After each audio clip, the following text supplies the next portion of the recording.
Welcome to Cusack Park here in Ennis in County Clare. 1 hour of football between 4 clubs today and the glory of playing in Croke Park. Surely the prize dream of every Gaelic footballer around Ireland. What a day for the clubs of Louisburgh and Glenbeigh-Glencar first of all, and later on Westport and Kenmare Shamrocks.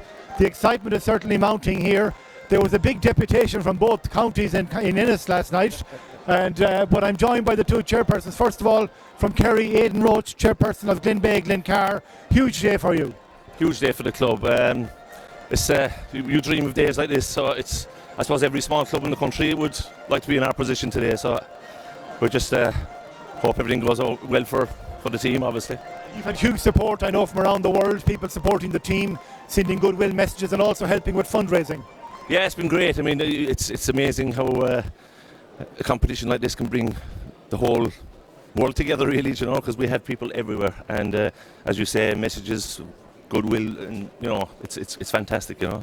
Yeah. It's a very interesting day. Michael Dan O'Malley, the chairman of Louisburgh GA Club. 2 tribes going to war twice, Mayo and Kerry. Yeah. We've seen that before. Last time not too far from here in the Gaelic grounds in Limerick, but a very special occasion here today. Yeah, but it was lovely yesterday to be preparing for an All-Ireland semi-final. That it was unusual and Mayo not to be involved in it. We hope to do better than Mayo did in the Gaelic grounds and in Limerick with help, thank God, you know. It's a great day for the club. We want to thank all our sponsors. We have sponsors in San Francisco, New York, Dublin, Louisburgh, everywhere. Every one of them has been absolutely brilliant. We've been sort of living the life of semi-professional club, semi-professional players for the last couple of months, and we hope to do one better today to get to the final and to win it. You know, there's an obstacle in our way today, but with the help of God, we hope to get over there, hit the ground running and take it on there. And a fair one as well. Our sponsorship today, our broadcast today is sponsored by AIB. Do follow us on our social media accounts, and the hashtag is the toughest. We have Liam Henley and Jesse Campbell firing out the tweets there as well. So do let us know where you're watching. We have people all over the world in touch already. And Aidan, from your perspective, Glenbeigh-Glencar going to this game as favourites today. You've had a very good run throughout this season. We've had a great run. I don't know, it's hard to say who's favourites because, I mean, we know nothing about Louisburgh, and I suppose they don't know anything about us. We've never played each other before. Mayo football is very strong at the moment. To be honest, we're getting the favourites tags, but this is our first time getting out of Kerry. We've always been, I'd say, for the last 5 years anyway, we're the team everyone's saying we should be winning, and this is the first time we've done it. So I don't know about being favourites. Obviously, Kerry teams have done very well in this competition, but I think we're in for a very close, tough game.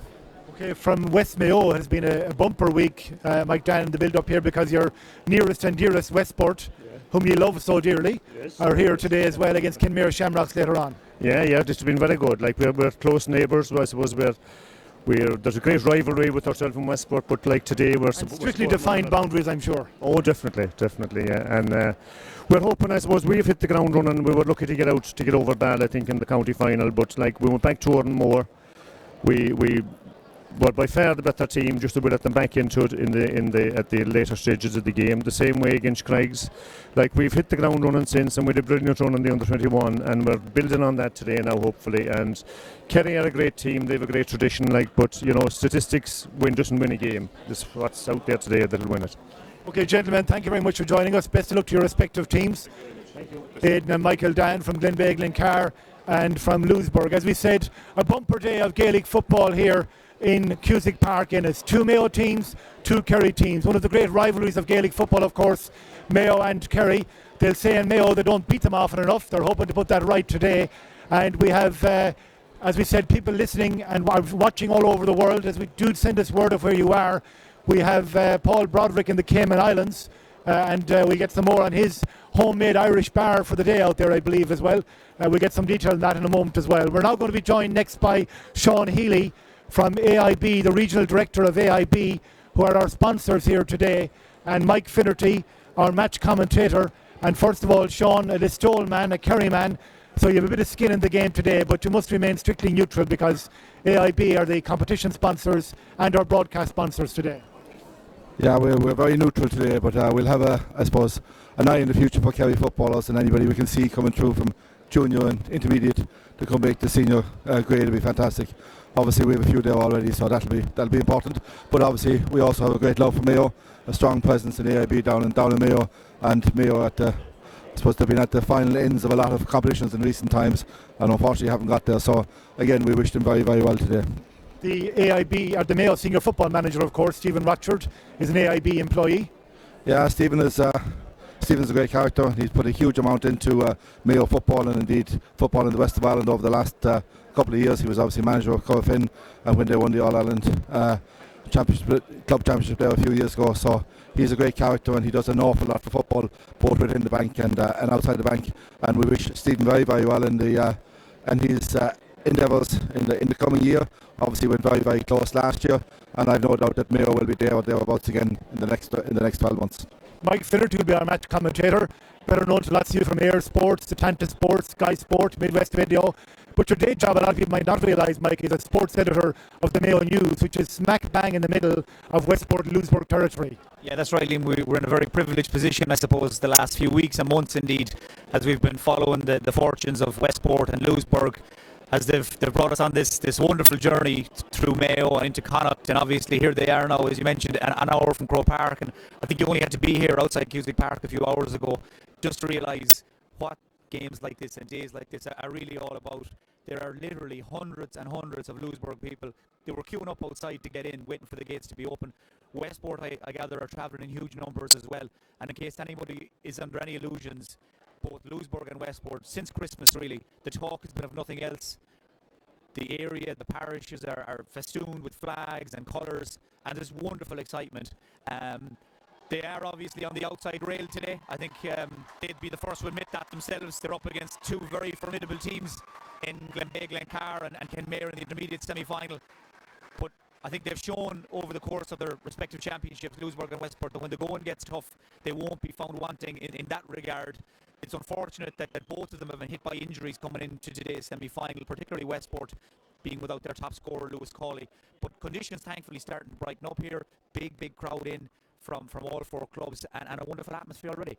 Some big names playing here today, Mike, as well, from the inter-county scene.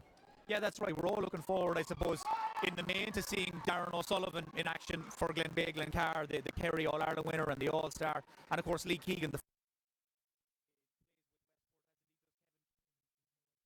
while in the junior semi-final as well, Austin O'Malley, who a lot of football fans will recognise the name. He's a championship winner in Dublin and in Wicklow. He's a former Mayo and Wicklow County footballer. Pushing on now, he's up on 37 years of age, Austin, but still, very much a big club man, travels from Dublin to play with his club. So they're probably the names that jump off the team sheets. Kenmare have got guys as well, of course, who have played with Kerry in the past, and Stephen O'Brien is still in the Kerry squad as well. So lots of good footballers, lots of former and current county minors as well involved. So I think certainly in terms of quality, we shouldn't be disappointed either. Asking you to don your Kerry cap for a moment, Sean. Mike touched on it there. Minor footballers. Kerry have had a golden crop the last few years. Yeah, it's been a great 3 years, and obviously this year we're going for a 4 in a row. And the three in a row has only been won, I think, once before, way back. So we wish them very, very well. And a lot of those guys will come through to the seniors. Guy played last weekend, Jason Foley, was a fantastic minor a few years ago, and we expect him to make the senior team this year and indeed long into the future. To say he's the first natural full-back in Kerry for quite a while. We have a lot of midfielders and half-forwards, half-backs that got back to the full-back position, but Jason Foley seems to be the real deal coming from North Kerry, the homestead of tough, good full-backs for many, many years. Okay, gentlemen, thank you for joining us as well, Mike Finnerty and Sean Healy, and thanks to AIB, of course, for their very generous sponsorship of this broadcast and, of course, the competition. Louisburgh are on the field. That's them in the black and amber, not in the Kilkenny style. That's the familiar colour for anybody who follows Mayo Club football of the Louisburgh team. I'm joined now by the analysts from the two clubs who will be joining Mike Finnerty during the broadcast.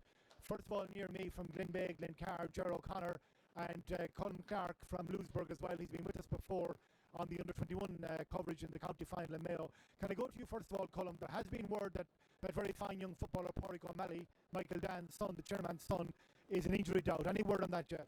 I've heard nothing yet now. There has been rumours circulating all week that he has a bit of an ankle problem. I was talking to him myself there the other day, and he was hoping that he would be fit to play today. He's named on the programme, and I'm being told that the start has named on the line-out has named on the programme. So let's just hope that he's all right and that it's all a fuss but nothing. Hopefully, Might he be a man to track Darren O'Sullivan? I would have thought so. Yeah. He'd been the first man I'd have thought would have been the man to have the bit of cuteness that Darren would have as well, and to try and track him and man mark him all day and try and cancel him out. I would have thought, Okay, Jerry, you're very welcome as well. He's a very familiar voice to listeners of Radio Kerry. It might be the first time, actually, we are on camera at the moment. It might be the first time for some people abroad maybe to see you, but you're first and foremost a Glenbeigh-Glencar man. Definitely Glenbeigh-Glencar, I suppose. It's well documented, I suppose, over the years, the heartache of the Junior Championship in Kerry for us in finals. I mean, we've lost in the last minute, bad decisions going against us. But this year, I suppose it was renamed Owen Kerry this year, the Premier Junior, so I think maybe that took the emphasis of the name of it. So this year really it was taken game by game, and I suppose being in Division 1, having beaten Dr. Crokes in Division 1 this year, maybe short the Cullum Coopers and that, but I think it gave players a lot of confidence, and going into the campaign, then beating Knocknagosh in the first round, which would be in the Division 5 team. They came up against, as I said, St. Pat's Blinderville, who were an excellent football team. And I think momentum built from there. And really, I suppose, getting to the Munster section of it, winning the county section was what they wanted to do, and I suppose everything after that is a bonus. But as like Louisburgh today here, I suppose the holy grail of getting to Croke Park is something every club wants to do, and I suppose it's the opportunity. Some of these players like Darren O'Sullivan, Pat Kilkenny, Gavin O'Grady, and a few others have played for Kerry and played in Croke Park, but to get out there with your club is the biggest thing, and I think that's what both teams are looking for today here. And there they go, the red and black of Glenbeigh-Glencar taking to the field as well, a big crowd supporting them. We have a very big crowd here. You can see a lot of them across the far side, but the stand here, the covered stand, is where most people are located. And there has been, as has been acknowledged on a few occasions throughout the early minutes of this broadcast, quite an atmosphere around Ennis the last 24 hours.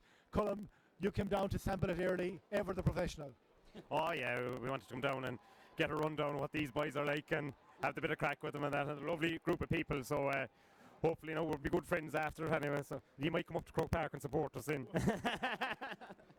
Well, we exchanged caps there at the start there, so that was a friendly gesture to start with, but I think he's got a bit of inside information on me last night, so we'll be looking at it. But look, it's a sporting game between two counties, I suppose.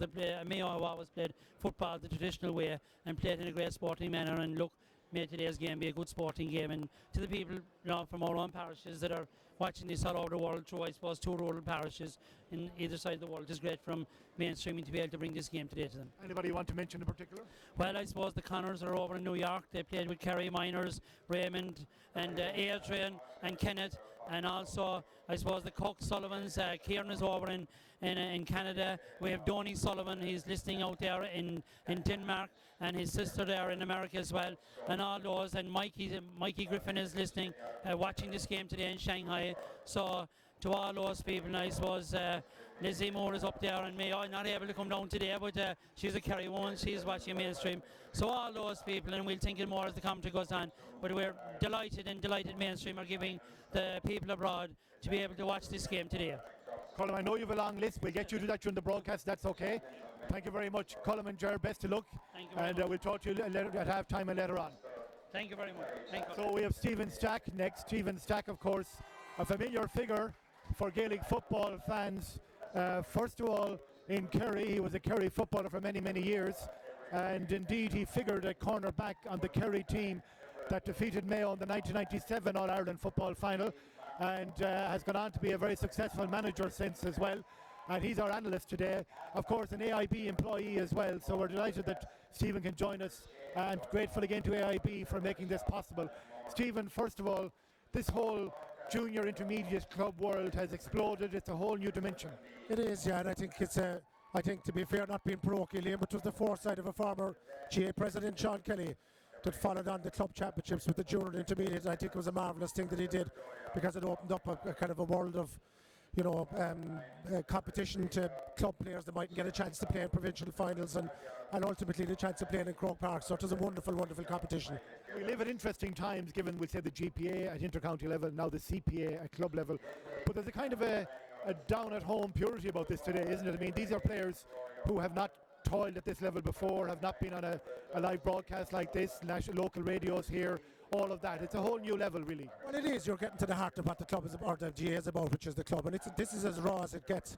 And of course, it's great for the supporters as well that they can follow a team in interprovincial and an All-Ireland series. And to be honest, Liam, even if you talk to guys on both sides that played at inter-county level, and there are players on both sides here today, they will tell you that games like this, from their point of view, are as special as anything they'll take part at inter-county level.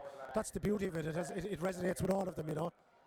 People wouldn't expect you to know Louisburgh and Westport intimately, but they would like a little bit of inside knowledge on Glenbeigh-Glencar and Kenmare. First of all, Glenbeigh-Glencar, they took a while to win the Kerry Junior Championship, but they have soldiered on or powered on since then. Yeah, that's right. They were almost, you'd nearly describe them as never the bride and nearly always the bridesmaid. But they made a breakthrough this year. I was at the drawing game actually when they played in the Gale. I think they were down to 13 players as far as I know in that game, and they managed to draw the game and come back and win it comfortably enough in the replay. And I think an awful lot of that was down to the experience that they had in maybe losing very tight games in the lead up to the previous number of years. So they're quite battle hardened. They're spattering a very good players at Packard. Kenny was in with Kerry for a good number of years, and two excellent midfielders in Colin McGillicuddy and Fergal Griffin. And then of course they've Caelan up front, who is a farmer. He's in the minor squad, and you've Darren and you've Gavin O'Grady. So like they did play in Division 1 for a number of years. We would have played them when I was involved with Stacks as well. So a battle-hardened team, and very, very good players. It's a phenomenal thing that they would be at this level while also playing Division 1 football. I mean, they're obviously a very good side. They are, yeah, and this group of players particularly have been very good all the way up along. And but they're up against it today. Louisburgh have some very good players. I know when I was involved in a team above in Wicklow, actually Austin O'Malley was playing up there at that stage. I think he might have played with Vincent's at one stage as well. And obviously Pádraig Prendergast is a player we know from playing with the Mayo under 21s last year. So, and both teams have put up good scores in the lead up to this. Looking at the stats from the games prior to it, there's been very little in this, Here we are, a few minutes to go before throw-in.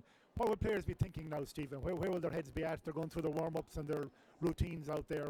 What are they likely to be thinking now? You've managed as well at a high level of club football too. Yeah, I think when you get to this stage, what you always hope for, I suppose, for any of us that are watching the two teams, would hope that the players on both sides, that nerves don't get to them. So I think the mental approach and the mental aspect of this over the last few weeks would have been absolutely crucial. You always want fellas to play the game and not the occasion, and I think that's really what you would hope from both, because you didn't get a very good game as long as guys don't get too. I've always said to players that I've been involved in, if you're talking to them on Thursday night, they have to understand that they can't win the game on Friday, Saturday or Sunday, but you could lose it. So you have to just have yourself in such a way that in this case by 12:30 on Sunday, that's when you can only win it. But I've seen teams lose it in the 3 or 4 days leading up to it because they nervous energy takes over, and the supporters and what fellas are saying to you have to block all that out of your mind and just focus on the task in hand, Can players lose focus even in these last few minutes here, for example? They can, like it has happened that guys just, unfortunately, the occasion can get to them. So the managers really have a crucial role to play. The psychology of sport is very important, no different in the GA. So it's just trying to get fellas relaxed and ready to go when the whistle goes. That's when you really want guys right, and hopefully that'll be the case here today with both teams, Okay, so Louisburgh and Glenbeigh-Glencar are out in the field. Louisburgh are just calling it together for a huddle. I'm not sure if we have a parade before the first game. I'm not sure if the national anthem will probably be before the second game. It was a squally kind of a morning, but it's cleared up now into a beautiful day. Ground might be a little bit greasy, Stephen, but for the time of year, you couldn't ask for much better. No, this is a beautiful. I said to one of the Clare officials there, I said, of course, this is a hurling pitch. And he said, there's a football pitch as well. So that put me back in my box, but then he was quite right. Played here, surely. Yeah, well, Colin Collins is a very good friend of mine, so that was no disrespect, and he's done a fantastic job as well. And so Clare hurling and football is in a great place at the moment. But we're delighted to be up here. The conditions, obviously, Liam, are going to tell us well, because the ground is, the pitch is fantastic, but the ball is going to be slippery. So your kicking, your passing, your handling, your decision making are going to be absolutely crucial, and that is going to be very important in a game like this. So sometimes at this time of the year, funny enough, you'd like to see a great open game, but it's the team that makes less mistakes generally comes out on top, Okay, what about the value of a player like Darren O'Sullivan with all his titles won, his vast experience, his game-changing interventions? What does he bring to a club team at this level today? Oh, he's a fantastic player, and he's he's been brilliant for Kerry and brilliant for his club as well. The problem is that he's been blighted through some part of his career with hamstring problems, and but he's been excellent for this team, and he's a very straight, direct runner. He'll take a bit of minding, and he's a very, very pacey player, but he's very, very direct, and he loves his club, and he's his club, he's given them absolutely everything. So you'll be hoping that all the big players perform on both sides today, really, you know. So for the likes of him, should Louisburgh track him man to man the whole way, or is that a feasible option given his pace? I would have thought that you just can't allow him space and time to get it, to get momentum up when he gets the ball.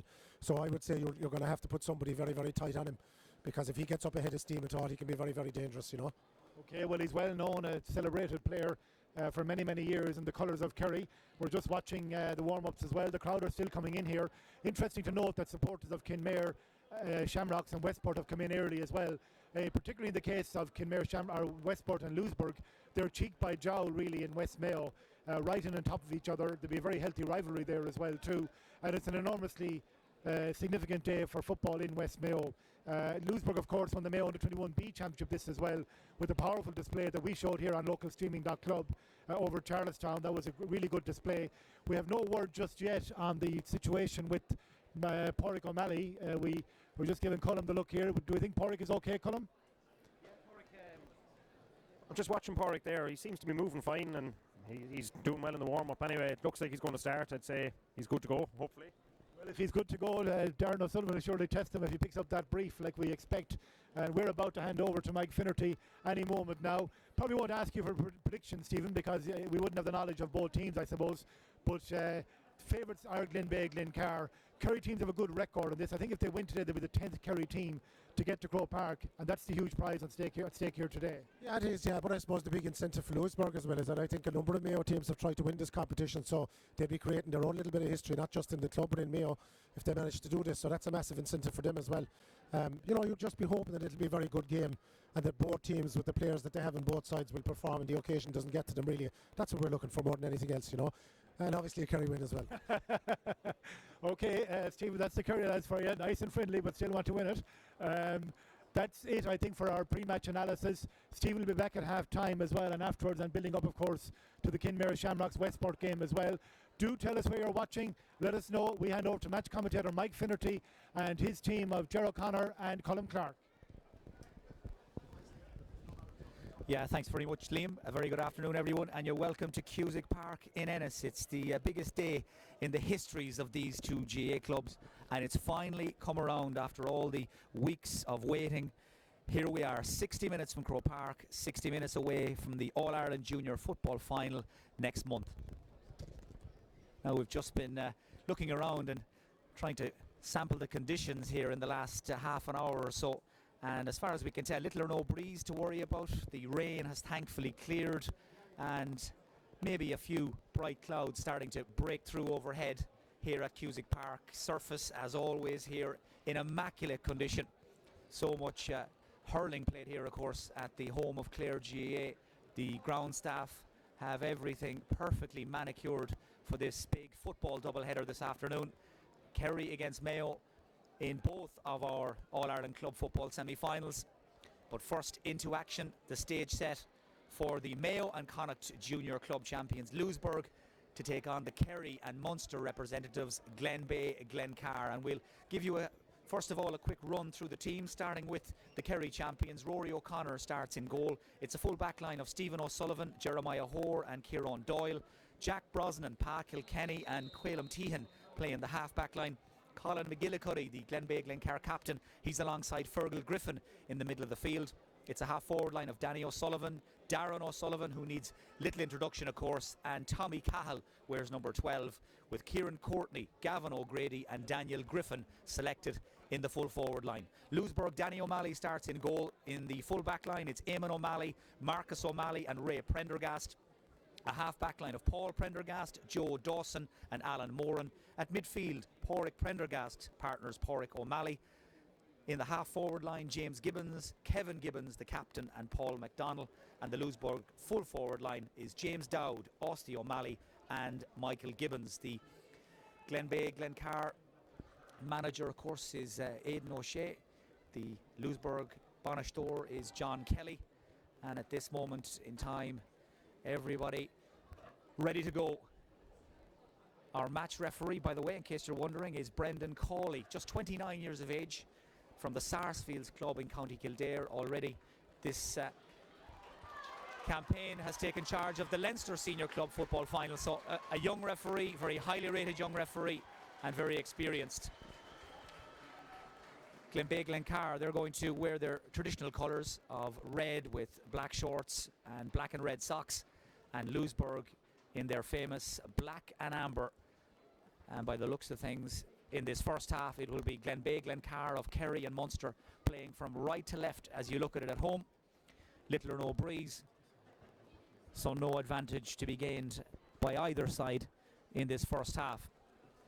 Now, apologies if you are having some sound difficulties, if you are noticing some interference in terms of your sound. We are working on it at this end to try and get it rectified as the match referee gets this AIB All-Ireland Junior Club football semi-final underway. Louisburgh playing from left to right, and the man on the ball straight away is the big number 9, Pádraig O'Malley. Real doubts over Pádraig O'Malley's fitness coming into this game. Involved though right from the get-go. That ball touched on the ground by the Glenbeigh-Glencar centre-back Pat Kilkenny. His name may ring a few bells. Played in the Allianz League with Kerry last season. As Ostie O'Malley drills the first free into the left corner. Recycled back as far as James Dowd. He scored a goal in the Connacht final win over Craigs. And he's just opened his account here in spectacular fashion. James Dowd from Lecanvy has the distinction of kicking the opening score of this All-Ireland Club semi-final at Cusack Park in Ennis. Colm Clark of Louisburgh is alongside us in the commentary box, and absolutely nothing wrong with that. That's some start. It was a great ball in, super ball into Michael there. He absolutely nailed that from the wing. Pádraig is on the attack again there. Louisburgh gobble up that Glenbeigh-Glencar kick out, and it's big Pádraig Prendergast, All-Ireland minor and under-21 winner in recent seasons with Mayo. Recycled back to Ostie O'Malley, that distinctive kicking style. It's not going to hit the target. It's kept in play by Kevin Gibbons. Pops it back outside as far as James Gibbons. To Kevin Gibbons again. Kicking it off the outside of the right. That looks good. The Louisburgh crowd like it. And it's gone up and over the bar. What a start from the Mayo champions, Louisburgh. They have come flying out of the blocks. They lead by 2 points to no score after 90 seconds. Ger O'Connor from Glenbeigh-Glencar is alongside me as well. And Ger, yet to see your team get out of their own half. Yeah, yet to see it out. We're not winning the primary possession from the kick out around the midland there again. Mayo and Louisburgh win possession again, so really dominating around the centre. That was a mark taken by the Louisburgh number 9, Pádraig O'Malley. Gets the game moving quickly. Louisburgh trying to force the pace, and they're absolutely on fire. That's a first of the day for Michael Flatley Gibbons. 3 points from Louisburgh, all from play. We've played just over 2 minutes, and it is the Mayo and Connacht champions who have hit the ground running, and Glenbeigh-Glencar still taking a little while to get their bearings. This time they go short with the kick out. They hold possession. Man on the ball is Pat Kilkenny. Heard the call behind him there from the cornerback Kieran Doyle, and Doyle lets the ball do the work, sprays it over to the far side. Darren O'Sullivan being picked up by Joe Dawson, and that first foot race won by Dawson, but the ball in any event had gone out over the line. Possession with Louisburgh. Kevin Gibbons, the playmaker in the Louisburgh forward line. 1 point to his name already. The man who kicked the famous winning score in the Mayo final back in October. That's a lovely delivery by Joe Dawson, right in front of James Dowd, just the way he likes it. He got out in front of Kieran Doyle and he was pushed over. And this is going to be a free in for Louisburgh and a chance for them to extend their lead. In case you've joined us late, we're in the 4th minute here at Cusack Park in Ennis. Lovely day for a game, and it's Louisburgh who are tipping along. 3 points to the good. Points already from James Dowd, the man in your picture, Kevin Gibbons, and his comrade up front, Michael Gibbons. So the big crowd falls silent as Kevin Gibbons, a man who's played in Croke Park already in his career with the Mayo junior team, looking to get back there again on the 19th of February, kicks Louisburgh into a 4-point lead. Colm Clark, this must be beyond your wildest dreams, to be 4 up after 4 minutes. This is total football from Louisburgh. We'd have took your hand clean off to it if we were told that yesterday. They've hit the ground running. Glencar doesn't seem to be just settling that well at the moment. They're dominating the midfield. Louisburgh can't do anything wrong so far anyway. Glenbeigh-Glencar find their man with the kick out. It's over on that far side, Danny O'Sullivan, no relation to Darren, who's alongside him in the half forward line. Darren makes a little decoy run, ball instead popped in front of Gavin O'Grady. He's the danger man in the Glenbeigh-Glencar forward line. Another who's played county football with Kerry in recent times. He lined out in the Allianz League last season, in fact against Dublin. As Glenbeigh-Glencar unable to find a way through, it's Marcus O'Malley back there who got the initial block in. And the man on the ball right now is the right half back, Paul Prendergast, one of a number of young players that have been drafted into the Louisburgh defence for this All-Ireland semi-final. They've had some injury problems, but Prendergast, like all of his Louisburgh colleagues so far, has settled in nicely. Trying to bounce the ball there was James Gibbons, but surface still a little wet from those showers we had earlier in the morning, and possession turned over. Ball kicked across field by Fergal Griffith, but it's a loose delivery, won by Alan Moran, who goes the direct route in towards that full forward line, in towards the scoring zone. Lovely pick up by Dowd, back to Austin O'Malley, can kick comfortably off either foot, solos into the scoring zone, settles down, and Austin O'Malley rolls back the years to kick Louisburgh into a 5-point lead. The Mayo champions have hit 4 from play, 1 from a free. And you'd imagine, Ger O'Connor, even at this early stage, there will be a few warning lights flashing for Glenbeigh-Glencar. Definitely, because we've got the ball in just once into the full forward line. We didn't play very well, and then around the centre of the field we gave a very bad pass across the field. We're not playing very composed, really, to be honest, and fouling as well, which is not a hallmark of the team. And Louisburgh have just won themselves another free. They're pressing up very high on the Glenbeigh-Glencar kick out there, shutting down the space for Rory O'Connor to kick into. And they are having plenty of joy. 6.5 minutes gone in the first half here at Cusack Park in Ennis. And if you're watching in today and you have a vested interest in Louisburgh football, then we'd imagine you're enjoying it so far. Here's Porrick Prendergast, huge man, 6'5", tips the scales round about 15 stone, and he can hit a ball with the best of them. Super kick from Porrick Prendergast. He hit it right on the sweet spot. Louisburgh ease into a 6-point lead. It's pretty much been a point per minute, Colm Clark. And whatever John Kelly said, or whatever the game plan they set out to execute, it's all falling into place so far. That's it. John Kelly has been getting the best out of these boys all year. They've been playing out of their skins. They've come out of the traps quick in every game so far this year. Just hopefully now that they don't just fizzle out of it for 10 or 15 minute spell. But so far, so good is all I can say. It's unbelievable stuff from them. Glenbeigh just can't cope with them so far anyway. Louisburgh again attacking that Glenbeigh-Glencar goal from all angles. Man who gets the shot in here is James Dowd, and everything they've hit in these first few minutes has come off, and that's a spectacular score from James Dowd from Lecanvy, his second point of this opening blitz, both from play. And yes, it is now a 7-point lead for the Mayo and Connacht Junior Club champions. They haven't exactly been shooting the lights out during this campaign so far, Louisburgh, but on their day they are capable of putting together power plays and blitzes like this. But this is certainly the last thing that Glenbeigh-Glencar, I would imagine, would have planned for. We thought nerves might be an issue in these early stages. We thought it might take both teams a while to settle. Not in Louisburgh's case. Porrick Prendergast grabs the kick out, drives down the barrel of the gun. The kick though just drops short into the arms of Rory O'Connor, and he has all the time he needs to spray it out to that far side and find Gavin O'Grady. Look where the full forward has gone, dropped back into his own half now to try and get involved and try and lift the siege for Glenbeigh-Glencar. Good delivery, but out in front was the Louisburgh cornerback Ray Prendergast. Keeps it simple, gets it away to Marcus O'Malley, and slowly and surely Louisburgh worked their way out towards the halfway line. Austin O'Malley needed a second bite at that, comes back to get it under control. Kevin Gibbons, lovely sidestep to spin away from Stephen O'Sullivan, runs into the open ground, now waits for the support. Kevin Gibbons looking for Michael Gibbons inside, but a Glenbeigh-Glencar defender got a hand to it. That was enough to break up the attack, and now the Kerry champions will take control of the situation. and they found Darren O'Sullivan. First time he's got the ball in his hands, and we're in the 10th minute of the first half. O'Sullivan moves through the gears, accelerates away from the defender, goes past Alan Moran, still going. Darren O'Sullivan, and that's what you call a touch of class from Glenbeigh-Glencar and Kerry's Darren O'Sullivan.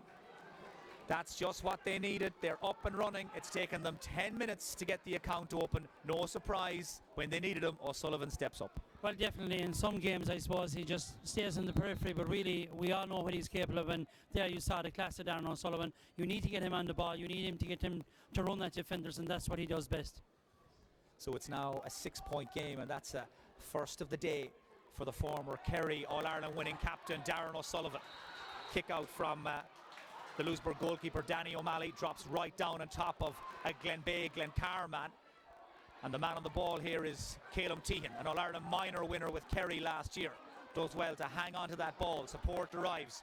Louisburgh tried to get their defence organised as Darren O'Sullivan turns to face the goal, but he was turning and he was twisting and he's overcarried. Good pressure by Alan Moran and the centre half back Joe Dawson, and between them they've managed to win a free.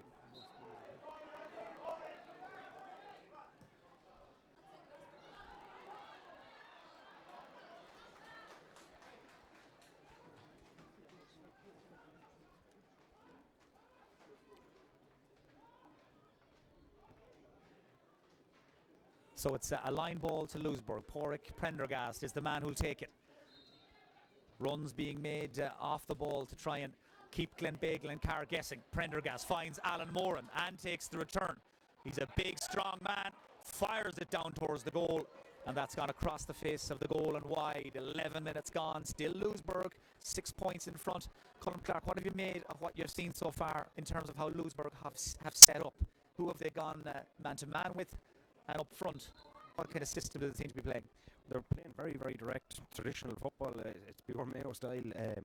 I think they're Joe Dawson is doing a great job, and Darren O'Sullivan, for a young fella still in 5th year, 6th year in school, he's not showing any fear to him at all. He's getting stuck into him. He's forced him into an unforced error there at the other side of the field. So the forwards are playing direct ball. They're not messing around. They're just taking the shots on sight and see what happens.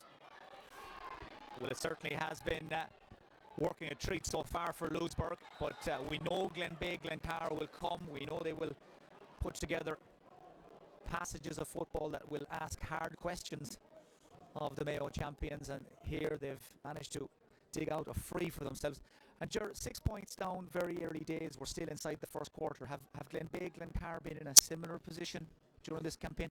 No, not in this campaign really. They've always hit the front, and maybe they're a team that plays with more confidence when they are in front, but no doubt about it, I think they will come back into this game. They have the capabilities of doing it, as you know yourself, Mike. Well, they have a free here, and he likes the look of that. The wing forward, Tommy Cahill, hit 6 points in the Munster final win over Gabriel Rangers. 4 frees, that's his first of the day, and the gap is back to 5. Chance for us to say a big hello to all the family and friends back in Louisburgh. That's Tracy Gibbons, who's watching in Vancouver this afternoon. Also hello to Austin Duffy, who has his Louisburgh jersey on with his sons Ben and Rory in Surrey in England, watching this All-Ireland Club semi-final. Wishing a Louisburgh lady that can't be here today the very best of luck, Emma Needham, who's togging out for the Mayo ladies against Galway in the first round of the Ladies National Football League today. And Finian Clark, son of Cullum, can't be here today. He's watching with Cullum's wife Caroline and the Healy's in Fall Duff, and I'm sure very proud of Cullum's contribution so far, but a bit like Louisburgh, a long way to go yet. 13 and a half minutes gone. Louisburgh leading 7 points to 2. If you are watching the game around the country, around the globe on this Sunday afternoon, why not get in touch with us on Twitter? The handle is @localstreaming. Use the hashtag #TheToughest, and we'll give you a mention. Remember, we will be here, of course, over the next few hours. Coming up a little later, throwing in at 2:15 rather, we have the AIB All-Ireland Intermediate Club football semi-final between Kenmare and Westport. But right now, we're engrossed in this junior semi-final. Glenbeigh-Glencar coming forward in waves now. They've managed to get a foothold around the middle of the field, thanks in no small part to the industry of Fergal Griffin and their captain Colin McGillicuddy. And that hard work on this occasion has led to a chance for their number 14, Gavin O'Grady. And I know, Gavin is a player that you rate very, very highly, and indeed Eamon Fitzmaurice as well had him in with Kerry last season. Yeah, he played in the National League game against Dublin, and I suppose, he's one of, I suppose, the reason that we've got to Division 1. He's an ace free taker, and plus he's a top scorer really every day, like for us. So, and you'll see a long ball going into the square there. But he is a top scorer, there's no doubt about it. He's our man that gets the scores to win games, and, if he plays well on the day, Glenbeigh-Glencar normally wins. That kick just outside O'Grady's range, but you could see what Ger was talking about. He's a beautiful striker of the ball. But Louisburgh managed to hold their line. That's a foul. Kevin Gibbons, the player who gave it away.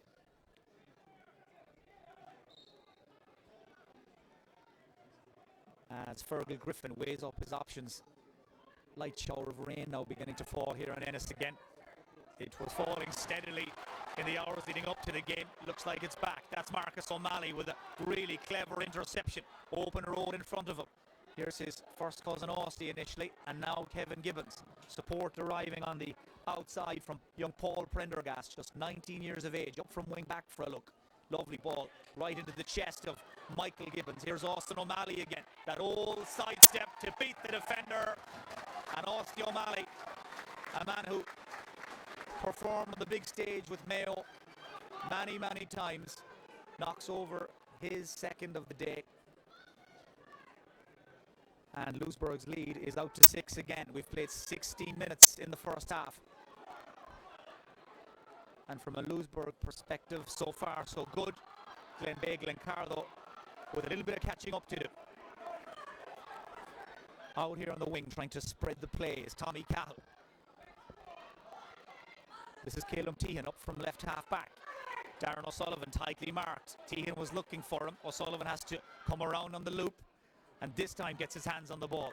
Threads it through, looking for Kieran Courtney, being very tightly marked by the big strong Eamon O'Malley. And Eamon O'Malley, the Clare Islander in the Louisburgh team, shepherds the man on the ball out over the line. And that's another Glenbeigh-Glencar chance gone a-begging. But we're into the second quarter now, Colm Clark. And after that lightning fast start with 6 points in the first 7 minutes, things starting to settle down a bit now. Yeah, it's settling into the run of the game now. The rain isn't probably going to help the thing. It's getting a little bit sloppy and the scores have dried up. But dangerous ball, and Danny O'Malley had to leave his goal there. And it was a good decision, a wise decision, as the Glenbeigh-Glencar forward Danny O'Sullivan got in very quickly on top of him. But good goalkeeping, and that's what he's there for, Colm. That's what he's there for. He's been rock solid all year now, having a great year. Eamon O'Malley again there, corner back. As you see his strength, he's having an outstanding year in the back line, as well as Marcus O'Malley, one of the oldest guys in the field. So yeah, they're very, very happy with them so far. Very happy with them today. This is a real barnstorming run from the Glenbeigh-Glencar wing back Jack Brosnan, but he fires the shot in at the end of it that tails away to the right and wide. It had the Glenbeigh-Glencar crowd away to our left on their feet there. It was an inspirational sort of run, Ger, but no end product, and they're finding it very hard to dig out scores. Very hard, really. We're not winning that ball when it's going inside. We saw Kieran Courtney there being pushed out over the end line. We're not winning it. Our two corner forwards are not getting the ball inside, and we're not able to win it when it is going in. But primary possession, we're wasting a little bit when we're getting it, and Louisburgh are far more efficient. The kick out from Danny O'Malley, a man who works as a bank official with AIB, our broadcast sponsors this afternoon, and of course the competition sponsors. His kick out is coming right back at him just as quick. This is Gavin O'Grady, the danger man. Links up, the shot fired by Kieran Courtney, and the man who scored the goal in the Munster final against Gabriel Rangers has done it again. Great finish, low and hard, under the keeper. Game on in the AIB All-Ireland Junior Club football semi-final. It's Louisburgh 8 points, Glenbeigh-Glencar 1-2.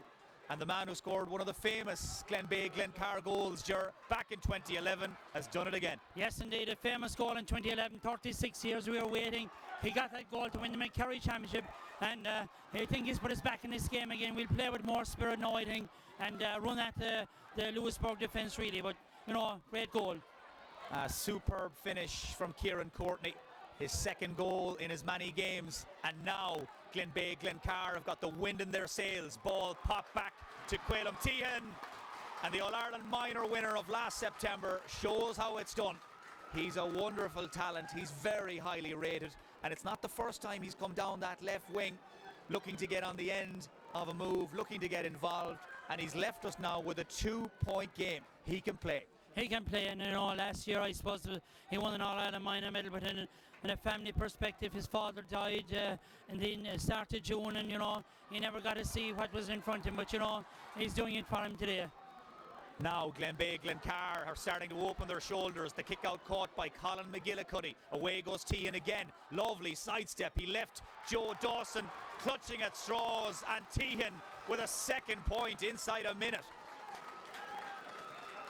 Swashbuckling play from the young wing back, Cuillum Tehan. And what about the sidestep, not to mention the score?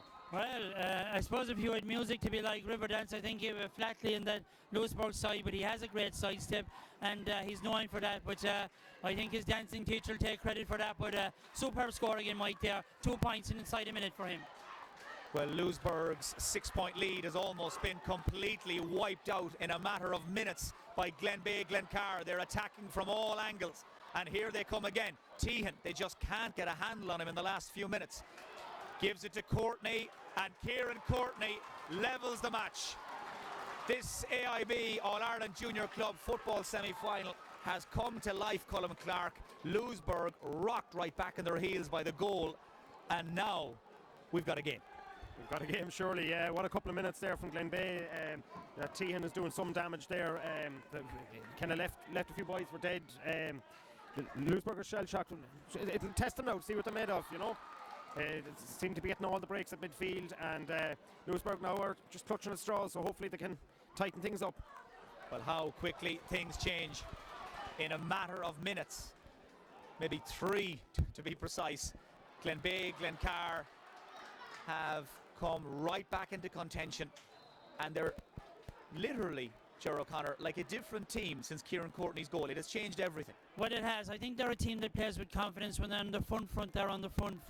But really, sometimes when they go behind, and it was vital that they got those scores and vital they got the goal, really. I think when Louisburgh were on top, maybe had they got a goal, I couldn't see Glenbeigh-Glencar coming back, as I said, to Cullum there. Now Louisburgh, a rare chance for them in the last few minutes to break out of their own half. Kevin Gibbons is tackled and fouled by Pa Kilkenny on his way through, and that is going to earn the Glenbeigh-Glencar number 6 a ticking by the looks of things. Kevin Gibbons is just taking a moment to catch his breath and gather his thoughts. But Louisburgh need a score now just to settle things down. They've shipped a goal and 3 without reply, and the scoreboard tells its own story. Remember, Louisburgh with 6 points in the first 7 minutes, 5 of them from play. They were really treating us to an exhibition of direct and simple and effective football, and Glenbeigh-Glencar chasing shadows in those early stages. But Kieran Courtney's goal has given the Kerry champions something to build on, and the likes of Cuillum Tehan in particular has really stepped up. Here's Pádraig Prendergast at the other end, gets the scoreboard moving again.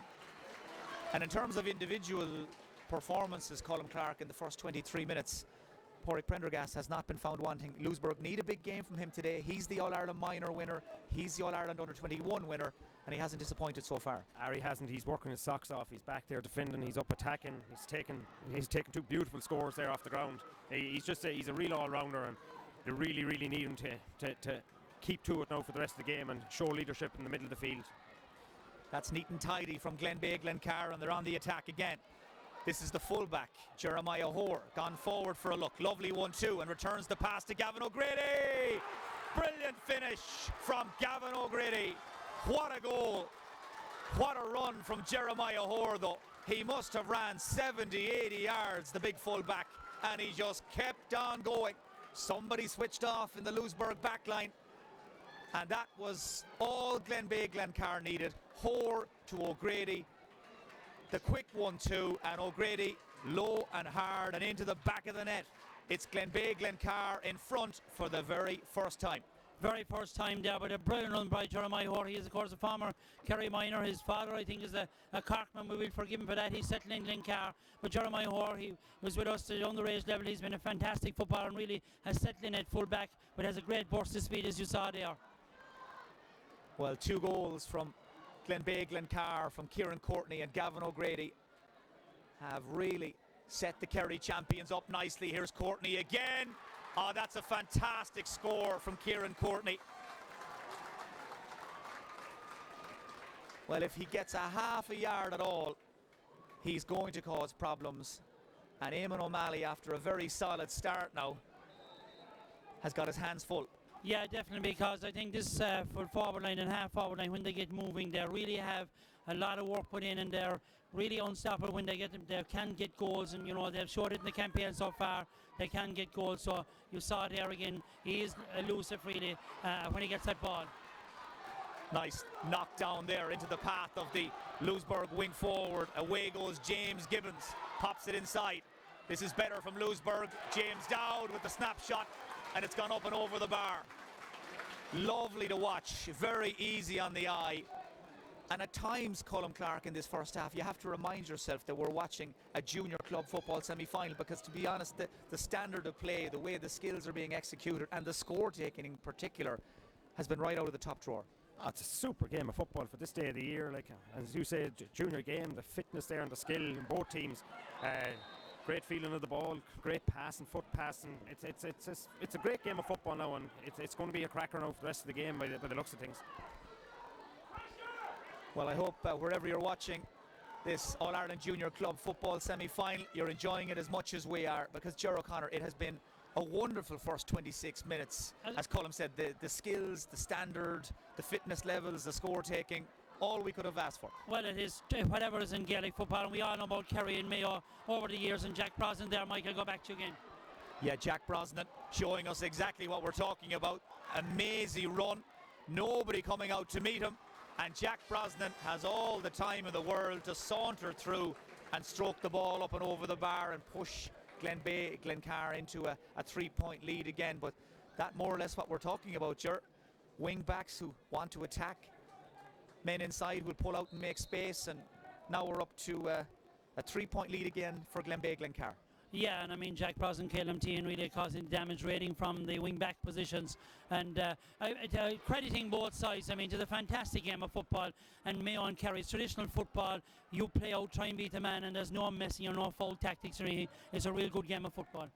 And worth noting as well, despite the presence of the likes of Darren O'Sullivan out there, no sweeper. Both teams going man to man, 15 against 15.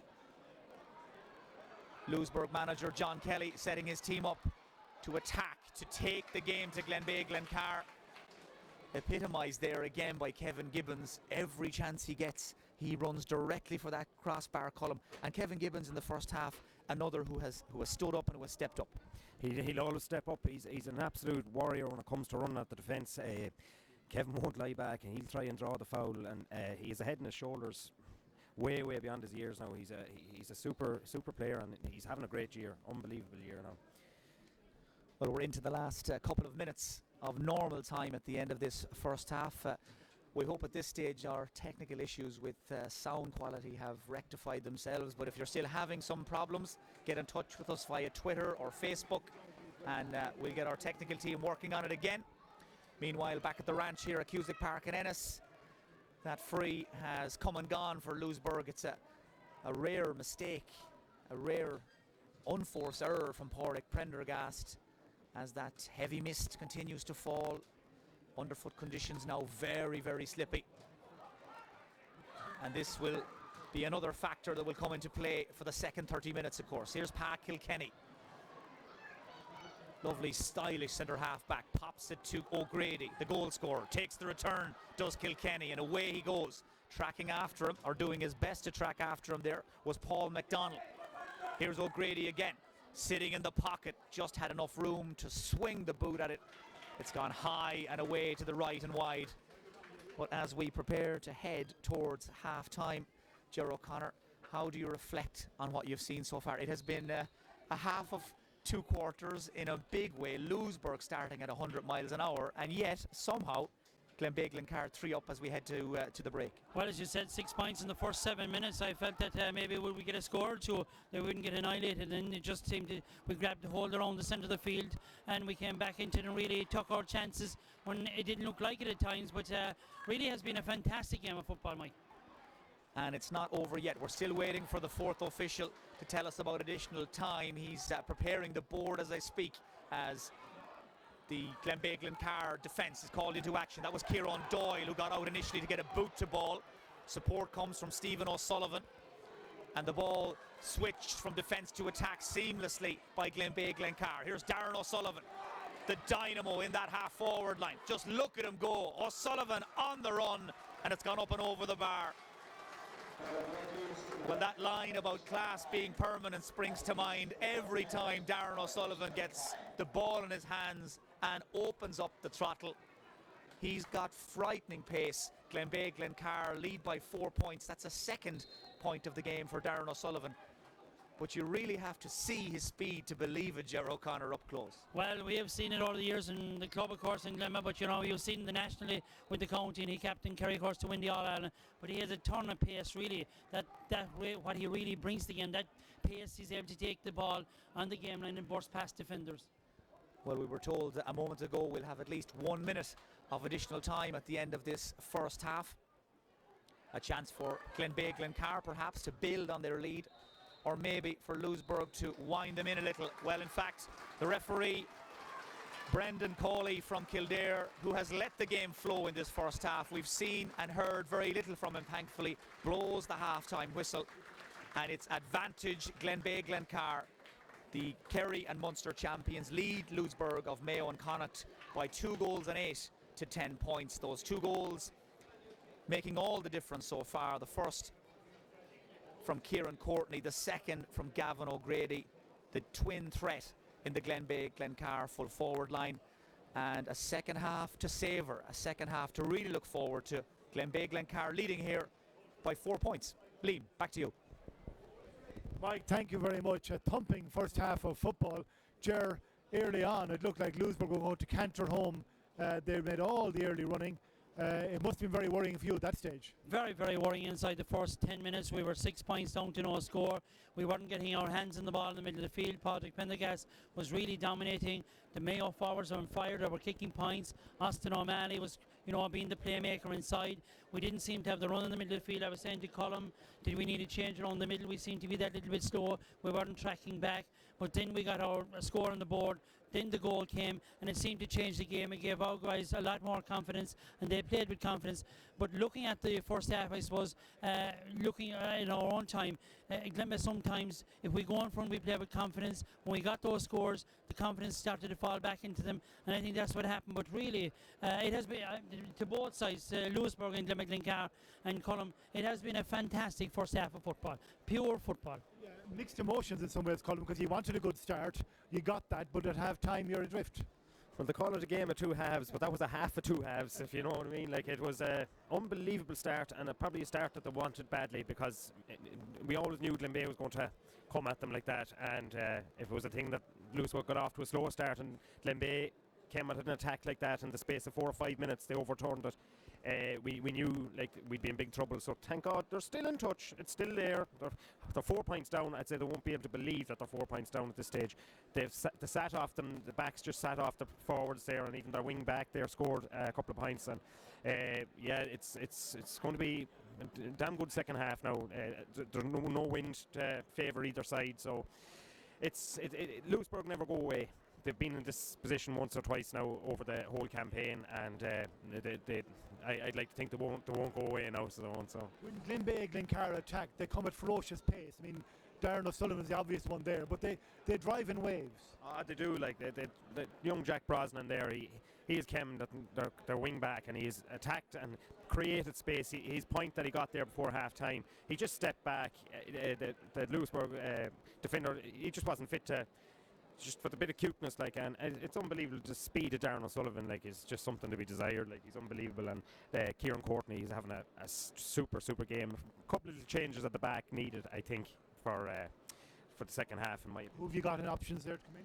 They have a couple of lads there. They've Pierce O'Malley from Clare Island would be an obvious one, and Tom Dawson and Kevin Gibbons' brother James there. He's another option there. You know, that they have plenty of options there at the back, and they have attacking options too. But the attacking options are, you know, that the forwards are playing well.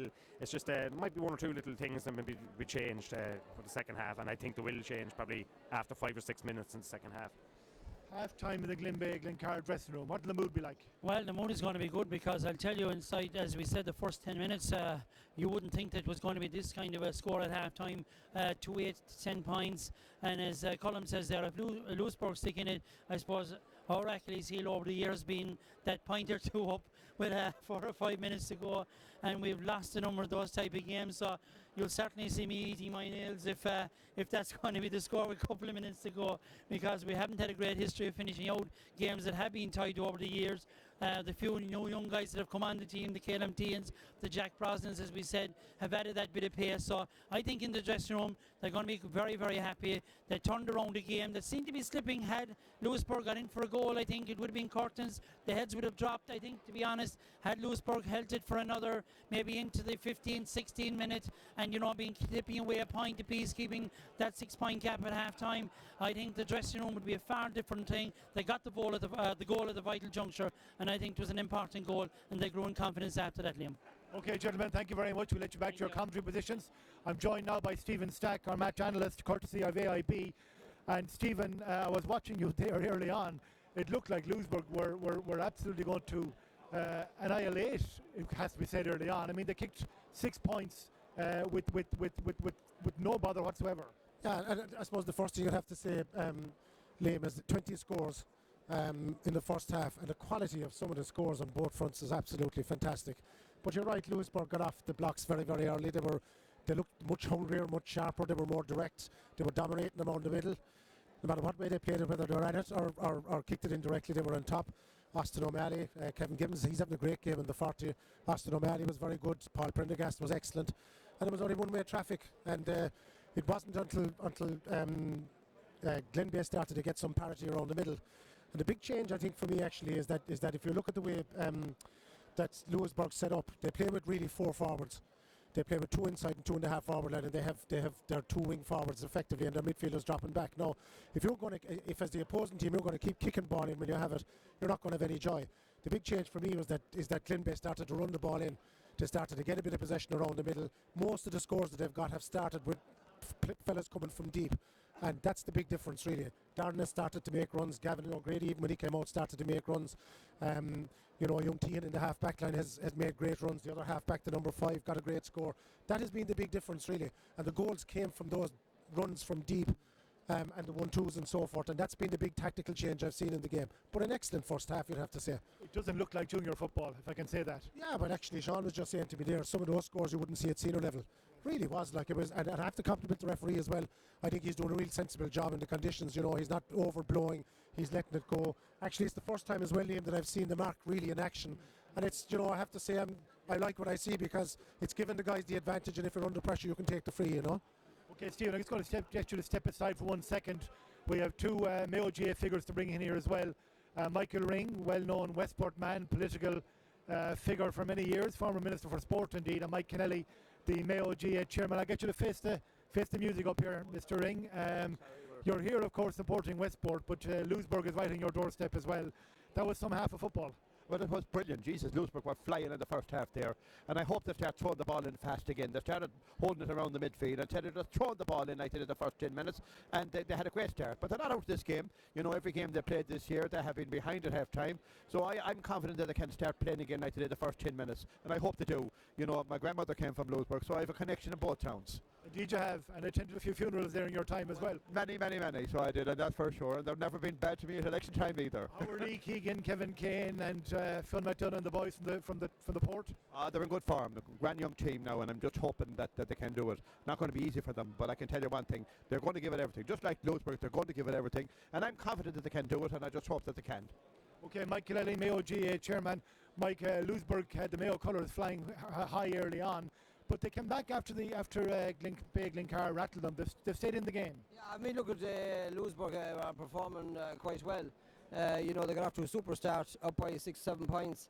A goal, came and it rose the Kerry team. But Louisburgh came back into the game at the very finish, and Louisburgh are playing well. In fairness, it's a very, very good game, very entertaining game. They need to control midfield. They need to get possession, and they need to close down the team, the opposition much faster. If they do that, because they will make mistakes. They've got to force them to make mistakes. And if they do that, they'll bring themselves back into it, because they are playing well and they are scoring. They've had some great scores in the first half. So look, it's all to play for in the second half. W ring, does this beat Babe Station? Look at. The only one that was concerned about that was the media. Look at, these guys got free publicity. RTE charged everyone else for it, and they give these guys for nothing. But anyway, look at. We're different here. Hey, our team is out there today, and these women organised them this week, so they'll be okay. They'll be ready. Okay, we're going to have Stephen Stack in again as well in a moment too, to rejoin us here as our match analyst, and I have Desi Campbell nearby as well with some more social media messages. We have huge numbers watching. Our technical problems hopefully have passed over, Desi. We have a lot of people watching there. You have a flavour of them there. Yes, Liam. We've Danny, Tracy, Ciara and Rory. They're doing a bit of dabbing at the moment. Who else have we got? We've got Megan McDonough in Louisburgh, out in Sydney. Who else have we got, Liam? We were rooting through here from Boston. We have Laura Hastings. We have Kenneth Moran with his feet up, so he has with his cup of tea in his hand. All over the world. 4 o'clock in the morning in Sydney, I believe, and they're watching. Yes, 4 o'clock in the morning actually. Yeah, plenty of tweets flying in there. They're very busy. Okay, I'm going to rejoin Mike and the lads in a few moments' time. And first of all, I'm going to get a final word from Stephen Stack. If I could, Stephen, just a final word. How do you think it's going to finish up now, Stephen? I think Liam, this game could go anyway the way both teams have played in the first half. Again, the rain is after coming down. What I was saying about the conditions, and you'll have to say in the conditions, both teams, there has been very few mistakes, and both teams seem to have managed the conditions very well. It depends now on what frame of mind fellas come out with in the first half. Can Louisburgh get back to the competitive way they were in the first 10 or 12 minutes? Can Kenmare or can Glenbeigh build in the momentum they have in the last 10 minutes of the first half? So what's your feeling? My sense of it is if Kenmare keep that running game going, they look like they might be able, if they can, I should say Glenbeigh, if they can keep that running game going, I'd give them a good shout, Okay, thanks very much, Stephen. We're going to break for a second. You'll lose audio for a few moments. We just have to do a few running repairs here in the audio. So we are, don't be alarmed if you lose sound for a few minutes, and then we'll hand back to Mike and the team.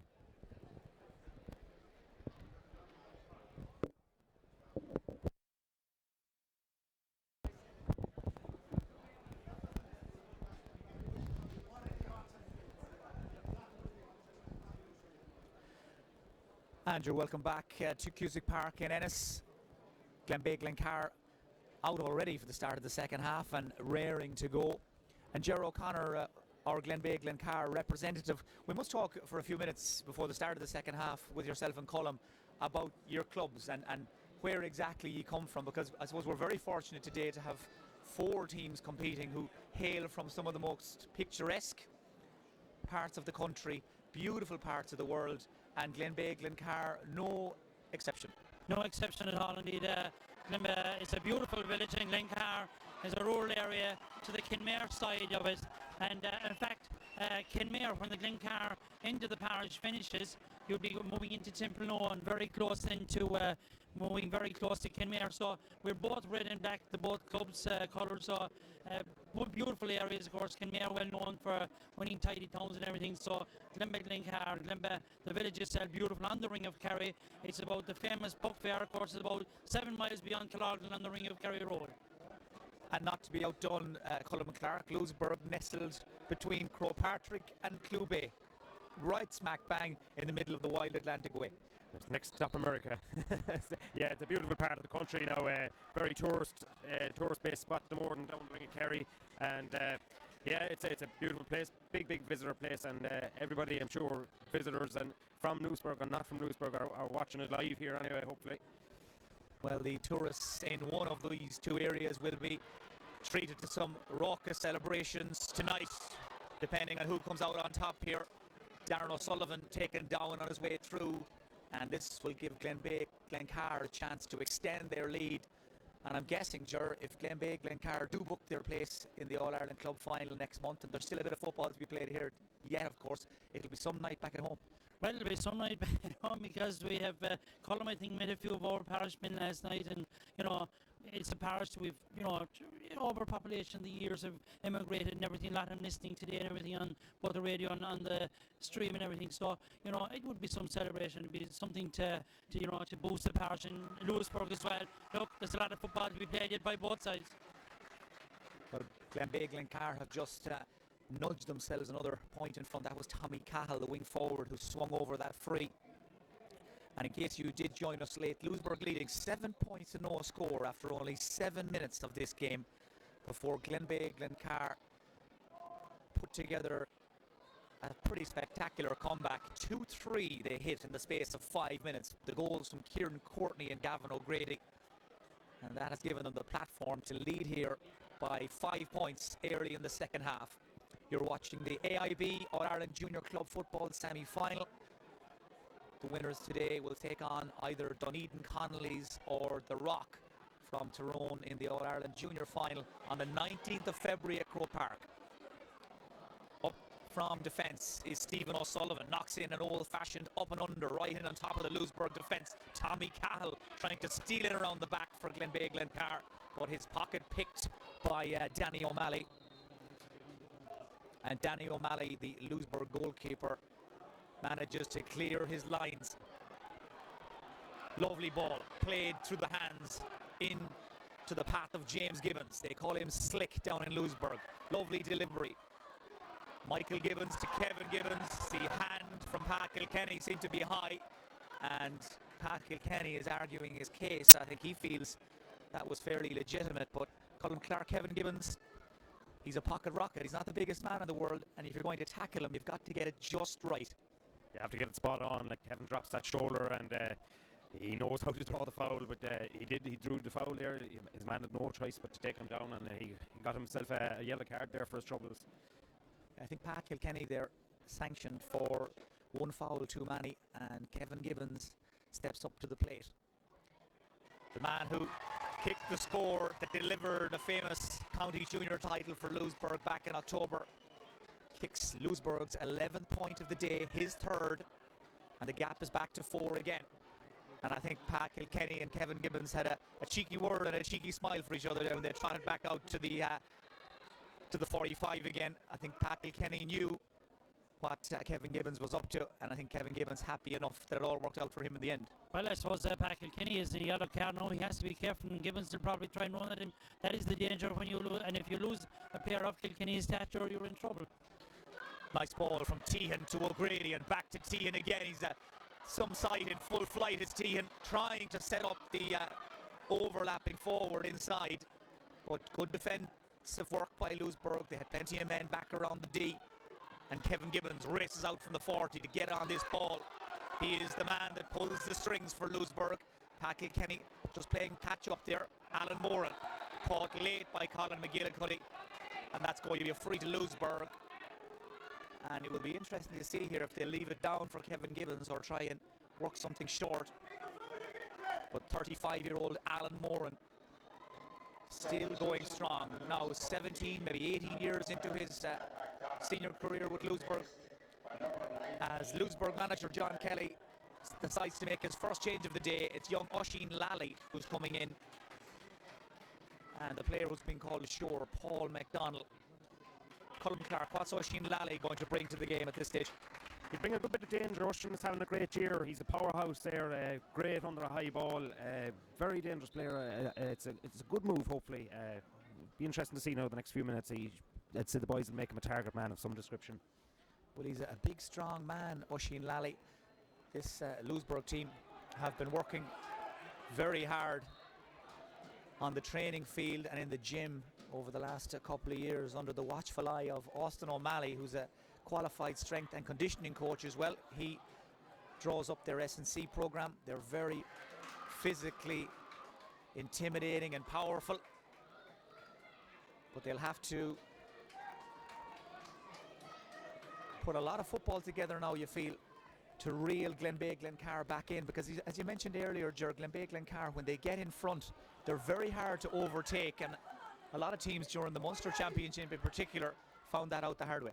Yeah, I mean, the thing about it, I think when they get a grip in the game, you know, and get forward, they grow in confidence, and you'd be expecting now that if Louisburgh need to get a few scores, if Glenbeigh-Glencar attack on us, I think they probably would run out winners. But, you know, Louisburgh with Gibbons there, he's very dangerous, but Glenbeigh-Glencar chance of goals. Like. Gavin O'Grady on the wraparound, taking the little pop pass from Darren O'Sullivan, and Gavin O'Grady, I think, is a name we're going to hear a lot more about in the months and years to come.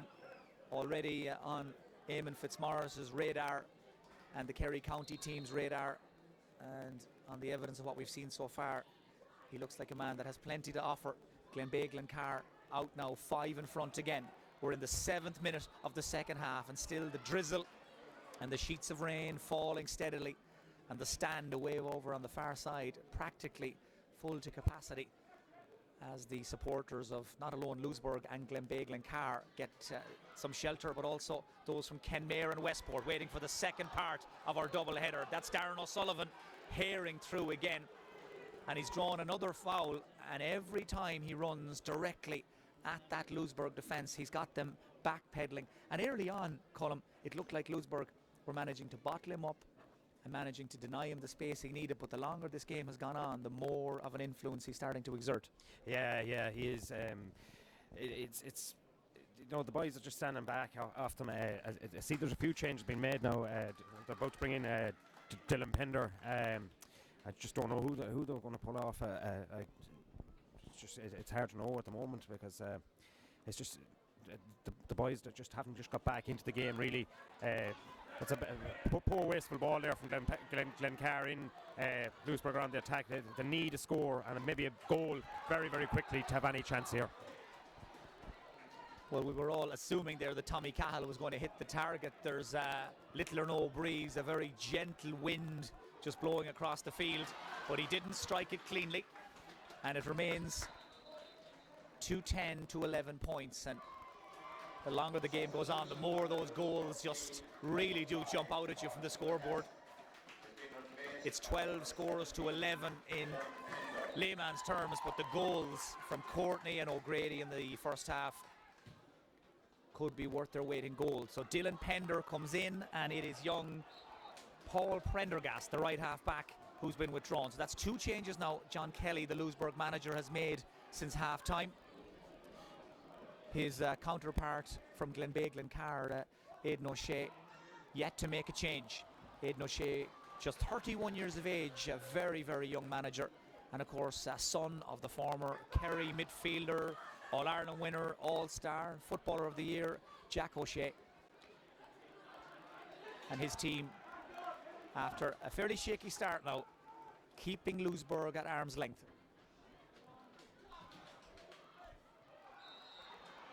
That's a clumsy challenge, more so than anything, by Michael Gibbons on Tommy Cahill. Free to Glenbeigh-Glencar. Colin McGillicuddy happy enough to go backwards to come forwards.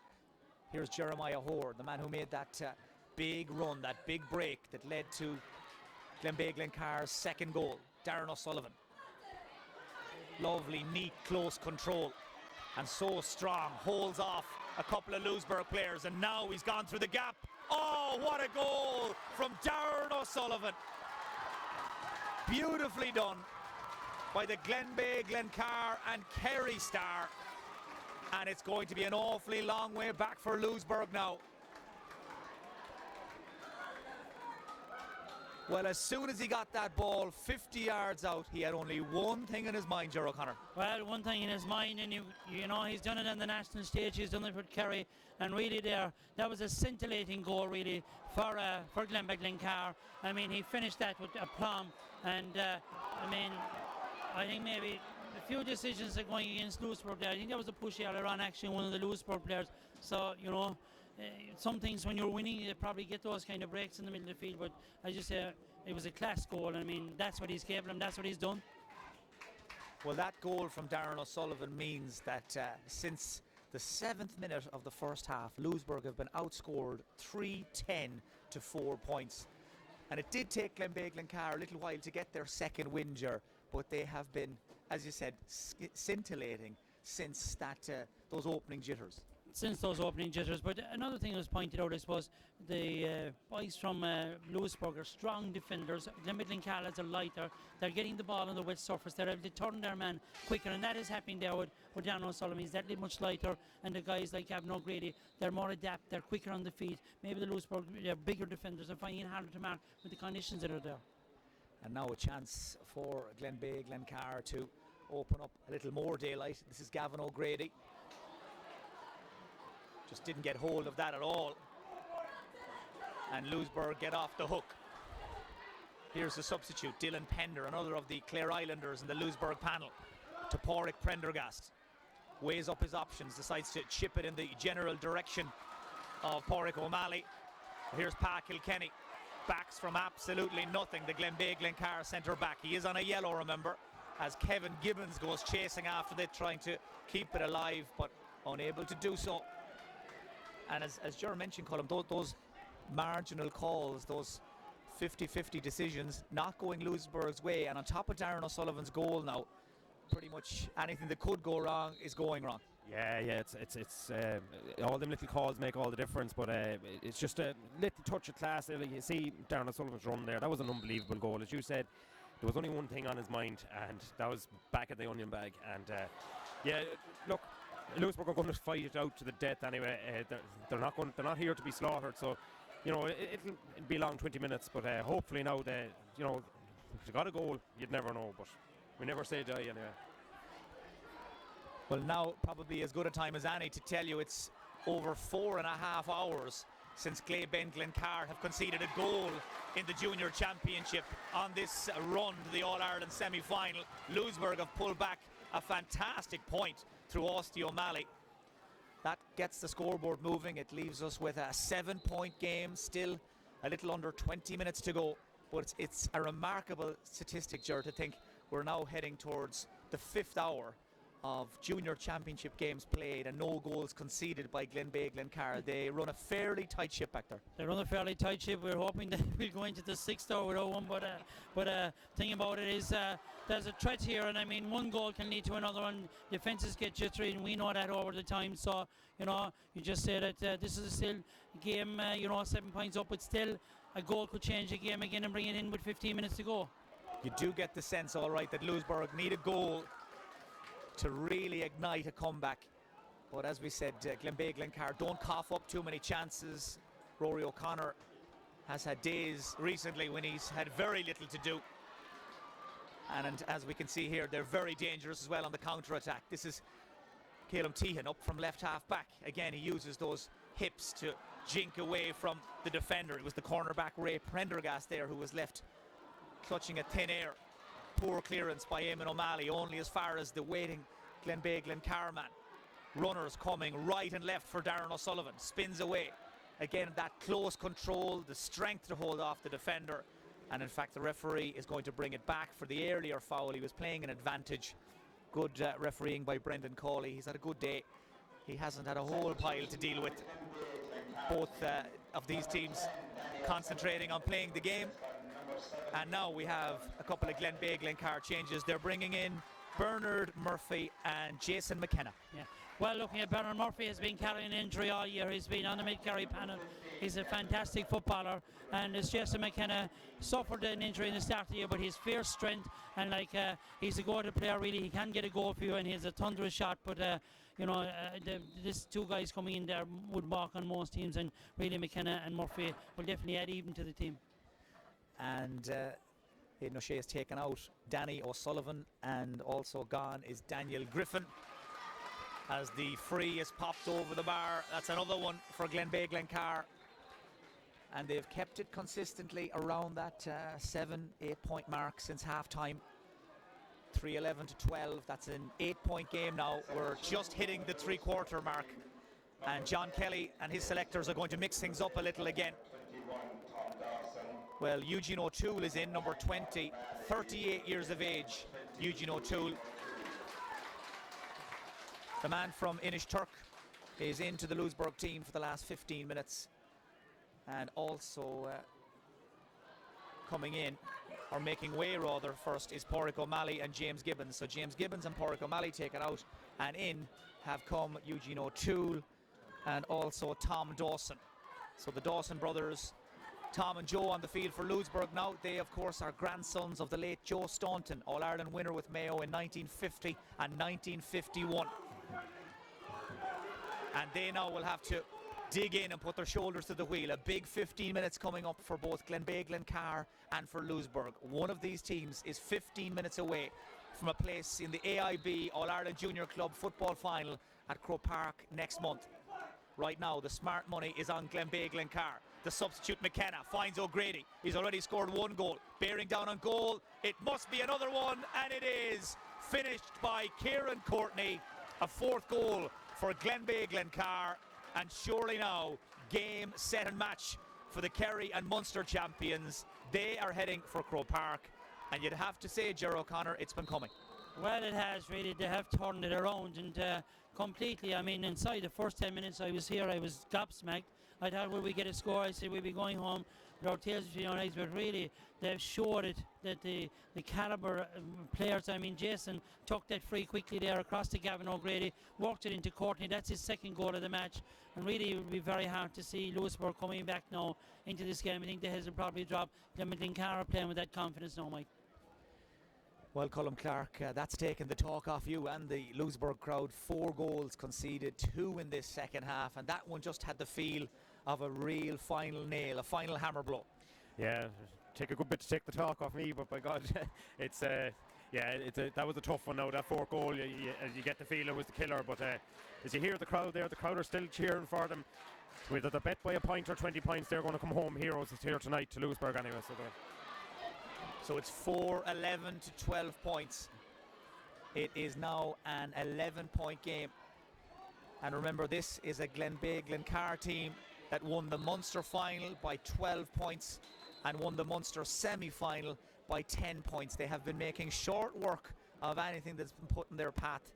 Gerald Griffins of Limerick, Gabriel Rangers of Cork, and now Louisburgh of Mayo, finding out that Glenbeigh-Glencar are a serious outfit. And of course, you're following in the footsteps of so many Kerry teams in recent years that have gone to All-Ireland junior and intermediate semi-finals and finals. It's almost like a conveyor belt. Well, it is, and people are saying maybe our chip that we have this many senior clubs in the county senior championship down in Kerry that's been muted nationally, that maybe our grading is maybe that little bit stronger than other counties, but I think Mayo's one county that have been consistently there as well. So, you know, it's just that that's the rules, and that's what Kerry are playing. They have been very strong, I suppose. The club structure in Kerry is very strong, and it has even the clubs have got stronger since this has been introduced, both the All-Ireland Series and the Intermediate and Junior Championships. And Louisburgh now again under the cosh. Glenbeigh-Glencar tails up, cruising now at this stage. And they've just brought in another sub as well. The man who's been taken out is the cornerback, Kieran Doyle. He got a black card in the Munster final win over Gabriel Rangers. And Kieran Doyle is called ashore, and he will rest up ahead of the anticipated and expected All-Ireland Junior Club final next month, as we watch Gavin O'Grady kick an absolute peach of a score from the right wing. Vincent Hoare, by the way, is the player who's come in for Kieran Doyle. But that score from Gavin O'Grady, it's another one for his collection, another one for his scrapbook, and he really has put on a masterclass of finishing in this game. Well, I've been one of the people, and I've said it doing the games of Radio Kerry, that I can't understand how Gavin O'Grady is not in the Kerry panel. He was there for a while last year. I don't think he was playing in a team that was able to give him that service, but I think if you get the ball to Gavin O'Grady, I don't think in watching football in Kerry that there's a good as forward inside in the county that's able to take those scores. Well, he has certainly been one of the main men up front for the Kerry champions, who, by the way, have outscored Louisburgh now in this second half so far by 2 goals and 4 to Louisburgh's 2 points. The West Mayo men finding it very difficult to make inroads, and now chasing as up comes Stephen O'Sullivan. Got the shot in as well, despite the best efforts of Michael Gibbons, but that goes all the way through to Danny O'Malley. Danny O'Malley, who I'm sure will be back at work in AIB, if not tomorrow morning, certainly Tuesday morning. It may take a day or two to get over this, but as Colin Clark mentioned already, what a year it's already been, what a season it's already been for Louisburgh, and they're not finished yet. Less than 10 minutes of normal time to go. Back there, standing in the gap for Glenbeigh-Glencar is Vincent Hoare, shoveled outside as far as Colin McGillicuddy. Here's the substitute, first chance for Bernard Murphy to get involved. And now Fergal Griffin, man who is playing, believe it or not, in his 17th season with the Glenbeigh-Glencar senior team. He is the quintessential club stalwart, is Fergal Griffin, and it looks like he's going to get his chance to play on the big day, on the big stage at Croke Park with his club. Jeremiah Hoare flicks it into the path of Stephen O'Sullivan. Plenty of movement up front. The man who makes the initial break is the substitute. That's Jason McKenna. O'Grady picks it on the run, makes it look effortless. O'Grady around the corner and across the face of the goal and wide. Well, with less than 10 minutes to go, Louisburgh are going to make a few more changes. John Riley and James Fox-Gibbons will be on in just a moment, but not before Aidan O'Shea springs Donna McGillicuddy, and he's taking out Stephen O'Sullivan. A mention of Aidan O'Shea, tell us a little bit about the Glenbeigh-Glencar manager. Of course, very talented footballer in his own right, career ended prematurely, but son of the legendary Jacko as well. Son of the legendary Jack O'Shea, but Aidan was a class footballer in his own right, and injury, a groin injury to the stomach really affected him. Was probably not diagnosed properly for a while, and when it's too late, I'll leave it back to you, Mike. Yeah, he's a happy man right now because Darren O'Sullivan in on the end of this, and it was very nearly a fifth goal for Glenbeigh-Glencar and a second for O'Sullivan. Second for O'Sullivan, he got in there, but talking about Aidan O'Shea, he's brought that calmness and steadiness along with Peter O'Sullivan there, down on the line there, and John Dorgan, a man who was a Kerry minor himself. So, they've really worked hard with the players, and Kieran, Aidan's brother, Kieran is the physio there. They really worked very hard inside, and, they brought that, and, the young players, the Daniel Griffins have come on as well, and KLMT and Jack Brosnan, they've added a lot to that team. So, Aidan O'Shea, I think, has been a very steady influence and a very calm influence on the team. Well, certainly Aidan O'Shea has got his team humming. Took them 9 or 10 minutes to open their account, and in those early stages Louisburgh could do no wrong, but now there's only one team in town, there's only one team playing football that is really eye-catching and really has started to turn heads in this second half, and that is Glenbeigh-Glencar. Eamon O'Malley seemed to throw that ball but got away with it. He had his back to the referee, and I think Brendan Cawley happy enough to let the play continue. 4 clear goals between the teams. Those goals, 2 of them scored by Kieran Courtney and 1 each from Gavin O'Grady and Darren O'Sullivan. Colm, I see Louisburgh getting ready to make a couple of more changes. I think John Kelly at this stage knows the game is up, but important to get guys out there, get them a feel and the experience of playing in an All-Ireland semi-final. Yeah, the lads have put in such an effort all year. They've been running the dunes back there in Silverstrand since January, so it's good to get all the lads, empty out the bench, give the lads a bit of experience. They've an intermediate championship to come up now next year, and they're playing the league now in a few weeks' time. I suppose the league will be starting, so no harm to have these boys get a run and get a taster again of competitive football. So those 2 Louisburgh substitutions are finally happening, and I must get a word off you, Colm, on one of the players who's been replaced, well, the 2 players who have been replaced actually, Marcus O'Malley and Alan Moran, both in their mid-30s, both old Louisburgh, absolutely nothing, and both men that will be hurting this evening and into the days and weeks ahead, because I think very few people, if any people, want it as badly as Alan and Marcus, and proud clubmen as well. You see them coming off there, like what stalwarts to the club. Alan's absolutely heartbroken there. Your heart to go to him. They didn't come up here to get this beaten today. They're two serious stalwarts for the club, and any young lad togging from under 5 up just has to look at them lads. My own lad is 5 years of age, and he looks at Adam Moore and Marcus like they're the uncles nearly. They're just unbelievable. The boys look up to them, and I hope to God they stick around, of course, for next year to get a taste of intermediate football. But they're just two brilliant guys. They couldn't do enough for you. Two great lads. So Alan and Marcus have been replaced. They can do no more. And we are now watching the final 5 minutes or so of this junior semi-final. Glenbeigh-Glencar sitting comfortably on a 4-goal cushion. And Ger, it's been a great advertisement, not alone for the junior club football championship, but for the club championship in general today. We've got a huge crowd here in Ennis. Of course, we have another game coming up shortly between Kenmare and Westport. And despite the wet conditions and the miserable conditions in this second half, both teams going hard at it. And of course, all the headlines will be about Glenbeigh-Glencar, but it took the two of them to give us a game. And for a long time, we got a cracking game, a great contest. We got a great contest, but it's not being patronising Column there or Mayo, but down in Kerry we have a fierce regard for Mayo football, because coming up here today, Glenbeigh-Glencar knew that Louisburgh were going to play football, and that's what we've seen. We've seen a football game, two teams that went toe-to-toe at it. Glenbeigh-Glencar got the breaks and goals. If Louisburgh could get a goal maybe when they went those 6 points up, I wonder would Glenbeigh-Glencar have come back, and Dan O'Sullivan there was shot again, and that's gone over the bar again. But you're looking at it. Do Louisburgh deserve to be in the end of this scoreline? No, because I think they contributed to a fantastic game here this afternoon, and just things didn't run for them. When they had the supremacy in the game, maybe a goal at that time would have killed off Glenbeigh-Glencar, Mike. Well, Darren O'Sullivan, in case anybody was wondering what sort of form he was in, what kind of shape he was in, well, you've got your answer today. Another sweet score for O'Sullivan off his right foot, treating us to the full exhibition today. The goal, a handful of points, and little wonder that Aidan O'Shea is calling young Calum Tehan and Tommy Cahill ashore. First cousins, in fact, the number 7 and number 12. They have a big day ahead on the 19th of February, and the two boys that have come in are Porrick Griffin and is it Cuilcha Purcell? Yes, indeed. Cuilcha Purcell there, his mom died. He'd be Porrick Griffin's sister that came in there as well, died a number of years ago when Cuilcha was very young, and he's going to be a fantastic footballer for Glenbeigh-Glencar over the time, really.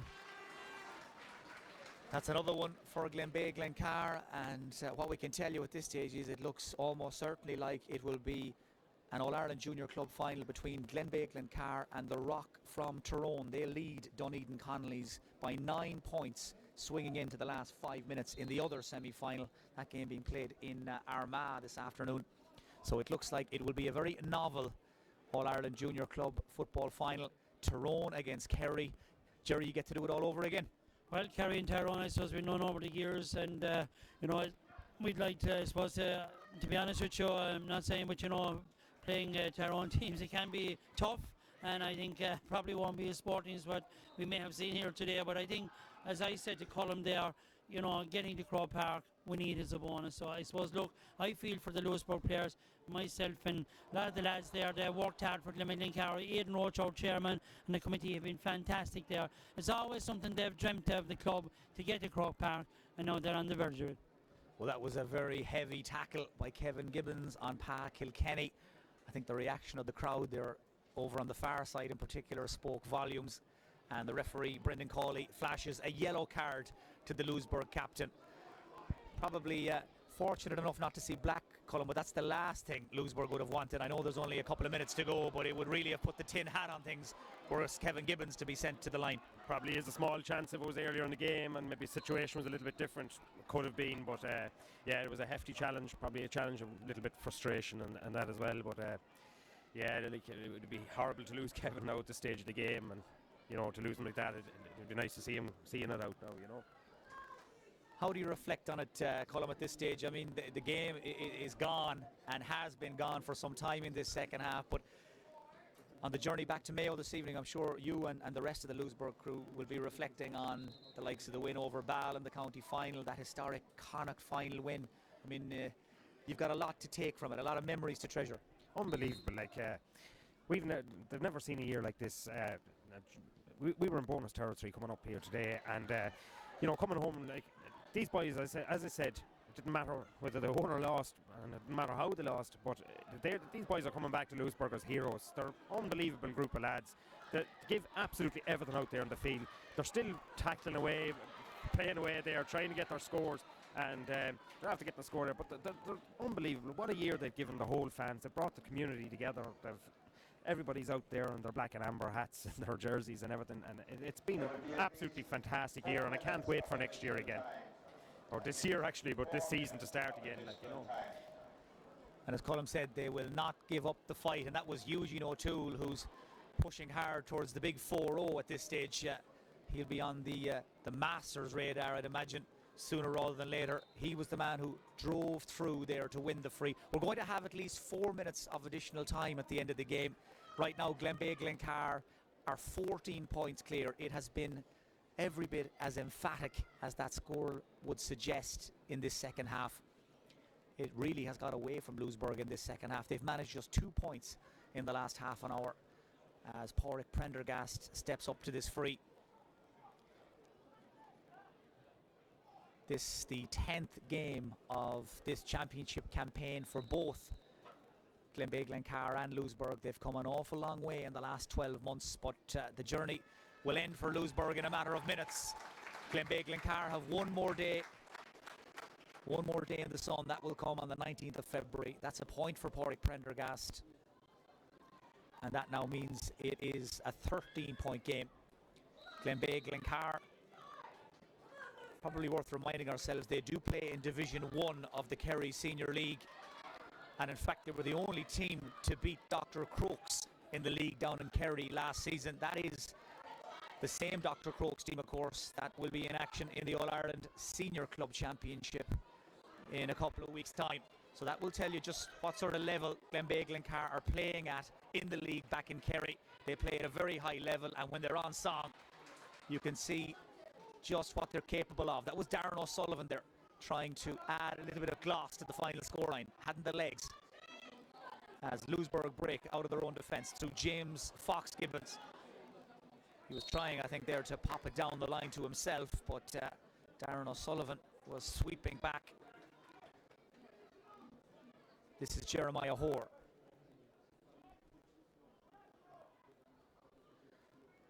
Glenbeigh-Glencar as well, by the way, who will be looking to follow in the footsteps of the likes of Brosna and Temple No from Kerry. Both of them county junior champions who went on to win the All-Ireland club title in each of the last 2 years. And of course, Temple No, backbone by the Spillans, beating another Mayo club, Ardnaree Sarsfields, in that All-Ireland final last year. And certainly in Temple No's case, Croke Park brought out the best in them. Time will tell if Glenbeigh-Glencar can add the All-Ireland club title to their already impressive haul. We're ticking towards the final minute of additional time as Oisín Lally tries to send Joe Dawson through the gap. Rare chance for the Louisburgh centre-back to get on the front foot and attack in behind the Glenbeigh-Glencar defence. But I suppose Joe Dawson, and indeed Tom Dawson as well, Colm, they're the type of guys that Louisburgh will be looking to build their team around in intermediate football in Mayo in 2017 and beyond. Because generally speaking, once you take Alan Moran, Marcus O'Malley and Austin O'Malley out of the team, the age profile very low. Yeah, the average, the three boys coming out now probably bring the average down a small bit, alright, but they won't thank me for saying that either, but it's a fact. Like, you see this game over there now, but you see the age profile is 9 or 10 under 21s on that panel, maybe more. Look, they've done us proud. They're heartbroken. A few days' time when they reflect, they've done us proud, and thanks very much to Louisburgh GA for everything they've done for us throughout the year.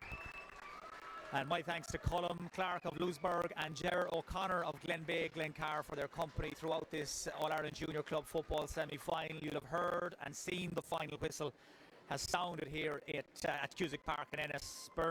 Brendan Cawley from Kildare has called it off, and it's finished in a very convincing win in the end for Glenbeigh-Glencar. They've beaten Louisburgh by 4 goals and 14 points to 13 points. The goals coming, 2 of them from Kieran Courtney and 1 each for Gavin O'Grady and Darren O'Sullivan. And that means it will be a Kerry-Tyrone All-Ireland Junior Club football final on Sunday the 19th of February. It will be Glenbeigh-Glencar of Kerry against the Rock of Tyrone. And as we said earlier, that final scoreline every bit as emphatic as it looks and sounds. As we hand you back over to Liam for some analysis of what we've just seen.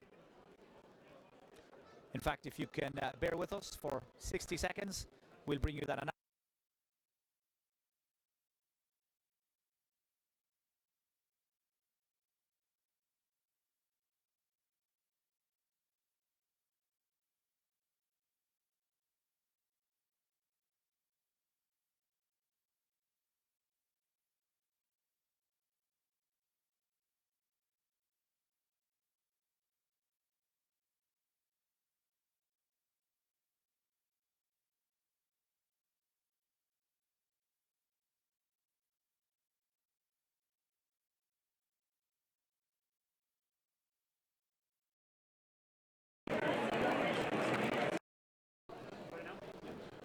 So that's it. That's the first game completed here between Glenbeigh-Glencar and Louisburgh.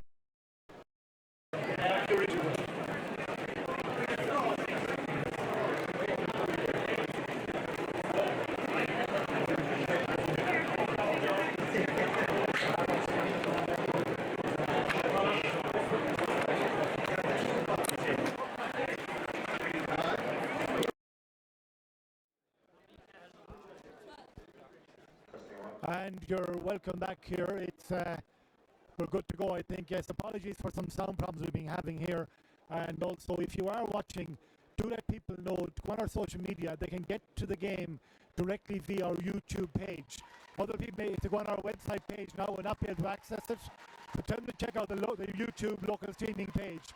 I'm joined by Tommy Cahill, the Glenbeigh-Glencar wing forward.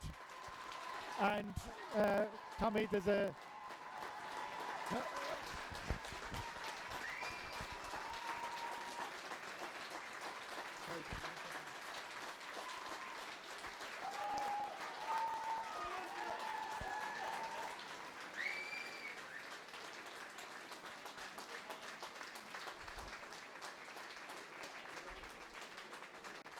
I'm joined by Tommy Cahill, the Glenbeigh-Glencar wing forward, and just behind us there you'll have seen that Louisburgh got a very warm round of applause as they left the field. I hope we're good to go there with Tommy. And Tommy, we made the point at half time that you had to dig in very deep in the first half because Louisburgh had raced ahead, but once he settled into it you seemed to not quite control the game entirely but have the upper hand.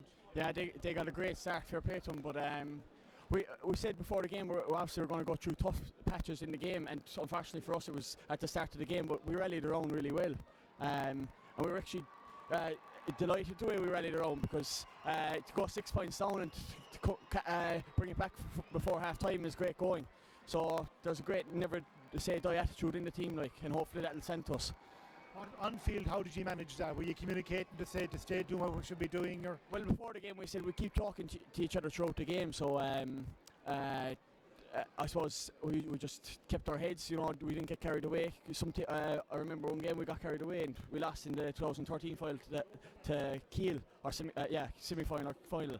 But no, we kept our heads and we seemed to just keep ticking over, ticking the scoreboard over, and thankfully we brought it back.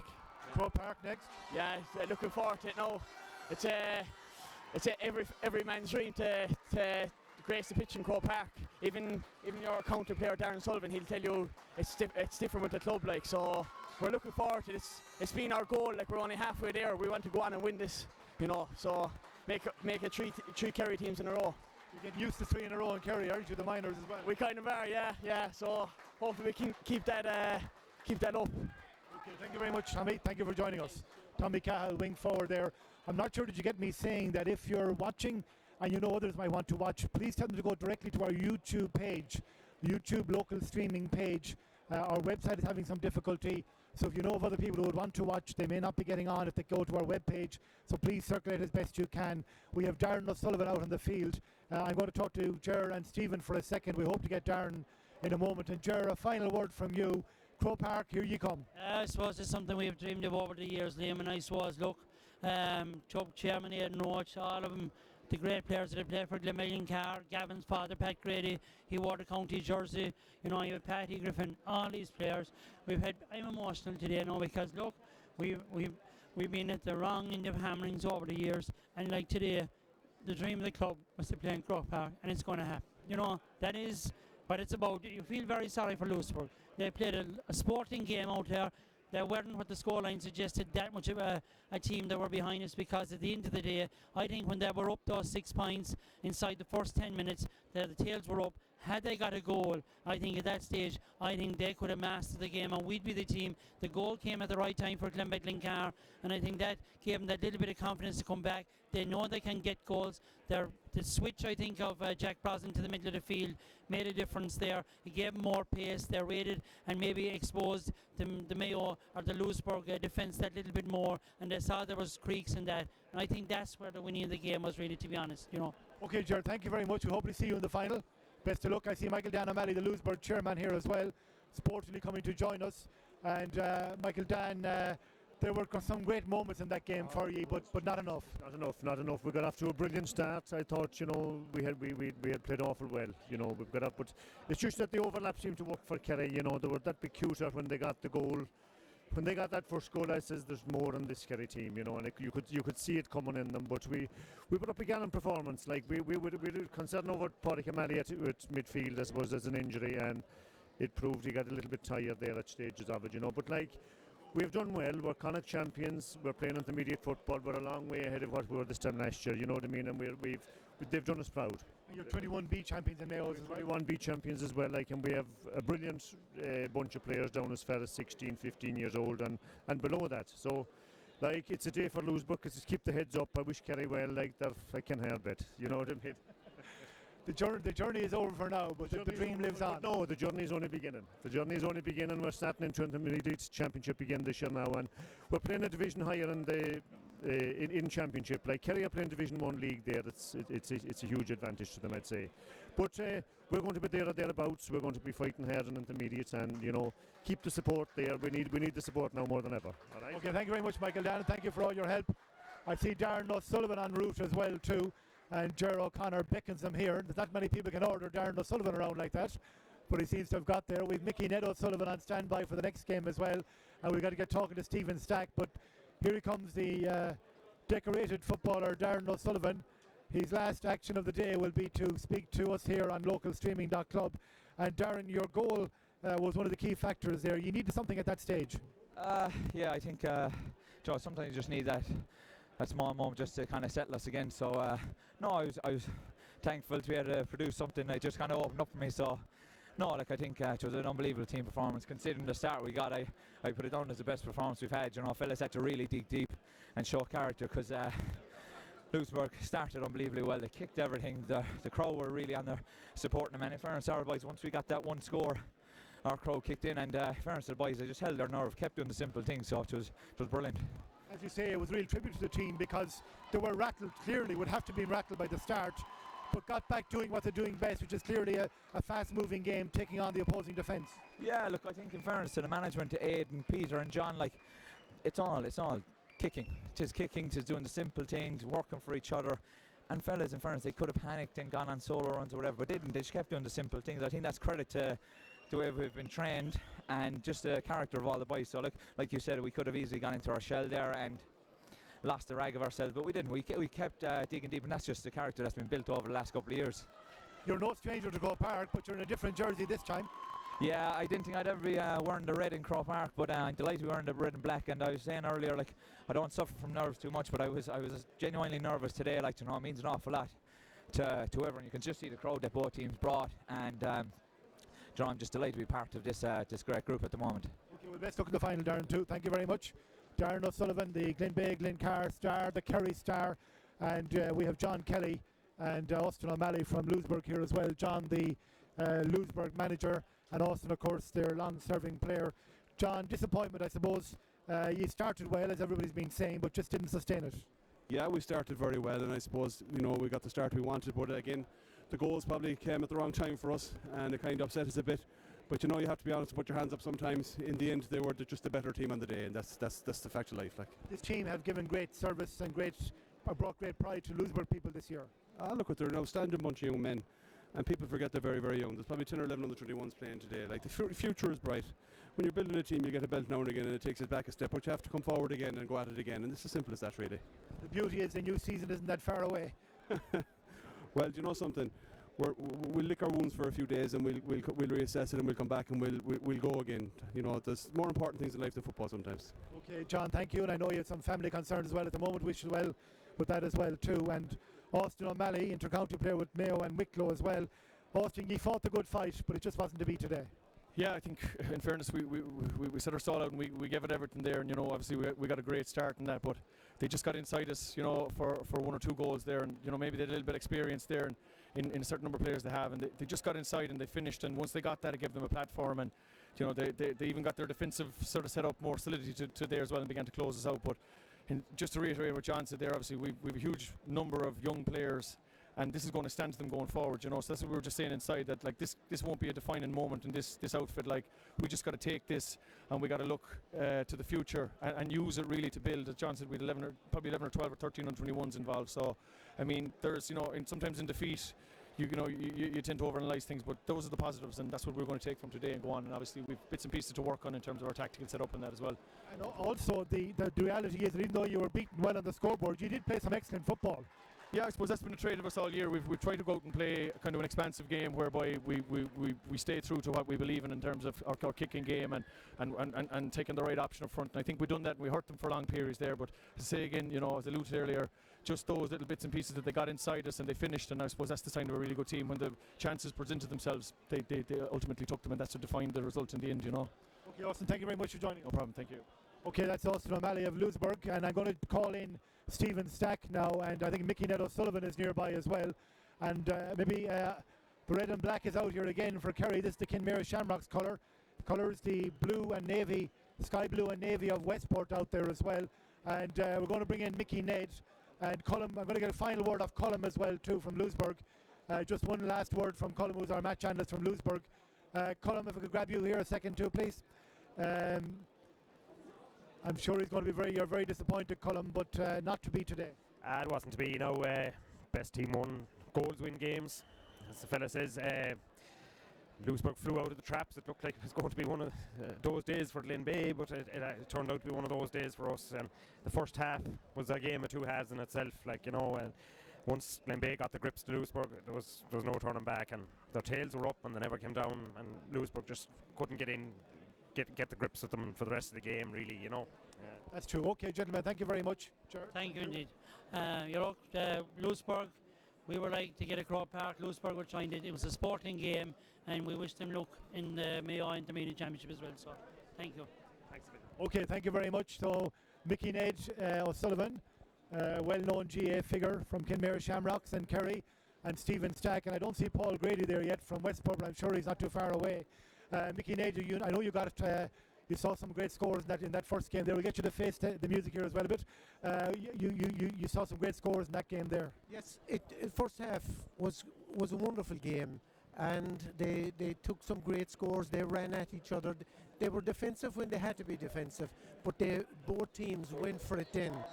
But unfortunately, I suppose Glenbeigh had more football as the game went by. And the real goal scoring power.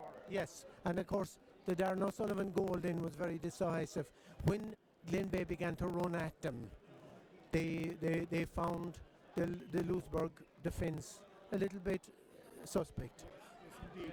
Goal scoring power in Kenmare Shamrocks as well, of course. A lot of scoring power displayed in the run to this point. Yes, and the full forward line, they're exceptional. Three of them have played. Two of them have played inter-county senior, and Shawnee Shea isn't far off it. He already played this year. So if they get the ball in there quickly, they're going to do serious damage. Okay. I'm going to grab Stephen for a second there as well too. Stephen, I suppose your final word first of all on the first game. You felt at half time Glenbeigh-Glencar probably a little bit more left at that stage. They had done a lot of the heavy lifting, and they were full value in the second half. They were, yeah. I think I was saying at half time, Liam, about that whole running game. But the platform for that really for me came from, I thought, Jim Caelan Tehan and Jack Brosnan in the half back line. And Pat Kilkenny, when he eventually got on top of Kevin Gibbons, who for me had a fantastic game for Louisburgh, that made a big difference. And I thought Colin McGillicuddy and Fergal Griffin in midfield gave them an enormous platform in the second half. And they just got a lot of possession in the second half. And of course, Darren Sullivan had a super game, I thought, up front. And Young Court, they had the guys to convert them. And of course, goals win matches, and they got 4 goals, which in these conditions is probably worth more than 3 points, you know. They look like a team who'd revel in Croke Park. Yeah, absolutely. Like they have a lot of pace in the team, and their skill set is actually quite high. But I'm not sure that the scoreline kind of reflected the difference between the two teams. I think the goals really killed the Louisburgh momentum, and Glenbeigh got the goals at the right time, you know, and I think that made a big difference, really, you know. Okay, your thoughts on the next one? Kenmare Shamrocks, well-known team, of course. They've been as part of the district team in the county final in Kerry.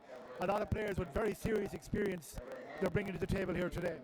Yeah, and I think what's interesting here, I don't know much about Westport, but looking at the statistics from their previous games, they haven't scored much, but they've conceded very little.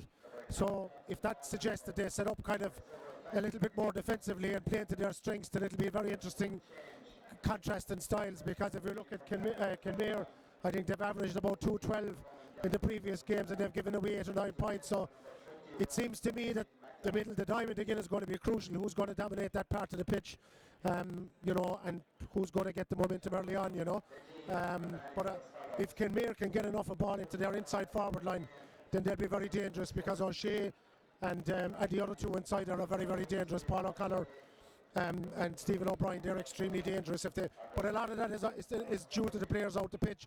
If the Kenmare fellas in the half-back line, half-forward line are winning enough of the ball and get it in quickly into them, they'll cause a lot of problems. But then again, you've Lee Keegan and Kevin Keane and a number of others on the Mayo panel on the other side as well. So, you know, it'll depend. Like the last game was Louisburgh got off to the start because they had the right attitude in the first 15 minutes. And games at this level are all about attitude and application. And again, the conditions, I thought both teams handled the conditions very well in the first half. These conditions probably won't suit Kenmare, but it'll depend on how well they adapt to them. If they can adapt to the conditions, I'd give them a good chance. Okay, Stephen, I'm going to get the 2 men from Westport there. Paul Grady and Austin Groden from the Westport club. And Stephen will hang on for a few minutes as well too. If you're watching, please let anybody who's not watching, if you know what I mean, to go on our Facebook page, on our Twitter page, or our YouTube page. The link direct to the game is there. We are having a problem with our website, so if you have anybody who you think would like to see the game, please do share. Go on our Facebook page, on our Twitter page, or on our YouTube page. The link is there. Paul Grady is our match analyst from Westport today, and Austin Groden, club chairman. Big day for the club. Oh yeah, great day for the club. Yeah, it's great to be here. The buzz all week, or the last few weeks since they won the kind of final around the town, has been massive, and the support we've got has been unreal, you know. So glad to be going. It's a long wait since the kind of final, so it's glad to get the chance today to get out and hopefully do the business. Did you manage to tune into the Louisburgh game at all, or were you too distracted? We did. We watched the start when we came in, and they were going very well. Then when we came back out of the dressing room, it's a different story. But it's a forewarning to us what Kerry teams can do, you know. So probably have to be on our guard, put it on our guard a lot more. Any late news we need to know about? No, nothing really. No, the changes they announced there. Oisin McLaughlin is starting, and Brian O'Malley, 2 more youngsters. We have a very young team today now. 5 minors, 2 only out of minor last year, so we're going with youth, definitely, you know. Okay, I see a word that Stephen O'Brien is not starting for Kenmare Shamrocks. Has that been announced, I wonder? I'm getting it here. It has been announced over the PA as well, so that's a massive loss for Kenmare Shamrocks. Paul, year without year leading scoring forward as well, Lewis Cawley. But Stephen O'Brien is an enormous late development here out for Kenmare Shamrocks. Certainly, yeah, Stephen O'Brien is a big name, and that's unfortunate for Kenmare, but it's maybe a boost to us. You know, it maybe frees up someone now to maybe we can go at them a little bit more, that we don't have to mind the house quite so much with that kind of danger present. Yes, and a big Westport crowd here, Paul. Big support for the team. Yeah, great crowd from Louisburgh and Westport here today. Now the traffic is very busy coming down, and you know, it's great to see the support here, the type of support, people that you wouldn't see at a game every week by any means, but they're here today and it's great. Okay, Paul, I'll let you back into the commentary box to join Mickey Ned O'Sullivan. Austin, we might catch you afterwards as well, hopefully. And I know there are probably people who wish to thank sponsors and all that who rallied behind the club in recent weeks. Oh, yeah, it has been fantastic. You know, of course, the Cascourt have been with us for years. This year, Port West, or for Christmas, they've announced a big sponsorship with us. And, of course, bursary scheme, I see. It's a bursary scheme that will be started next September, where 5 players who go to college will be able to avail of a bursary. and it'll be a link to keep them involved in the club and to track them after they go. And it's a problem, you know, fellas go to college. So it's a huge, I think it's the first club in Ireland to come up with this. And I want to thank the Port West and the Hughes family for what they've done, and hopefully days like today, and it'll get people sort of thinking about it and wanting to play for Westport, and it's a huge boost going forward. Yeah. Very innovative. Thank you very much, Austin. I'll call in Stephen again as well, because we have to assess that big news there, that Stephen O'Brien, I mean, he'd be a loss at county level. Never mind at this level, Stephen. Yeah, I'm not sure what the difficulty is, but I certainly didn't get any sense of that during the week, so obviously it must have been something that they couldn't overcome through the physios and the medical team, but that pretty much evens things up a lot, to be honest with you, because again, Stephen has been a very important player for Kenmare, and you know, he's the most senior player, I suppose, in the Kenmare team as well from a Kerry perspective, so yeah, it'll be interesting now to see how they adjust, you know. I wonder, did they know in advance, or are players getting that news today, because that could have a big impact? I'm pretty sure that they probably knew in advance and they just kept it quiet, you know, so hopefully the players themselves mentally would have had time to adjust to that news, you know. It's quite possible, Liam, that they were just giving him right until today if he had to do a fitness test or whatever, but it is a big blow for Kenmare. Yeah, they have strength in reserve, of course, as well. They have a lot of good young players contributing to Kerry underage teams and that kind of thing. They do. I mean, probably the best of them is young Shawnee O'Shea, who's in the team, and his older brother, has played with Kerry minors as well, so look, I would be hopeful that they'll be able to adjust, but as I said, it is a big blow, so it'll be interesting to see now if Westport can capitalise on that, you know. Yeah, that'll give them a boost. Westport, not the most free scoring of teams. They've had small, low enough tallies right throughout their campaign, but they're a dogged outfit. I saw them in the Mayo Championship on a few occasions. A few times you thought they were gone, but they hung in, and they'll be hoping to put tabs, I suppose, keep tabs on Kenmare's flying attackers. Louisburgh gave them a great boost probably early on with the start they had, but they ran into a bit of a tornado when Darren O'Sullivan and co opened up in the first game. Big crowd here today again at Cusack for the second half. All the Louisburgh crowd seem to have stayed, and I'm sure the Glenbeigh-Glencar people are in no hurry home either. They're putting a few pounds aside now for Croke Park. That's right, yeah, I'm sure that the hotels will be booked and so forth, and it's marvellous excitement for them, for any team, to get to an All-Ireland final as well. I think Westport did they win the intermediate in 2009? Yes. So at least, you know, they have the experience, and they're not a first-time outfit when it comes to that, so and they have, am I right in saying they have more than just the two lads? Yes, so they have a lot of good players. Well, Fionn McDonough and Niall McMenamin. Big scorer, I think. Yes, he has, and he got a run with Mayo recently. Now they're young. They're Niall McMenamin guy, cornerback, who got a run with Mayo seniors in the FPD, is under 21, as is McDonough under 21. And they have young players all through the field. I mean, Lee Keegan is 27 years of age. He's their oldest player. Usually at this level it'd be about 37 to be your oldest player. I remember a guy from Martin from Parnell's is at 42 or something in an All-Ireland final against the Kerry team, I think. That's right, and there was wasn't there Jerry Burke? Did he play for 41? And didn't the next generation, his son won an All-Ireland, I think, didn't he, with Corofin? You might come back yourself, will you? Not at this stage, no, but I've 3 kids under 5, but it'll be a while before they'll be playing at that level, you know. Okay, I think we're good to do a handover in a couple of moments' time. We will be just checking one or two things there. As I said earlier, because we've had a website problem, please let people know to go on our Facebook page, to go on our Twitter page, or on our YouTube page to share, to find the link to this. So some people might be trying to get on now, and we've had some problems with our website. I think that the traffic was way beyond what we expected, Stephen. So I think James Gill is knocking around as well, the former Mayo player. We'll grab him here, actually. James, of course, National League winner with Mayo in 2001. No longer, well, he's wearing the colours literally today, but no longer wearing the colours as a player for Westport. But a huge day for your club, James. Absolutely, yeah. It's a great occasion. I think this is kind of what the club championships are about. You know, you can see everyone kind of from the local communities and stuff been here, so it's a very momentous occasion, especially for Westport, considering we kind of haven't progressed as far as we have ever, I think, within the club's history. So it's a great thing to happen, you know. Are you playing a bit at all now? Kind of trying to get back into it, yeah. Hopefully go back to season. You know, when you turn 36, the kind of the reality of it is very different. So definitely try and do a bit anyway, you know. We've just been talking about 42-year-old footballers here, so don't be disheartened. I don't hope to achieve that kind of heights now, so I don't. But look, you know yourself now, you kind of get involved with some club. So living in Dublin now, so I'll probably kind of get involved in it, you know. Okay, thank you very much, James. Good luck to your club there today as well. James Gill played for many years for Mayo at senior level and won National League title, of course, in 2001. And we have both teams out in the field, as we said, Westport in the Dublin colours, and Kenmare Shamrocks in the down colours, to make it simple for you. And I see the Louisburgh players and management resuming their seats in the stand here, and I'll hand over to Mike Finnerty, who will take it over after the national anthem. We'll let the national anthem play through.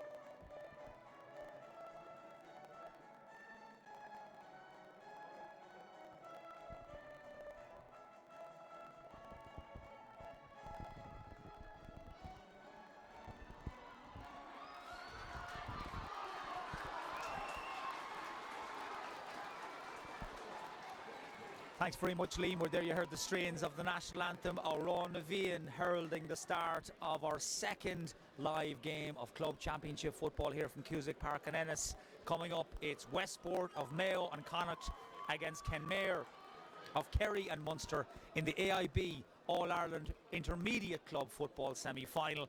Kenmare playing in their traditional colours of red and black. Westport in the sky blue and navy blue. They will play in the first half. Westport, that is, from left to right as you look at it. Our referee is Martin McNally, from County Monaghan. And I'm delighted to say I'm joined by Paul Grady of Westport and Mickey Ned O'Sullivan of Kenmare and Kerry on co-commentary for the second of our live games from Ennis this afternoon. Mickey Ned, Kenmare, raging hot favourites, but going into the game without their captain and their Kerry county man, Stephen O'Brien. What's the latest we're hearing on Stephen? Well, I think he has a slight hamstring strain, and as a precaution, I don't think they're starting him, but I'm sure if they're under pressure during the game, we'll see him being brought in. So there you hear it, Stephen O'Brien, the Kerry forward, a real class act. He doesn't start, he is among the Kenmare subs though, and his place taken up front by Alan O'Leary, with Westport also making one late change to their starting team. Ronan Geraghty dropping out, and in comes Oisin McLaughlin, a county minor with Mayo last year. That's the first shot at goal from Kenmare. That gives us a chance to give you a quick check on the team, starting with Kenmare in goal. It's Kieran Fitzgibbon, the full back line, Stephen O'Shea, Tommy O'Sullivan and Dara Crowley. Shane O'Sullivan, Dara O'Shea and Mark Crowley make up the half back line. John Mark Foley is alongside David Hallisey in the middle of the field. Patrick O'Shea, Sean O'Leary and Kevin O'Sullivan are in the half-forward line, with Sean O'Shea, Paul O'Connor and Alan O'Leary up front. That was Fionn McDonough there getting a boot to ball for Westport, just trying to set them on the front foot. Their goalkeeper today is Patrick O'Malley. It's a full back line of Niall McManaman, Kevin Kane and Keelan Dever. Brian O'Malley, Brian McDermott, the captain, and James Welsh are in the half-back line. Lee Keegan, the Footballer of the Year, is named at number 8 alongside Shane Scott. In the half-forward line, it's Fionn McDonough, Phil Keegan and Liam Staunton. And in the full-forward line, Colin Moran, Paul Lambert and Oisin McLaughlin, all three of whom were Mayo minors only last summer. So we've played a couple of minutes. Kenmare on the attack, trying to build something down along that right-hand side, but that delivery in towards Paul O'Connor, broken up back there by James Welsh and cleared away by Lee Keegan. First touch for the 4-time All-Star, who's being tagged at this stage, it looks, by Kenmare's Kevin O'Sullivan. Keegan involved in the thick of things already, gets the ball, moves it on smartly, got tangled up in John Mark Foley as well for good measure. Westport continue to build through the lines slowly and surely. Out to Paul Lambert, wearing 14, but he's drifted out to the half-forward line to get involved, clipping it down the line towards Oisin McLaughlin. Very talented young footballer, beaten though in the first foot race in that full forward line. And because Westport didn't retreat quickly enough, ball is moved forward and the free taken by Stephen O'Shea. Kenmare, who lost the 2013 All-Ireland Junior Club final, looking to make amends this year and go all the way in the Intermediate Championship. Man on the ball is Sean O'Shea, one of a number of sets of brothers in the Kenmare starting team. Sean O'Shea looking to link up inside, ball though knocked away by a kneecap Surface very, very greasy. It's been raining steadily now for the last hour or more. That's a loose pass by Brian McDermott. He was just on a different wavelength to Phil Keegan. Another hit going in there after the ball had left. Man who bit the dust was Sean O'Leary. Kenmare on the attack. This is Kevin O'Sullivan. Spots the run of David Hallisey. O'Malley leaves his goal for Westport and gets the boot to it. Danger still not cleared, and it's popped up and over the bar, and Kenmare have the lead. That score kicked by the right half forward Patrick O'Shea. It has taken us 3.5 minutes to get the opening score of the game. It comes from the Kerry champions, and it's Patrick O'Shea who has the honour of kicking them out in front. Mickey Ned, it's been a particularly frantic first 3 or 4 minutes. And of course, the ground conditions are slippery, and it's making ball handling more difficult. David Hallisey was unfortunate there. Keeper Malley came out, cleared his lines, but Patrick O'Shea got his point. Paul Grady, everybody wondering how Westport are going to position Lee Keegan. What have you made of what you've seen of his involvement so far? I think Lee is as per normal, sitting in a centre back, and we'll see how the game develops and whether we need to use him elsewhere. But I think for the moment, centre back is where he's at. Any other tactical switches or changes you've noticed that Damien Loftus has come up with? I'm not sure. I think Brian O'Malley is operated around the middle of the field, when Brian McDermott has gone into the back line. And that's the only other switch that I know of. Oisin McLaughlin would be in corner forward, of course. Well, a stoppage here, and one of the Kenmare players is going to need attention. Kenmare seem to be playing Shawnee Shea and Paul O'Connor up front, and creating the space in front. There'll be a lot of lateral movement and leaving the ball into space quickly.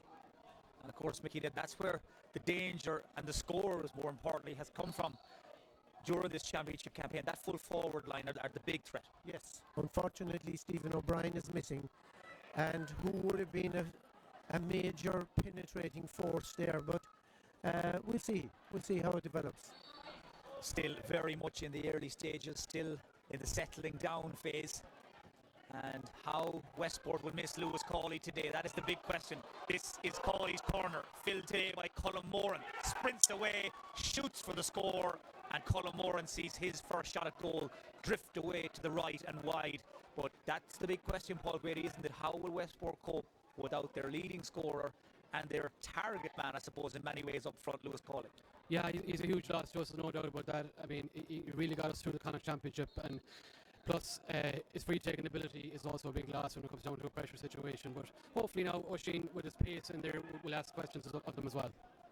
Don't forget, wherever you are watching the game this afternoon, get in touch via Facebook or our Twitter page at Local Streaming. Hashtag the toughest. Tell us where you are, maybe what you're doing, and whether you're shouting for either Kenmare or Westport.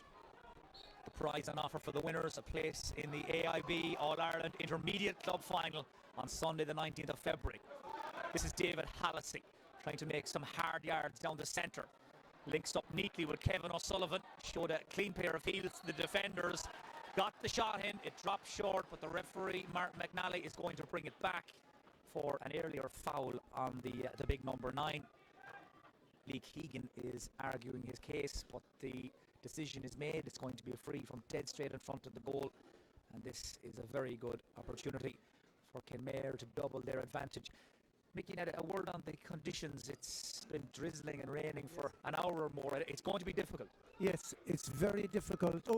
Oh, the shot, the quick free, and it very nearly ended up in the back of the Westport net. Well, that caught everybody napping, not least those of us up here in the commentary box, and also perhaps the Westport goalkeeper Patrick O'Malley. It was an absolute thunderbolt of a free that was fired in towards the Westport goal. We were all expecting it to be tapped over the bar. He went for the goal. It cracked down off the underside of the crossbar, back into play, and Kenmare leave with a point in any event. A point from Sean O'Shea, hammered up and over the bar. But what about that free? Well, it was a trademark tap-over position for the Kenmare free taker. That was Paul O'Connor, but he went for the goal, and Mickey Net, it would have been spectacular. Yes, it would probably remind me of a Mikey Sheehy goal long ago in 1978. But Westport spilled that coming out of defence, and they'll have to be careful taking the ball out of defence there, and especially in a wet day with the conditions the way they are. And Kenmare settling into their stride very quickly here. They're 2 points to the good. We've played 8 minutes, and but for the underside of the crossbar, they'd have already hit the net as well. Here's Niall McManaman, man who played for Mayo a few weeks ago in the FBD League, gives it to Lambert. He went for goal, Paul Lambert, low and hard. I'm sure Kieran Fitzgibbon will say he had it covered, but a first glimpse of Niall McManaman in full flight. And Paul, he just showed us there why he was on Stephen Rochford's radar a few weeks ago. Very promising young footballer, and boy, he can move. Yeah, Brian has had a fantastic campaign for us. He won our Player of the Year there at the recent dinner dance. So, there's no question he's been one of our best defenders all year, and he showed a clean pair of heels there. And Paul Lambert should have hit the target? Yeah, I think so. I mean, on a day like today, you're not going to get too many opportunities like that. You need to try and make them count. So a let-off for Kenmare, a missed chance for Westport, and still the Kerry and Munster champions setting the early pace. Here's Alan O'Leary, the man who came in at the last minute to replace the injured Stephen O'Brien. Kenmare trying to play too much football there, though, in their own defence. Mark Crowley trying to link up with his brother Dara, and it all got too tight. They get away with it, though, and at the second attempt, Mark Crowley fires it down the field over the head of Niall McManaman. Man tried to keep it in play there is Patrick O'Shea. He's a farmer and he's a fishmonger, and today he's on duty at right half forward for Kenmare Shamrocks. Pops the line ball neatly in front of his colleague in there, Kevin O'Sullivan, wrapped up by Lee Keegan. As always, abrasive, getting tight and up close to his man. That's a lovely ball from Alan O'Leary all the way across the D towards Paul O'Connor. Kevin Kane got two hands in. In fact, it was James Welch, I think, was it, or Keelan Dever, rather, that got the two hands in there on Paul O'Connor with a good, solid push.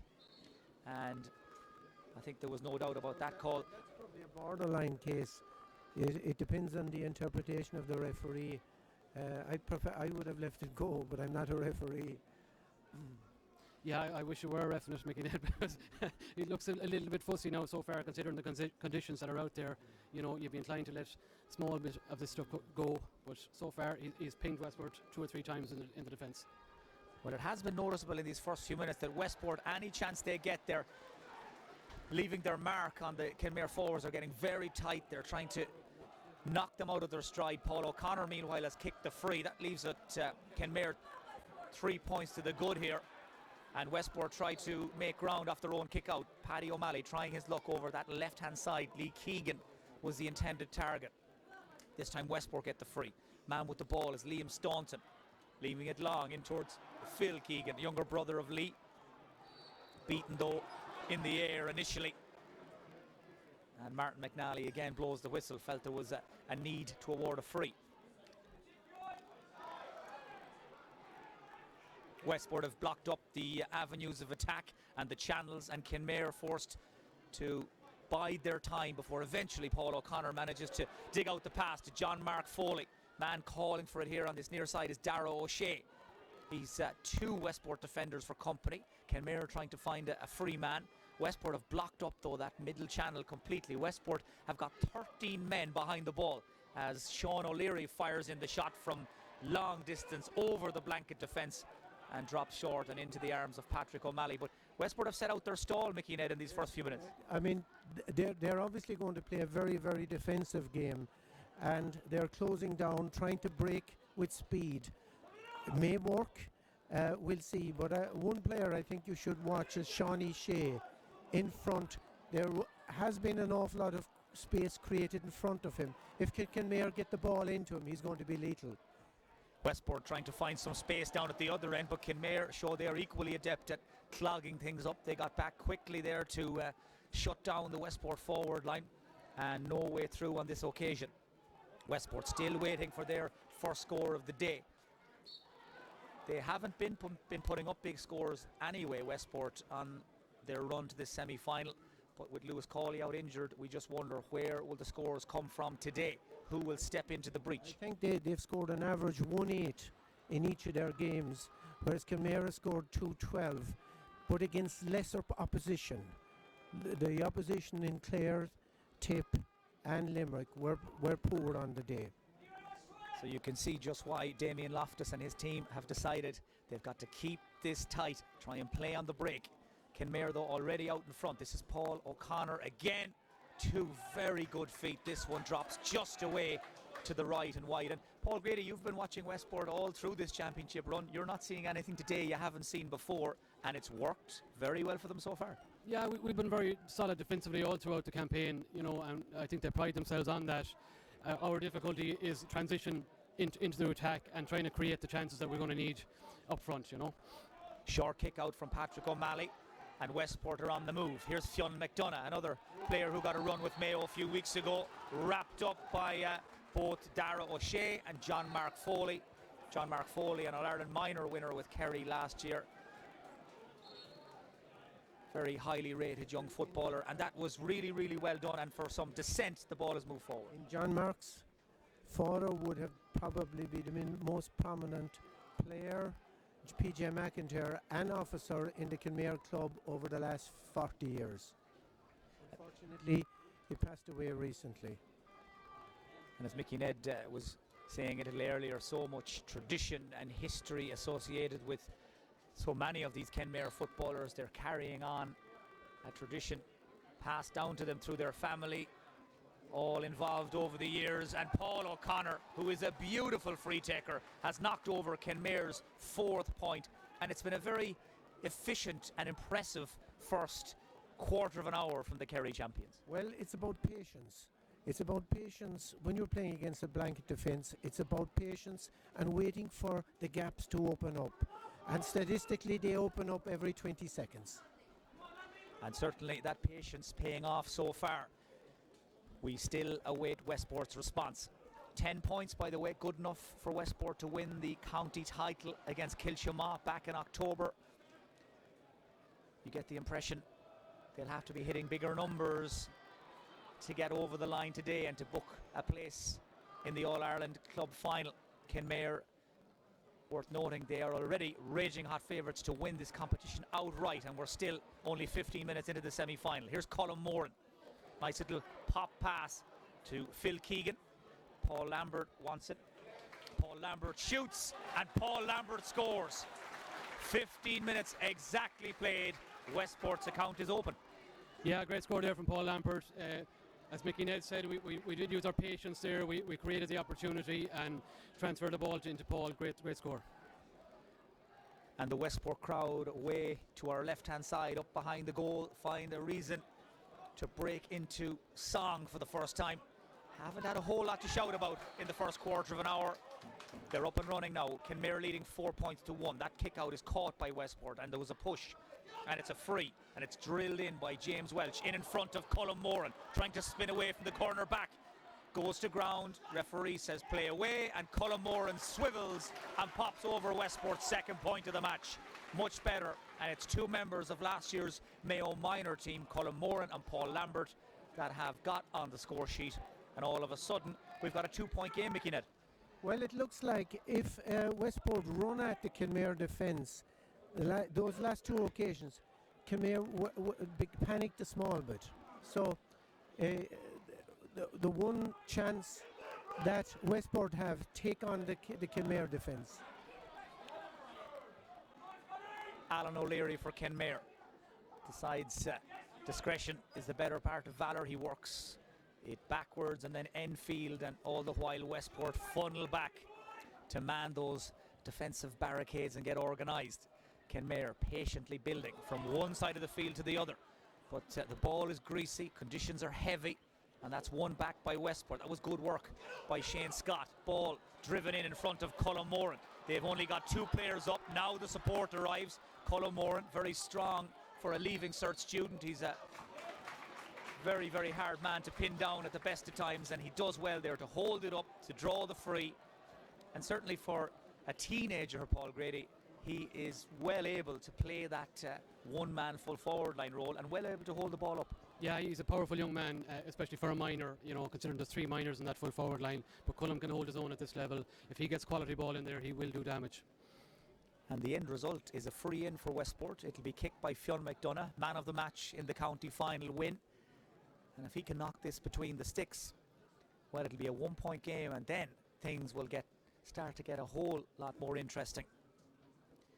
He's watched by his manager Damien Loftus, a native of County Dublin. Fionn hasn't caught that cleanly at all. Diving across spectacularly to try and gather it was Dara Crowley. Manages somehow to squeeze it out through the cluster of players in front of him. But possession retrieved and won back by Liam Staunton.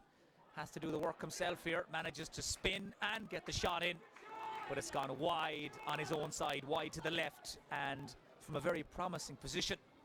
Westport unable to come away with the score, and it remains 4 points to 2.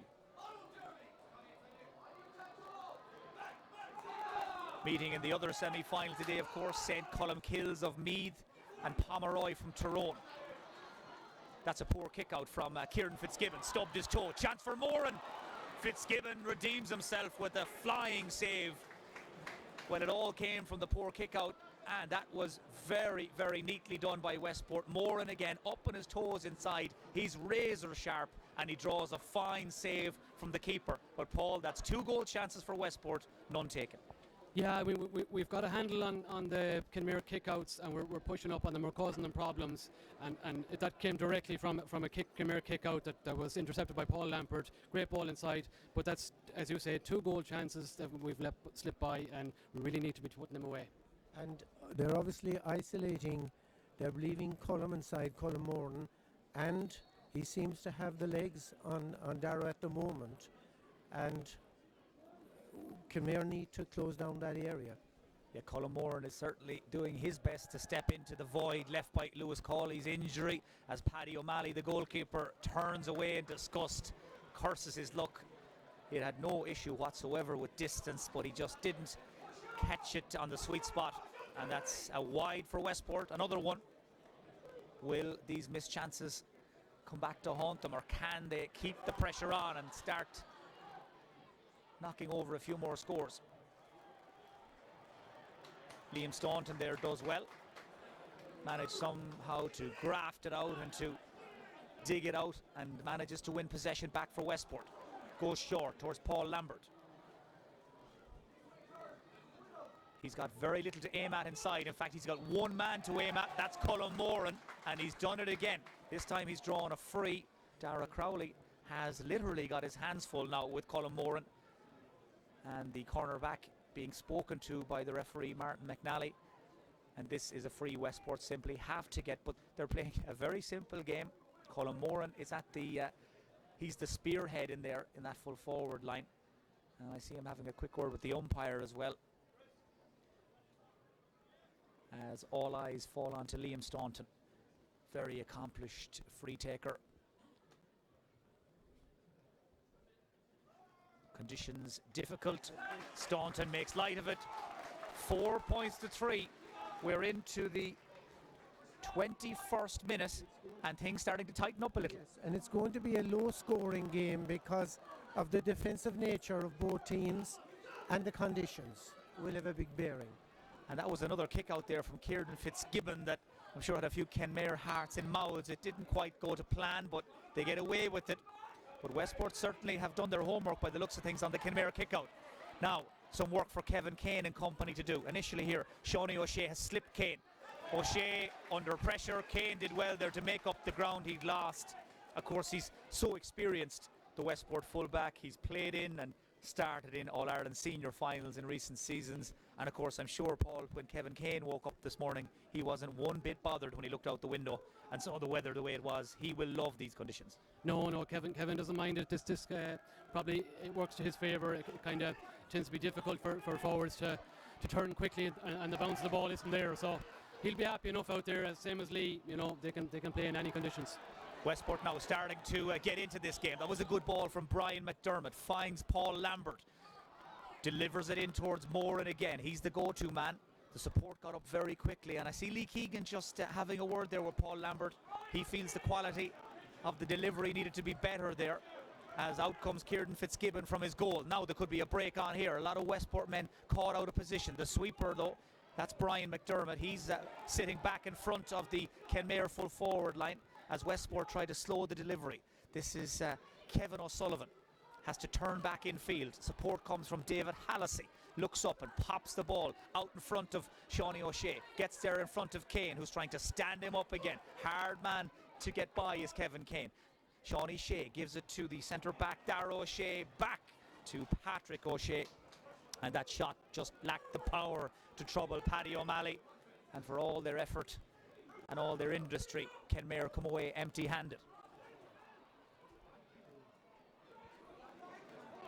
Paul Lambert, 14 in his back, but he's playing most of his football in that middle third, and he can cover ground. Brian McDermott, the captain. This is nice from Westport. The final shot comes in from Oisin McLaughlin, and you could tell from his expression there, he knew that was not the way it was meant to be. Poor clearance by Kieran Fitzgibbon. McDonough knocks it down to Phil Keegan. Westport trying to work their way through and manufacture an equaliser. McDonough, dangerous ball. Keeper comes and gets there. Two strong fists from Kieran Fitzgibbon. And away with the ball goes Tommy O'Sullivan, brother of Kevin O'Sullivan, the left half forward.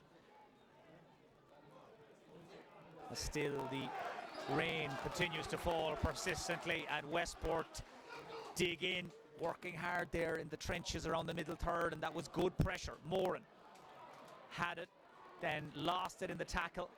He just got swallowed up there by 2 or 3 defenders, and the man trying to take it clear for Kenmare was John Mark Foley, but he was met by a welcoming committee there of 3 or 4 Westport men across the 65. One of them was Keegan. This is Brian McDermott. Paul Lambert wants it and gets it. Phil Keegan is outside. Could be a goal chance here. Keegan shoots. Blocked at full stretch by Dara Crowley and pushed away for a 45.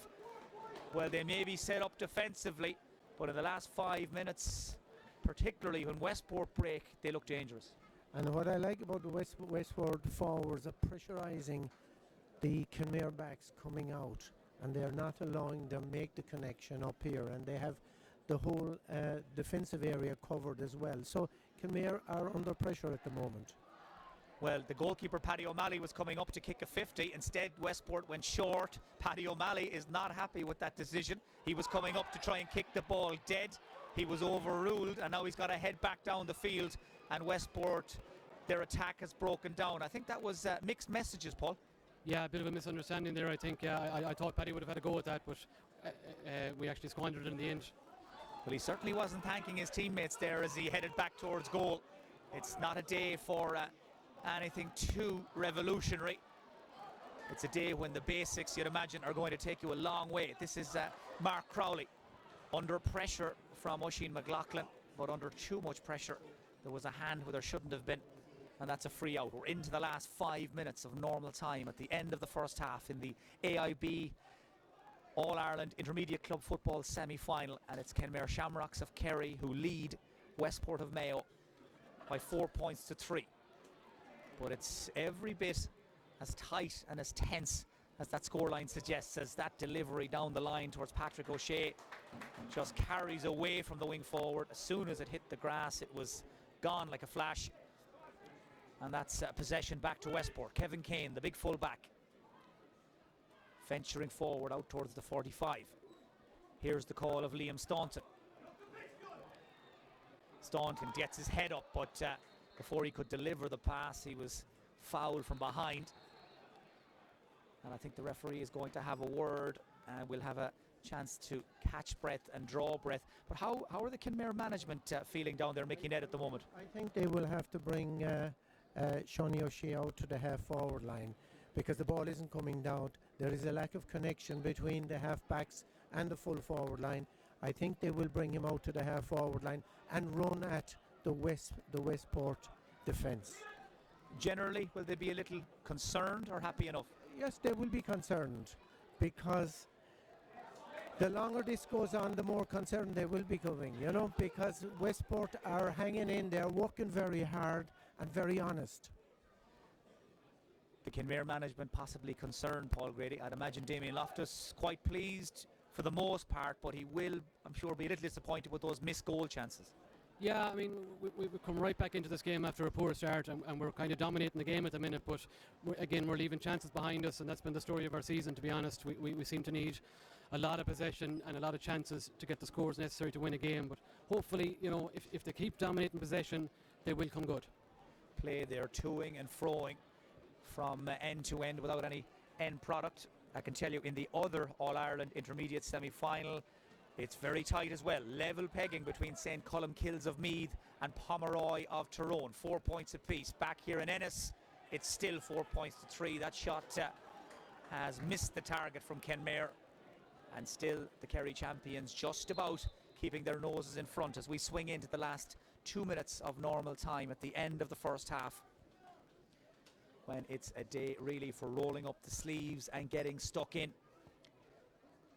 Westport, of course, coming into this All-Ireland semi-final on the back of a solid, if not spectacular, Connacht final win over Ballinamore, Sean O'Heslin's. Kenmare, well, they had things slightly easier in Munster, beating Adair of Limerick in the provincial final and proving too good for Fethard and Kilfenora in that provincial series as well. That's a yellow card. Yellows all round there for Paul O'Connor and Keelan Dever, both of them in the book. And now Paddy O'Malley, after quite a long wait, gets a chance to strike this kick out. He's looking for Fionn McDonough way over on this near side. Racing for possession there with Darrow O'Shea. Fouled by McDonough, free to Kenmare, delivered into Paul O'Connor.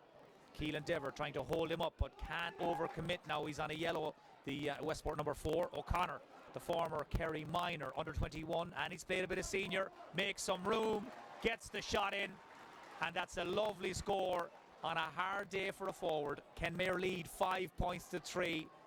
He's got lovely balance, lovely skill, 2 feet. He kept the defender guessing, and then he struck. Yes, Paul has great balance, great skill, as you said, and he's a match winner on his day, but he's getting it tough enough from Keelan Dever. Keelan Devlin, yeah. Keelan Dever, a tough bit of stuff. His dad, Connor, would have played county football for Mayo back in the late 80s and indeed early 90s as well. And Keelan Dever, very much a chip off the old block. We're in to the last few seconds of normal time now. We're just waiting on the fourth official to tell us about additional time. Westport pressing for a score that would close the gap to the bare minimum. That's Shane Scott, who slips it through the gap, manages to find Colm Moran. He's got great hands, he gets the shot away, but wasn't high enough to get over the defender. And we're going to have at least 2 minutes of additional time, so 2 minutes or thereabouts for Kenmare to push on, for Westport to try and reel them back in. They're costly misses. They could be very costly towards the end of the game. And they're starting to add up now, Paul Grady, between wides, shots that have dropped short, and the 2 goal chances. Westport could have possibly another 2-3, 2-4 maybe to their tally. Yeah, we could be quite comfortable at this stage, but unfortunately we're not taking those chances, and it's probably a reflection of our inexperience really. Up there we have 5 minors out there today, and another couple of lads are just fresh out of minor last year, so we are a very young side, and it's hard for them to get all these decisions right at this level. And yet they're still very much in contention. This is pretty much a full-blown war of attrition at this stage. Brian McDermott lays it off to Paul Lambert. Tough as nails, the diminutive number 14. Here's Lee Keegan. We haven't seen a whole lot of Lee in this first half, certainly on the front foot. He's brought to ground there by John Mark Foley from Kenmare. The Kenmare number 8 has his number noted by the referee Martin McNally, and Lee Keegan is being ushered back the field a little. I think he was possibly trying to steal a few yards there. Now the Westport goalkeeper Paddy O'Malley has come up the field again. Shane Scott has also come across, and it looks like Paddy O'Malley is going to have a shot at goal. Well, I think Shane Scott there learned his lesson after the short quick 45 that went wrong a few minutes ago, Paul. I think he could see there Paddy O'Malley meant business as he's made his way down the field. Yeah, I think he's kicking this one no matter what's been said, but he's a long way out here. It's a big ask from here now. This may well be the last kick, the last act of the first half. What a finish it would be for Westport. This drop short. Fitzgibbon comes from his line and spills it. It falls to Fionn McDonough. McDonough pivots, and that's a spectacular score from Fionn McDonough. And for all the misses and all the spurned opportunities, Westport are right back in this match. Rank outsiders before a ball was kicked, and now Kenmare have their lead pared back to the minimum, leading by 5 points to 4. The half-time whistle is going to sound any moment, but before it does, Martin McNally wants to talk to Phil Keegan and Mark Crowley. They have been pulling and dragging off the ball quite a bit, and I think they have stepped out of line once too often for the liking of the referee. Perhaps a stern talking to will do for now, but I think both players, Mark Crowley and Phil Keegan, being left in no doubt. He's got their eye on them. Kieran Fitzgibbon, again, he forces that kick out. He's just not striking the ball cleanly at all, and he's managed to give it straight to Fionn McDonough, who's given it back to Kenmare just as quickly. And on that note, the half-time whistle sounds. Kenmare leading Westport by 5 points to 4. Mickey Ned, your brief summary of what we've seen in the first half? I suppose in the last 10 minutes, Westport have dominated the game. What they've done is they have set up defensively across the half-back line, and Kenmare can't make that ball, get that ball in, and so it's all to play for now in the second half. All to play for, Paul? Yeah, I'd be happy enough at half-time. I mean, throughout the year we've been involved in these kind of games. A point in it, it's tight, it's tough out there. There's nothing coming soft, and that kind of suits us. We'd be looking to sneak this by a point or two at the end if we could. But we need to start taking our chances. Well, we'll hear plenty more from Mickey Ned O'Sullivan and Paul Grady as the afternoon and the game progresses. But it certainly is a very different game to the curtain raiser here between Louisburgh and Glenbeigh-Glencar. This is a completely different match of championship football. Kenmare leading by 5 points to 4. Liam. Thank you very much, Michael. Just to reiterate as well, if you're watching and you know somebody who might want to watch, go to our Facebook page, our Twitter page, or our YouTube page. We have a problem with the website, but we think of nearly everybody rectified now. Stephen Stack is joining me now. Stephen, our match analyst today from AIB. And Stephen, if the first one was summertime, there's a bit more of winter about that one, but it's still good football. Yeah, it's a very competitive contest, and I suppose very evenly balanced. But I suppose the surprising thing is how Kenmare are a point up at half-time, because Westport have probably played more of the football, and the two inside forwards for them, more than Lambert, has caused us fierce problems. And if they're finishing it being a bit better, there's goal chances that they've got that they haven't taken. There's point chances. Their last pass wasn't great. You'd have to say the Kenmare defence have worked very hard, but it's probably a game that's defined more by good defending on both sides, but very, very tight. But Kenmare have a problem because they've three very good inside forwards, but there's a massive gap when they win possession at the back, and they've a completely non-functioning half-forward line in terms of positional structure. So they're finding it too difficult. They don't have any presence in the half-forward line. That's something they're going to have to fix. And you'd have to say in the physical exchanges, the tackling by Westport is absolutely fierce. And I think Westport tactically are probably outsmarting us at this stage. They're getting a lot of bodies behind the ball. They're not leaving their inside back line too isolated, and they're very competitive out around the middle, and they're playing counter-attacking football, even 2 or 3 players up front, and the two inside forwards that Westport have are causing us a lot of problems. And as you said, on a number of occasions they went through on goal, maybe could have given another pass or tried to overcook it. I think the last one there, Sean McDonough could possibly take it off the left foot himself, try to create a goal chance. For on a day like today, it's difficult to thread balls like that through. Yeah, that's right, yeah. And it's just that last pass has really killed them, and they're dominating the possession stakes, and they're hunting in packs, and their tackling is good, and they're setting themselves up to win this game based on the players that they have, and I think they've set up very smart tactically. But Kenmare are going to have to adjust if they're going to win this game. We'll call in Mickey Ned and Paul Grady there as well too. They're locked in discussion. We're going to bring them in. Stephen, you can wait with us as well here too, please. You might just actually come in and join the discussion again, Stephen, now actually. I'm going to take the 3 lads here. Mickey Ned, it's been very intense. It's been a real physical battle. Westport have had chances. Well, Westport could be 6 or 7 points up at this stage. They're pressing, they're putting pressure on the kick out. They're setting up defensively across the half-back line. They're cutting off the link into Shawnee Shea and Paul O'Connor. And Kenmare will have to re-evaluate at half-time and probably bring Shawnee Shea out into the game. And maybe they'll probably at this stage have to bring in Stephen O'Brien. You said he is fit for some duty. I would think he would be. I'd say long term they would be thinking if he goes, there's a chance of pulling it. But I think at this stage they have to gamble. You were making a similar point there as well, Stephen, about Westport or Kenmare's half-forward line. There is that gap between the two places. Yeah, it's Charlie Lambert, Westport, is going to join as well. Charlie, and you come here. Just in terms of structure, there's no structure at all to the Kenmare half-forward line, and the 3 inside fellas are completely isolated. There's too big a gap when they win the ball in possession of midfield in the half-back line, when they turn Westport over, fellas are having to run the ball out. And the other thing that Kenmare's support game isn't good enough. When they have guys that turn the ball over, they're very flat coming out. And they haven't. If there's too big a gap ahead of them, and in the conditions, it has to be very accurate to get it in. So you need support runners. It's not dissimilar to the way Glenbeigh played, but what Glenbeigh did when they adjusted, they got their support play going really well when they couldn't get the ball to the inside players. And that's what Kenmare are going to have to do. And I agree with Mickey. They're going to have to bring one of those three guys inside out into kind of a quasi-centre forward position to act as a link, or otherwise they're going to lose this game. Charlie, you have them worried. Well, Liam, it got a very slow start for us, I suppose, 4 points and no score down. We needed that score just to settle us. I'm delighted the way the lads have grown into the game, and especially the younger lads, the confidence they're showing. Now, a bit more composure is needed, I think, up front, and Mickey Nade there know all about that, but just engineering the scores and just maybe, not panicking and just trying to win the free, etc. But listen, it's there to be won. I think maybe Kenmare maybe not used to the intensity of the play that our fellas are, and we are sort of physical. We are physical, and we're not letting them like Louisburgh. We're letting Glenbeigh pass us and the support runners. We're tracking. We're working hard. Whether we can keep it going for the second half now and just get those scores. I think if we can get in front, we could win it. All our conditions going to be a factor again. What way is the breeze going? Are we much of a breeze? No.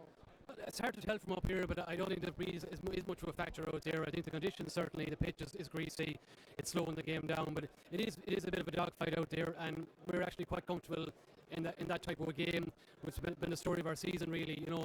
We're very comfortable coming down the straight. If there's a point or two in this game, we'll be happy enough, and at the moment, it's been played on our terms.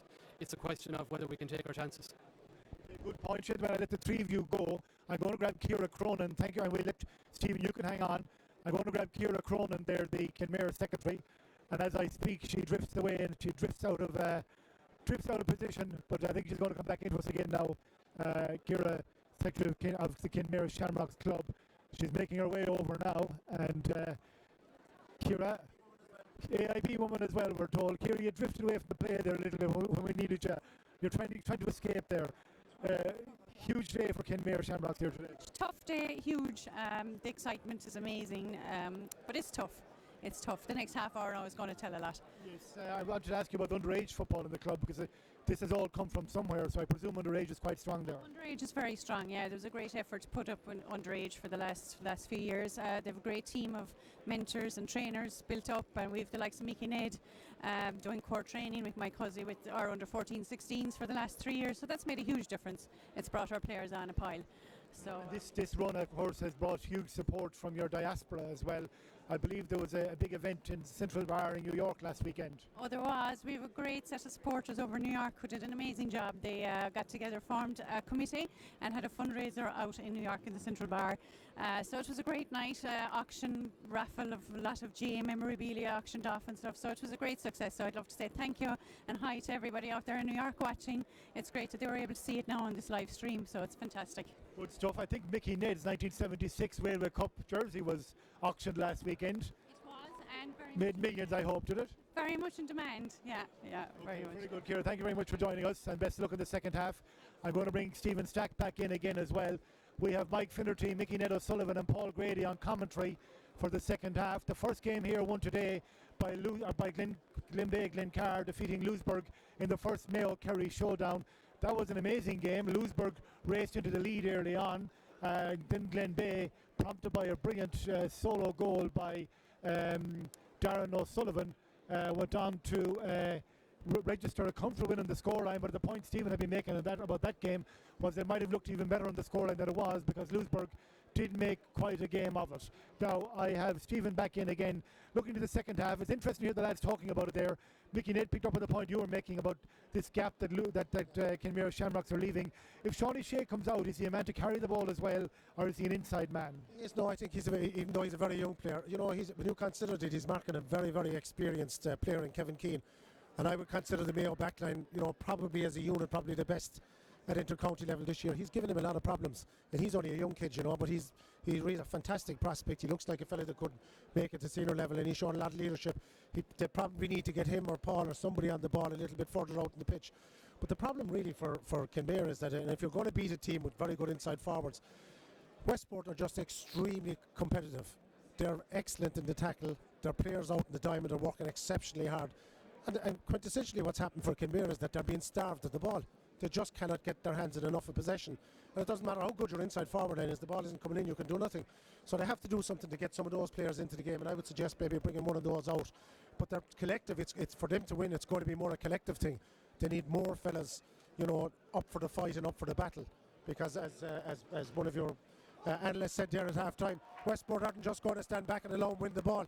No, far more competitive. As Paul said, they're playing it on our terms now, kind of, which is what Westport would have wanted. One final question.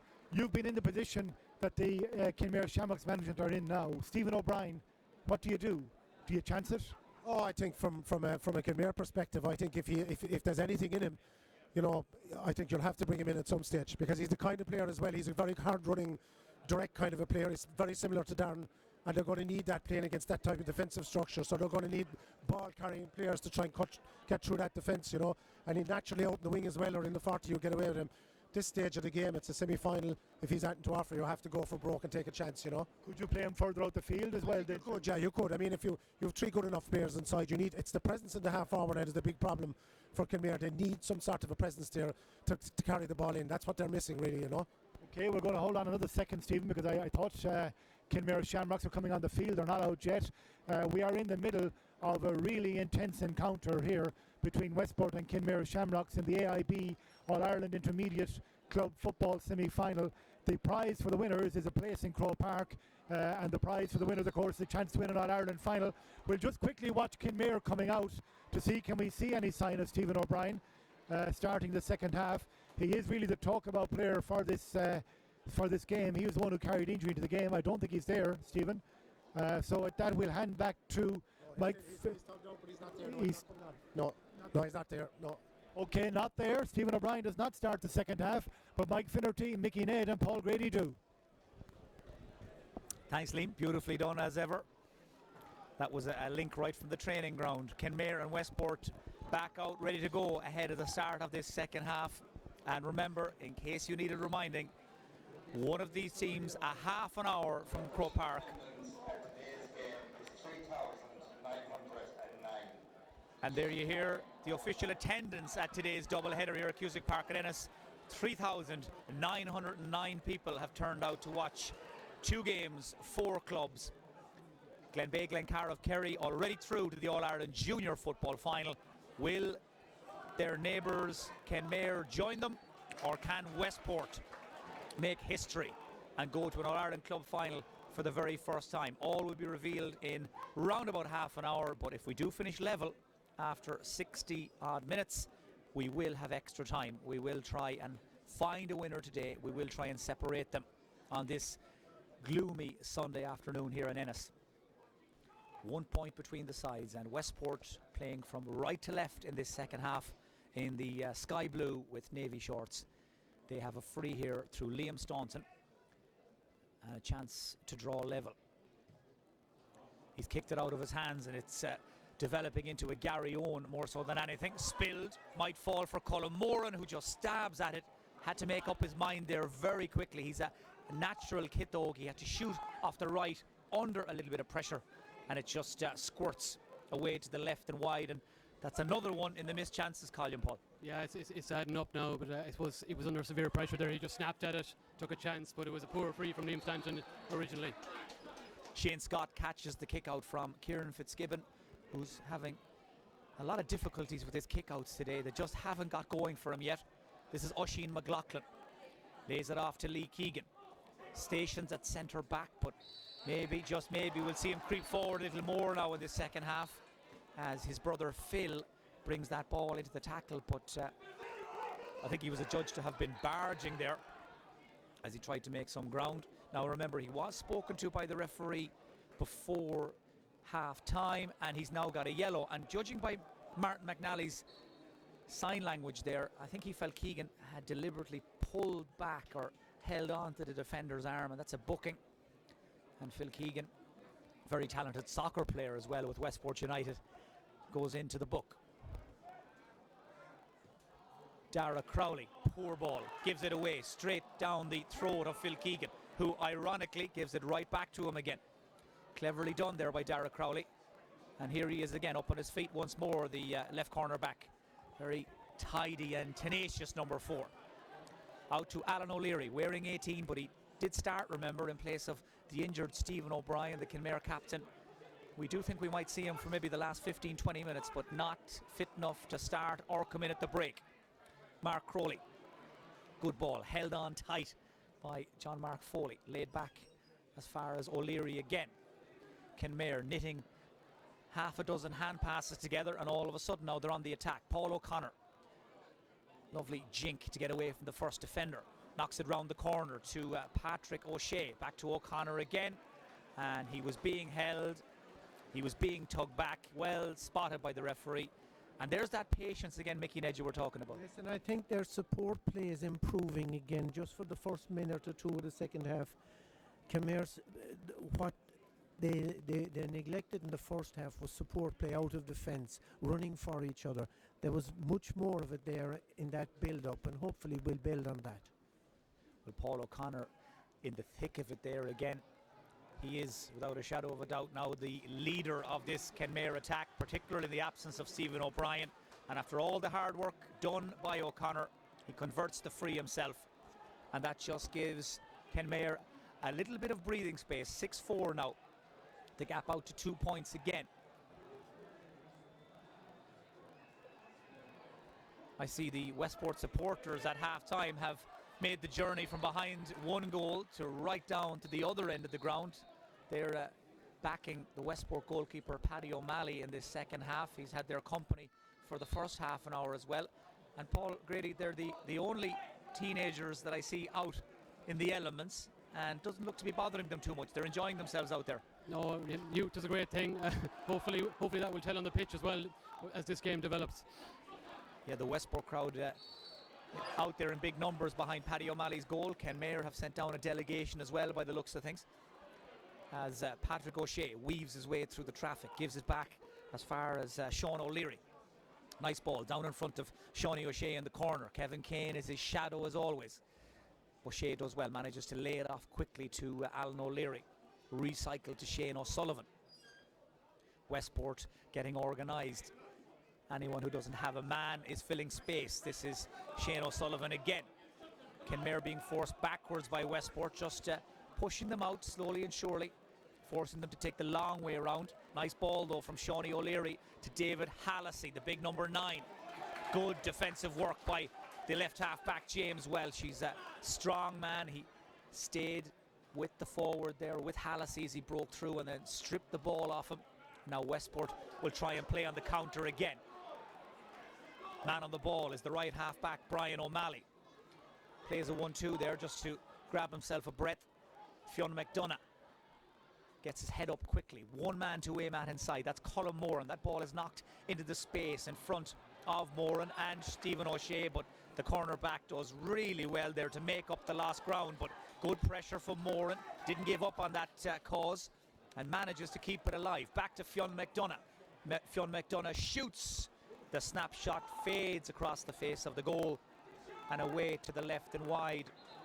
Forwards at both ends finding space at a premium, and this time it's Fionn McDonough who's unable to finish as Martin McNally goes looking for John Mark Foley, and I think he feels he's got a blood injury. He got a bang there in that last passage of play and he's being asked to leave the field. So Kenmare will try and scramble a blood sub, and they have one ready to go. That's number 21, Colm O'Sullivan. He'll be coming in very shortly, but just now Kenmare are down to 14 men. That's a mark caught cleanly over there by David Hallisey. That'll give possession to Kenmare. Hallisey back as far as Dara Crowley. Number 8, John Foley, has been replaced by number 21, Colm O'Sullivan. Temporary substitute. Now Shane O'Sullivan, Westport. Again, they've got 13 men between Kenmare, number 5, Shane O'Sullivan, and the Westport goal. Good pressure by Phil Keegan. In there to help with the sleeves rolled up is the number 12, Liam Staunton. Foraging for Kenmare was the blood sub Colm O'Sullivan and Mark Crowley. And in the end, after a fairly untidy piece of play, Kenmare get the free. It's an interesting thing because this is turning into be a dogfight Kenmare haven't experienced a dogfight in any of their games up to date today. So to be interesting, will their character show through? A yellow card, by the way, there for Lee Keegan a moment ago. The Mayo halfback is in the book. So along with his brother Phil now will have to be on his best behaviour. Still a 2-point game, as Mickey Ned said. It's a dog fight. It is an arm wrestle. This All-Ireland Intermediate Club Football semi-final. Whoever goes through to the final on the 19th of February are going to earn it. Here's Keegan, again in the thick of things as always. Linking up with his captain, Brian McDermott. Here's Brian O'Malley, another Mayo minor last summer. And eventually Brian McDermott has seen enough and he goes long. The Mo Giroch in on top of Colm Moran does really well this time to get there in front of Stephen O'Shea, to win possession, to hang on tight and to engineer a free for himself.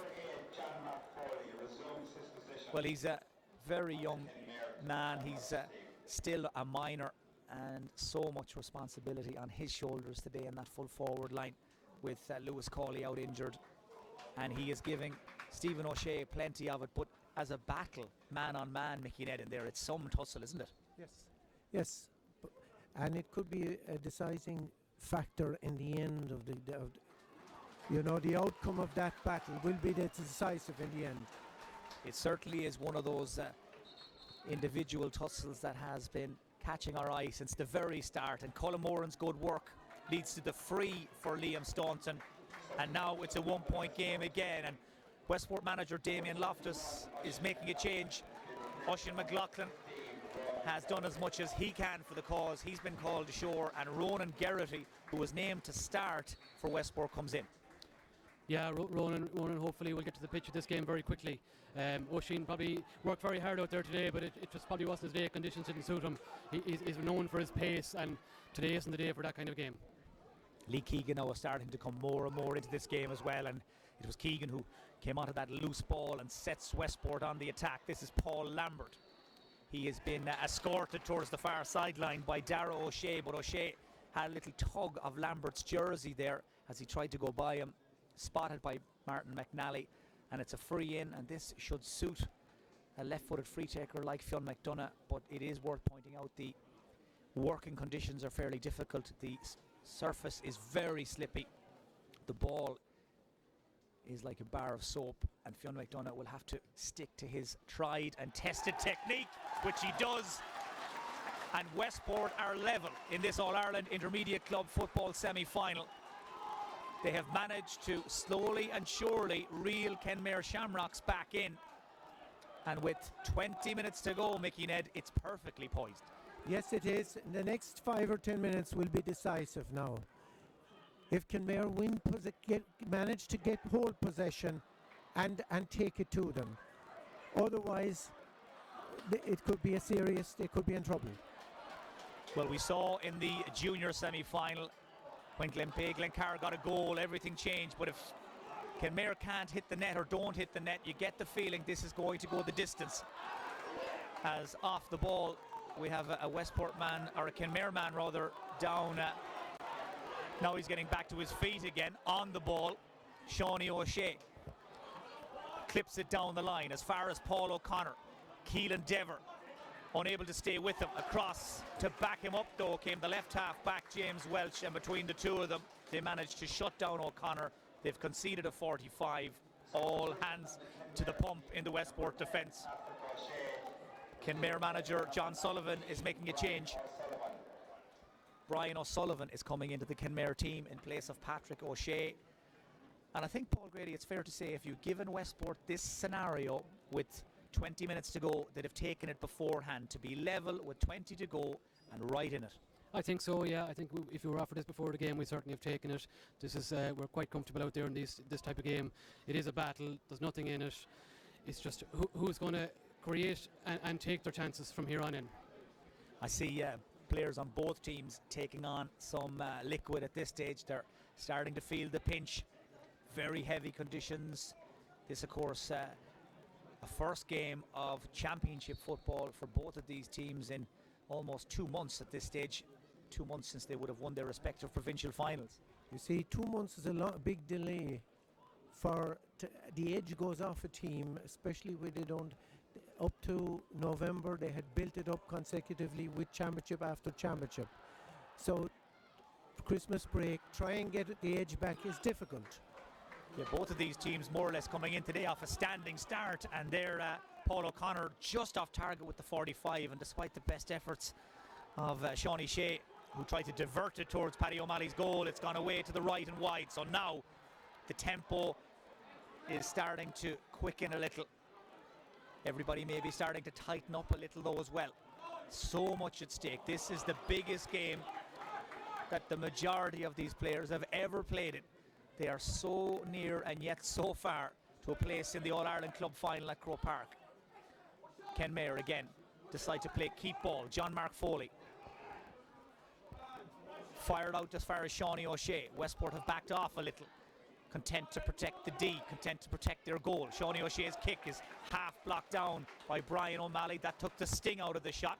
And back there in numbers for Westport are a little cluster of defenders, and it's Brian McDermott who clears it away to the far side, trying to get it away from danger. Shane Scott gave himself a lot of work to do. Does well, hangs on tight, puts the head down, drives through the tackles and manages to win the free. Lee Keegan heard the call of his brother Phil. 16 minutes to go. That's 16 minutes of normal time. Remember, if they're still inseparable at the end of an hour, we will have extra time. Shane Scott standing right on the halfway line. Now it's Kenmare's turn to get back behind the ball and try and clog it up a little. Colin Moran touches it back as far as Ronan Gerrity. This is James Welch up from the Westport defence. Just maybe dwelt on that shot a little too long. That allowed the block to come in. And Kenmare can tidy it up at the back, bring goalkeeper Kieran Fitzgibbon into the game. And now in their own time, work it out through the lines as far as David Hallising. Hit hard and fair by Shane Scott. Not once but twice. Hallising threw the ball infield. Westport's pressure is relentless though. Ronan Gerrity getting involved, and Paul Lambert. Here's Shane Scott. Westport have never led in the game. Scott tried to kick them in front. It's gone away to the right and wide. Well, they're certainly now getting stuck in, Westport. They're starting to commit a few more bodies into attack when they do venture into the Kenmare half of the field. And I think something you said a little earlier, Mickey Ned, is starting to ring true, that Kenmare have not been in a battle for quite a while now, and this is foreign territory. Yes, it's in, but then again, I still think they have the talent to bring it out of the fire, and this will be a true test of their character, and hopefully will benefit them long term. Shawnee O'Shea trying to do just that. Shot dropped short, but it's going to be a free in for a foul on Shawnee O'Shea by Brian McDermott. In fairness to the referee there, he let the move develop. He played the advantage. Shawnee O'Shea unable to hit the target, and it's brought back for a free in to Kenmare. And if this goes over, they're back in front. If it doesn't, the status quo remains, but it's a very tricky free at the best of times, and in these conditions all the trickier. Man who's coming out to kick it is Paul O'Connor. Still no sign of Stephen O'Brien coming into the game as the minutes tick by. The Kenmare captain out with what's believed to be a hamstring strain, as Paul O'Connor steps up out of the hands. Beautifully done. He cut the cloth just to measure there. Hit the angle of post and crossbar. It could not have been any closer, but it sneaks over, and Kenmare lead again. 7 points to 6 now. Just shows, Mickey Ned, I suppose, the value of a free taker, a good free taker on a day like this. Especially with his right leg out on the right hand side. Normally that would be a left footed, but right or left with his right, that was an incredible point. Beautifully done by Paul O'Connor, and here he is again now, stepping up for Kenmare when they need him in this second half. Man on the ball is Mark Crowley. This is Kevin O'Sullivan, who was caught with a stray hand. Now Lee Keegan is on a yellow, and if the referee Martin McNally saw that as a dangerous challenge or a reckless challenge, then Lee Keegan's day could be done. But by the looks of things, the referee is going to give Kenmare the free, and that'll be that. But Lee Keegan, Paul, is walking a very, very thin line now. Yeah, as he often tends to do, of course, but I think that was harmless enough. I think it was accidental on Lee's part. He generally, once he's on a yellow card, Lee tends to mind his P's and Q's.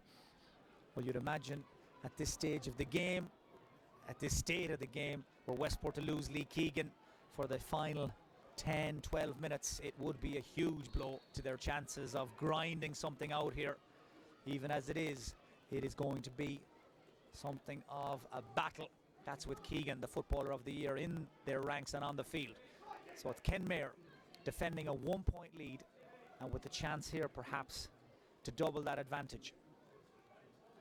It's a free about 45, maybe 46 yards from the Westport goal. Man who's going to strike it is Shawnee O'Shea. Delivers it in low, falls to Paul O'Connor, and as he backed away from the goal, Paul O'Connor, he got the shot in, clips the crossbar on its way over. Another one for the Kenmare full forward, another one for Paul O'Connor. He is the shining light up front for Kenmare Shamrocks in this second half. Scores very hard to come by, and it's now 8 points to 6. They'll breathe a little easier, the Kerry champions, as Westport make a change. Damien Loftus has decided to bring in number 18, David Horan, very experienced club footballer, and it's Liam Staunton who's made way. But Kenmare have a 2-point lead as we swing in to the last 11 minutes of normal time. That's a delivery in the general direction of Paul Lambert. He's doing his best to keep it in, and he did so, but only at the expense of giving it back. Possession, that is, to Darrow O'Shea. That was well played by the Kenmare centre-back, who bided his time and came away with possession.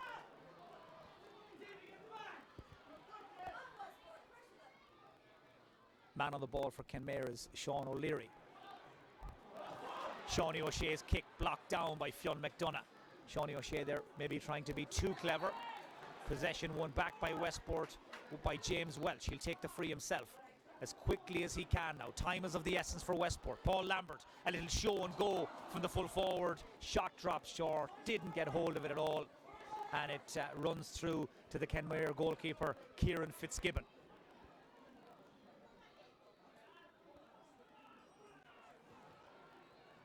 Loose man on the far side for Kenmare. It's the left half back, Mark Crowley. Heard the call of Tommy O'Sullivan, who by the way is a nephew of Pat Spillane and a very capable footballer in his own right. Unable to keep that in. Westport have the ball. Well, they had it. They've lost it though. Back goes Tommy O'Sullivan again. He's clattered into by Shane Scott. That's going to be a free to Kenmare. And with 10 minutes to go, Mickey Ned O'Sullivan, is a 2-point lead going to be enough? Well, hopefully it is from a Kenmare point of view, because it's a very low scoring game, and 2 points is a big lead in a low scoring game, so we'll just keep our fingers crossed. And Paul, I imagine Westport will stick to the game plan. There won't be any dramatic change in the next 10 minutes. No, not at the moment, no, but we certainly need to start taking some of these chances. The wides are mounting up, and we're just leaving this game handing them this game to Kenmare, to be honest. There's certainly an element of Westport leaving this one behind them all right in so many ways, so many missed chances. Kenmare have been much more efficient. As onto that ball with real purpose comes the centre forward, Shawnee O'Leary, and over it goes. That's a super score from Sean O'Leary, just underlining the point about economy and efficiency and patience yet again displayed in abundance by Kenmare. They threw it around, they worked it to the best man in the best position, and over it went. Super score. Well, I suppose that's it. That where you're playing, as I already said, against a blanket defence, it's about patience, and it's about decision making the right decisions in the right time. So they did that exceptionally well. Now Westport need to come up with something, and fast, if they're going to get back into this game. Kenmare in the box seat. Remember, they are the favourites to go all the way and win the All-Ireland Intermediate title, and atone for that junior final defeat 3 years ago against Ballinasloe. And right now they have Westport right where they want them. Kenmare 3 points to the good, and all of that achieved, remember, without the services of their captain Stephen O'Brien. And if they are to win this, Mickey and Ed, without him on the field, it will make the achievement all the more notable. It would, because Stephen is an inspiring captain. Without him, it obviously has an effect on the team, but they have had to dig deep and they are digging deep. And if they come through this, it will benefit them enormously. And right now they're showing themselves to be very adept and capable at keeping possession of the ball, running down the clock, and frustrating Westport. Mark Crowley gives it to Shane O'Sullivan. Kenmare trying to stretch Westport and drag them out of position. Here's Paul O'Connor, gets there in front of Keelan Dever. Dever manages to stand him up. O'Connor gets his head up, has a little look. Support arrives from the substitute Brian O'Sullivan. Back to O'Connor again. Dangerous ball. Paddy O'Malley comes, gets there, takes a heavy hit. Kenmare still keeping the move alive. It's Kevin O'Sullivan manages to squeeze it out as far as Alan O'Leary. Again, Kenmare will play this ball around and try and probe for an opening. Mark Crowley, the left half back, just outside his range though. Forced the shot. Heavy legs, tired minds, and Paddy O'Malley gets it away as far as Lee Keegan. Westport will need Keegan now to move through the gears a little more in these last 6-7 minutes as away goes Westport. This is David Horan, Niall McManaman, the corner back. Man outside is Colin Moran. McManaman again. Could there be a goal here for Keegan? The pass is over the head of Phil Keegan and out over the line and wide. That just might have been Westport's last chance, their best chance to open up Kenmare, to get the goal they need, and it's gone a begging. Yeah, that's very disappointing. It was a fantastic move. They cut their defence right open. You know, Niall McManaman was brilliant, but unfortunately the final ball let us down. Well, that was another let-off for Kenmare, Mickey Ned, and Westport will be cursing their luck and most of all that misplaced pass. Well, it's all about taking your chances, making the right decision at the right time. Obviously it didn't work out, and time will tell whether it would be costly. Still a 3-point lead for Kenmare. Was that to be Westport's last chance of a lifeline in the shape of a goal? Or can they create another chance before the day is done? 5 minutes to go. 5 minutes of normal time to play. Kenmare again slow it right down. So controlled when they're in possession. This is John Mark Foley. Just nonchalantly popping it outside as far as Shane O'Sullivan.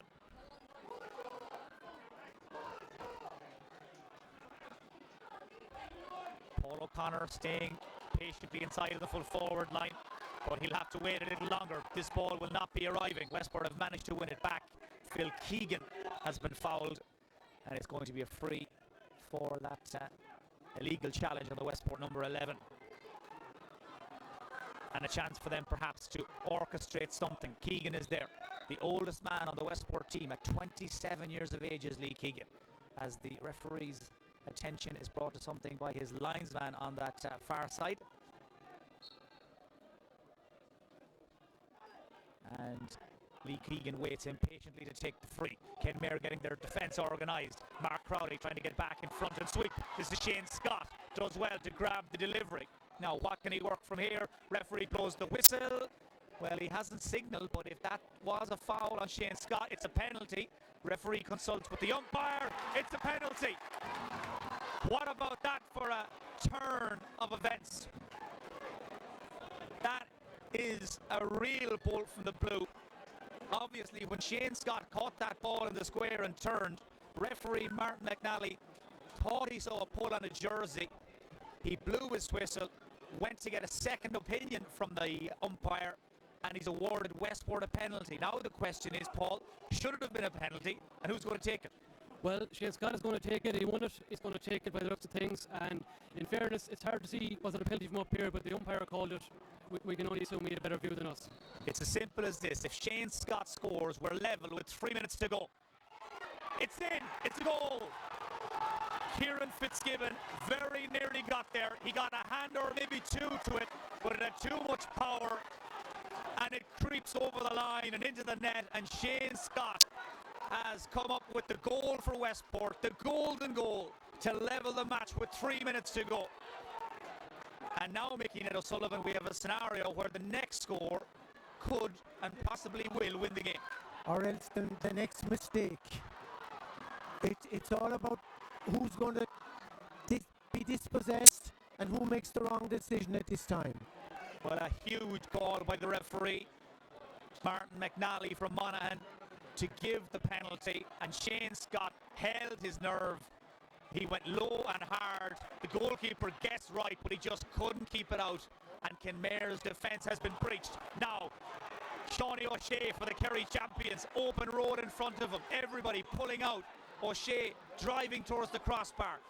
Brian O'Malley is back for Westport. James Welch is back. Shawnee O'Shea manages to find Alan O'Leary, who shoots, drops in around the house, and it's scrambled away for a 45. Well, what drama and excitement and tension in these last couple of minutes. It looked like Kenmare had broken Westport's resistance, but now all of a sudden it's deadlock in the dying minutes as the Kenmare manager decides to freshen things up. He's taking out David Hallisey, he's bringing in Shane Dalton. The smallest thing now could tilt the scales, of course. I think they have the right man in the right place. Paul O'Connell is a man for the big occasion. There's nobody else I would prefer more than taking this 45 than Paul O'Connor. Well, if Paul O'Connor knocks this over, Westport will have a minute or two to find an equaliser. If not, if things don't change in the next few minutes, if we stay as we are, we will have extra time. It's as simple as that. Westport are getting ready to bring in another sub. It's number 17, Colm Geraghty, another of these young players that have come through their conveyor belt at St. Patrick's Park. Here's Paul O'Connor. This to probably win the game. He struck it beautifully. Paddy O'Malley catches it under the crossbar. It was on target.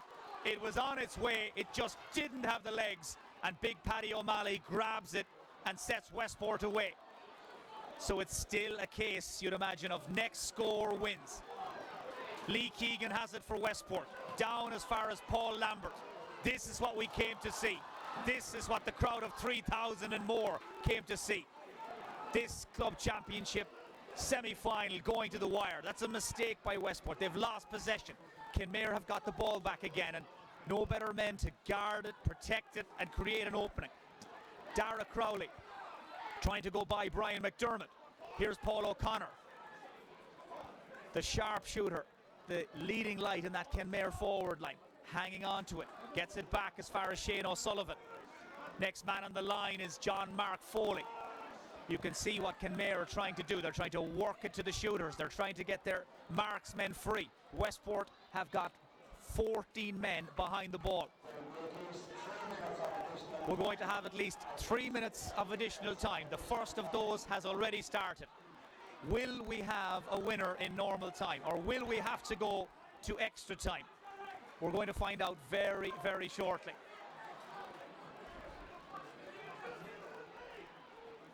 What an intriguing game this has become. Kenmare racing out of the blocks to lead by 3. Westport, it took them a full 15 minutes to score, and now we have this nerve-biting last few moments. Kenmare are holding possession, working it slowly and surely around and back and over, and eventually they've been forced to concede a free. They hung on too long. It was Kevin O'Sullivan who was pressured and hassled and harried, and Westport's defences stand up to the test, and Kenmare just couldn't get out of that spider's web, Mickey Ned. They couldn't find a way through. Well, the Westport team played to their strengths. They're very good defensively. They can close down space. They kept the pressure on and eventually won possession. Do you think we're going to extra time? Well, it looks like it at this stage. There's only 15 seconds left. So Westport have the ball. Remember, we're due to have at least 3 minutes of additional time. So a minute or so to go. And then after that, it's up to the referee. James Welch for Westport. Colm Moran trying to get free. In after it is Colm Geraghty. Well taken down by Tommy O'Sullivan, the Kenmare full-back. cleared away as far as Sean O'Leary. Can Kenmare stitch together one last attack? Can they create one last chance for the likes of Shawnee O'Shea or Paul O'Connor? Westport get 4 men around the ball carrier. One of them was Paul Lambert. It's there for whoever wants it more. Down goes, was it Keegan? Lee Keegan. He's watching developments from a slightly further afield, but whoever went down on that ball for Westport, he's still very, very gingerly getting back to his feet. In fact, it's I think Brian McDermott, it's taking him a couple of seconds to recover. Well, he's going to have a few minutes now to gather his thoughts, because it's all over and it's finished in a draw in this AIB All-Ireland Intermediate Club Football semi-final. It's finished Kenmare Shamrocks 9 points, Westport a goal and 6. We're going to extra time. Paul Grady, what a finish. Well, Mike Finnerty's long day continues. Yeah, look, it looked like that from a good way out, really. It was very, very tight. Kenmare looked like they had done enough, but the goal turned it. Maybe a bit of luck, maybe a sort of a decision that could have gone either way, but I think we deserved it on the balance of play. Mickey Ned, your thoughts? Well, I suppose the decisive score was the goal. As Paul said, Kenmare had it under control. These things happen. It has to be won again now on the extra time. A fair result? Well, and taking everything in consideration, it was a fair result for the 60 minutes. We're going to try and catch our breath for a few minutes. We won't have long before the turnaround. The teams have actually gone in to the dressing rooms to try and refresh themselves and catch their breath. We're going to have another 20 minutes before we find out who's going through to the All-Ireland Intermediate Club Football Final. Liam. Thank you very much, Michael. Well, Stephen Stack, you used the word raw earlier on today, and it's come back to haunt you. I think that was tough stuff. Oh, yeah, it is, yeah, and I think it's just kind of more of the same from Westport in the second half. They were really, really physical. A great contest, wasn't it? A great contest, it is, yeah. And I think actually what happened is that Westport's, the intensity of the way they play, it's very difficult to keep that going, Liam, for 60 or 63 or 4 minutes. And actually what happened was they just tired. And I think it allowed Kenmare to get back into the game. Like Paul O'Connor, Shawnee Shea has been absolutely fantastic, I think, for me, for a 19-year-old. He on his own has really led Kenmare's charge back into the game. And I think Paul O'Connor on scraps, what you could only describe as scraps, they had enough of craft to try and get a couple of extra scores. Westport probably haven't done themselves any favours. I know they set up defensively, but they're hugely dependent on Moran and Lamford up front. And they were, they kind of couldn't get enough of ball into the two of them because they had literally half the pitch and 2 players inside it. And I think what happened was that Westport started to tire and Kenmare started to begin to work a little bit harder. But there's nothing in it. I mean, I'm glad it ended in a draw, because probably at the end of the day, neither team deserved to win that, Yeah, it looked like it was rolling towards a Kenmare win, as you said, because Westport looked to have lost away a bit. They'd expended huge energy. The goal was a real lifeline. What did you make of it, the penalty? I suspect it was the umpire that called it, because I think the referee, it seemed to be put a hand up to his ear or something.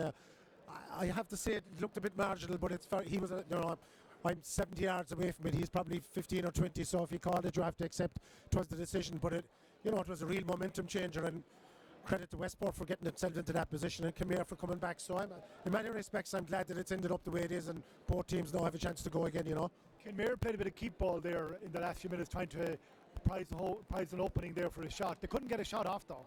I think what happened though, Liam, if you look, there was 31 and a half minutes on the clock.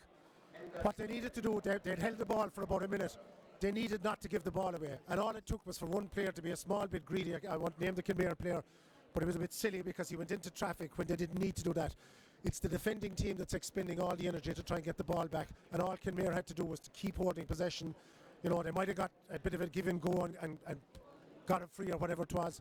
One guy went into traffic, and that's what you don't do with Westport. You don't go into traffic because they hunt brilliantly in packs, and that's what actually led to the possession going down the other end of the field and Westport getting the penalty. So if I made a note actually with about 10 minutes to go, I said this game will be won by the team that makes less mistakes. And that was a very, very bad mistake by Kenmare that allowed them to get back up the pitch, Yes, okay, Mickey, Ned and Paul are here as well. And you're on the overtime rate now, lads. We're in deep now here. This is... Again, Paul? What's double nothing? Lads, as they say in Mayo, this isn't simple. No, it isn't. It isn't a forward day anyway. The conditions it's difficult, and both teams are defensive now, and they're closing down, and there's no space, and it's just a mistake or a good decision that's going to win this game now, you know. Paul, did you think it was gone? Yeah, it looked. You did make the point at half time though that you're never beaten as such. No, I knew we wouldn't panic. Like, it looked ominous there, or it looked ominous there at the end. But you know, it needed the goal. It was maybe controversial decision, but you know, we left so many chances behind us yet again, and we should have won that game by 4 or 5 points comfortably. We didn't do it. Maybe we got a bit of luck at the penalty, but we're still there. We're not beaten, and we'd be happy enough still to keep tipping away at it. Failure to convert really has been your Achilles heel. All year, absolutely, yeah. Mickey Ned alluded to it earlier on our average score about 1-8. You know, we've got 1-6 today. It's really shouldn't be winning these games, but it shows you the work rate and the heroic defence we have, you know. In a word, Mickey Ned, will you come and take it now? Well, it's a good test of character now, and I think that they haven't been used to a dogfight. And this is a test of character, and I think the character is there. Paul? Westport by a point. Stephen, we get, I was going to say a neutral view. We get Stephen Stack's view. I think it's very much down to whoever wants it at this stage. Westport have looked like the hungrier team and more up for the battle. But if Kenmare can get enough of possession, I think they have a little bit more up front that can convert. I think that's been, if Lambert and Moore had converted the chances they created, we wouldn't be here. So for me, it's down to if Kenmare can try and compete with the physical battle and just get enough of ball into their forwards, they might be able to edge it. But it's anyone's game, really. Actually, the name and everyone's lips at half time, Mickey Ned, Stephen O'Brien. Well, it's unfortunate. His hamstring must be serious because I think that if it was any way at all he could have played, they'd have taken the chance.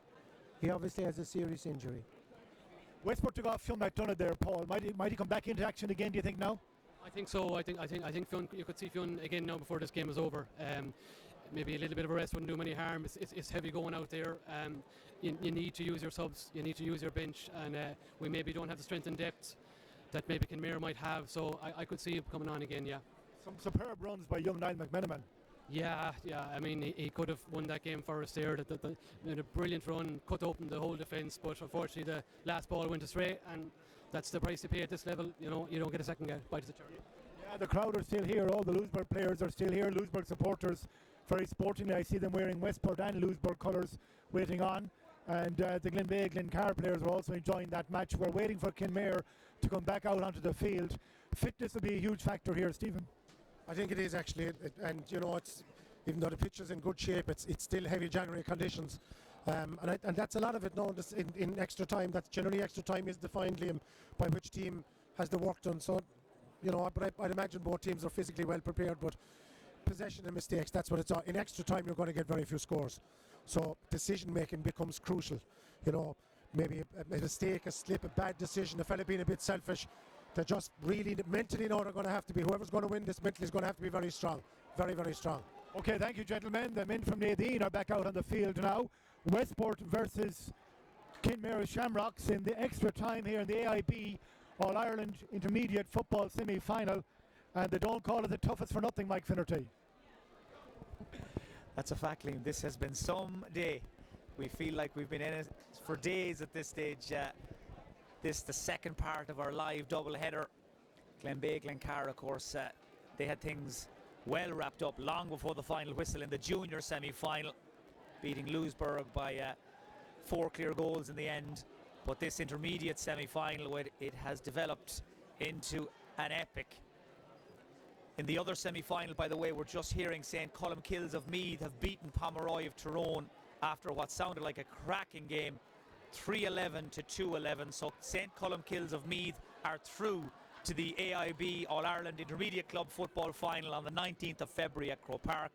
Now all we have to find out is who will join them. Will it be Westport to appear in their first ever All-Ireland Club Football Final, or will it be Kenmare back at Croke Park after a 3-year absence, having lost the junior final of 2013? The first period of extra time is off and running. It'll be Westport playing from left to right as you look at it in their sky blue jerseys and navy shorts, against Kenmare in the black jerseys, or red jerseys rather, with black shorts, playing from right to left. And still all to play for. We'll have 2 10-minute periods of extra time, and at that stage, should we not have a winner, well then we'll have to do it all over again. Whoever wins this game, it's worth about months training, will have a serious advantage going into the final. Now, who will make that first initial break?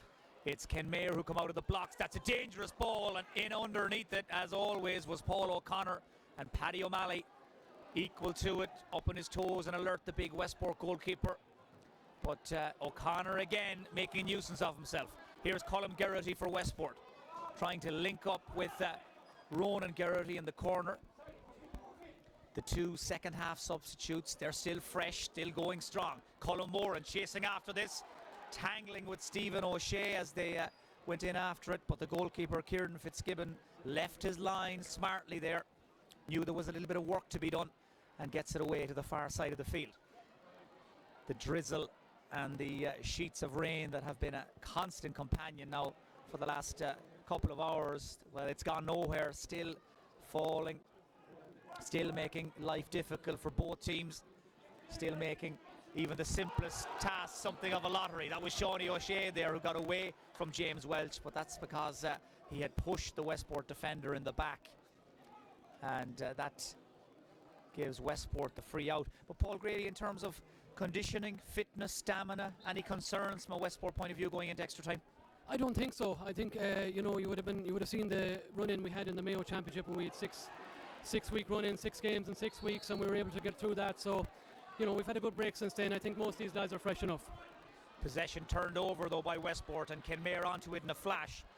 Sean O'Leary trying to set Shawnee O'Shea up there. Lee Keegan dives in to get a hand to it to knock it away from danger, as Kenmare tried to stay forward, stay camped in that Westport half. Ball work to Alan O'Leary. He was shooting for a score, instead it spins off his boot.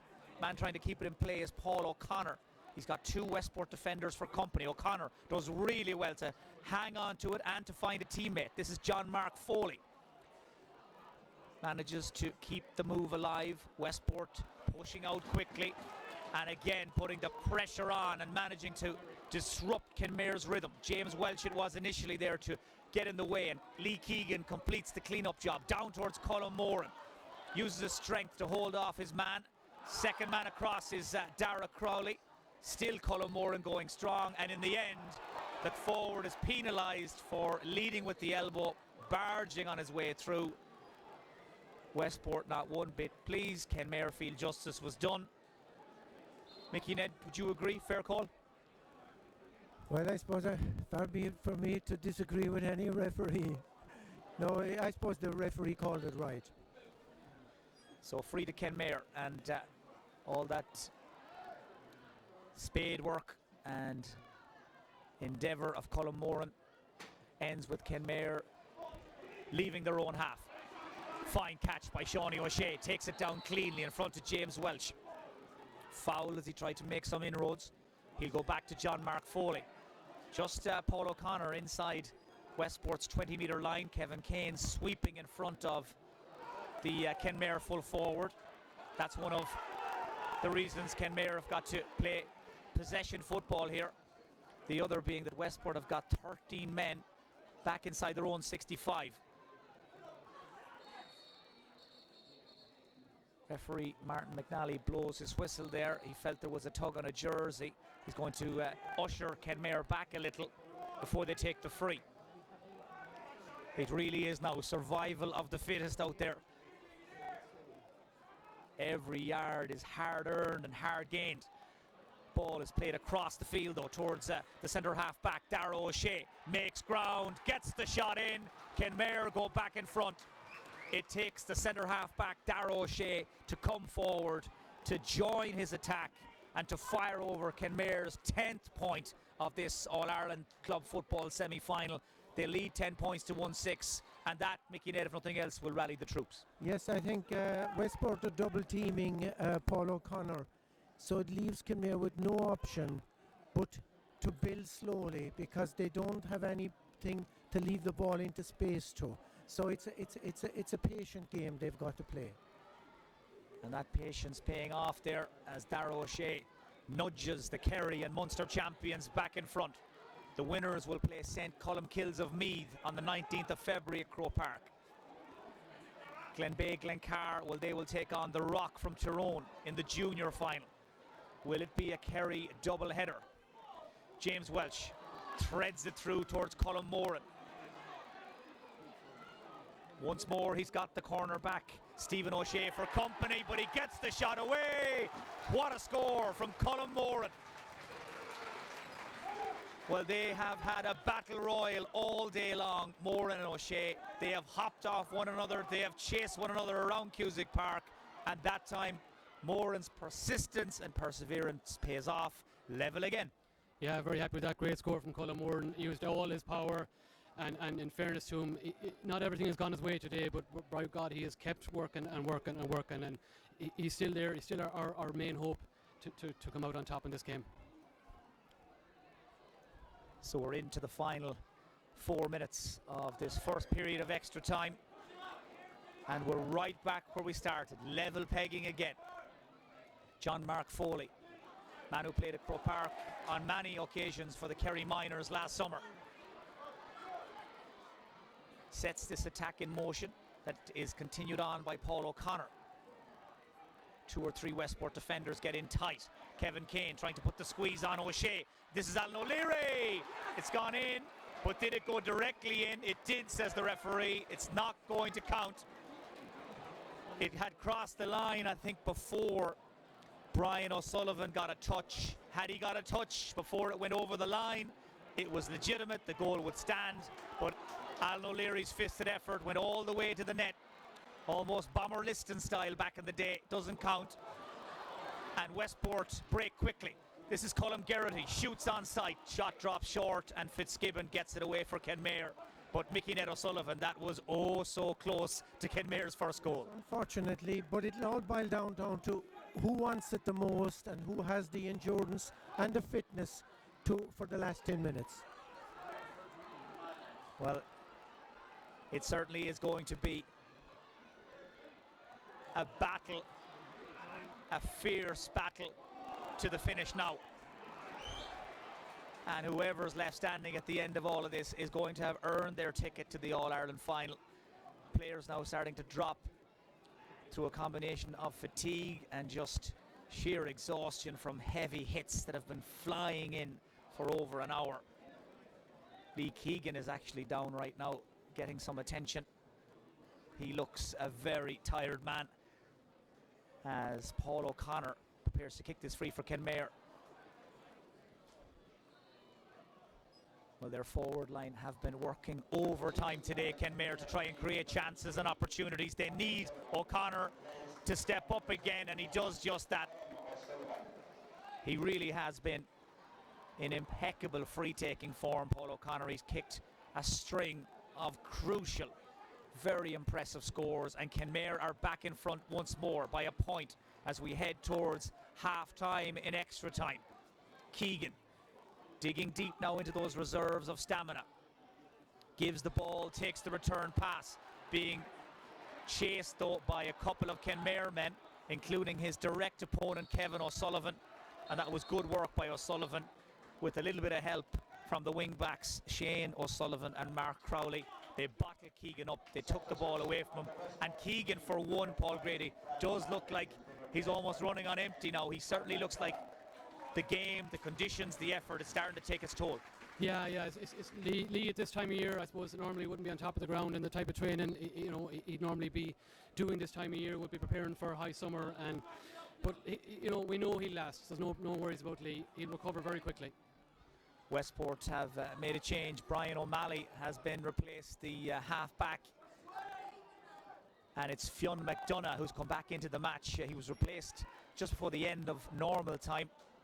But McDonough now will be looking to recapture the form he showed in the county final and the Connacht final to try and inspire Westport to greater things. We're going to have at least 1 minute of additional time. We're into that first minute at the end of this first period of extra time, and it's still Kenmare just about setting the pace. They lead by 1.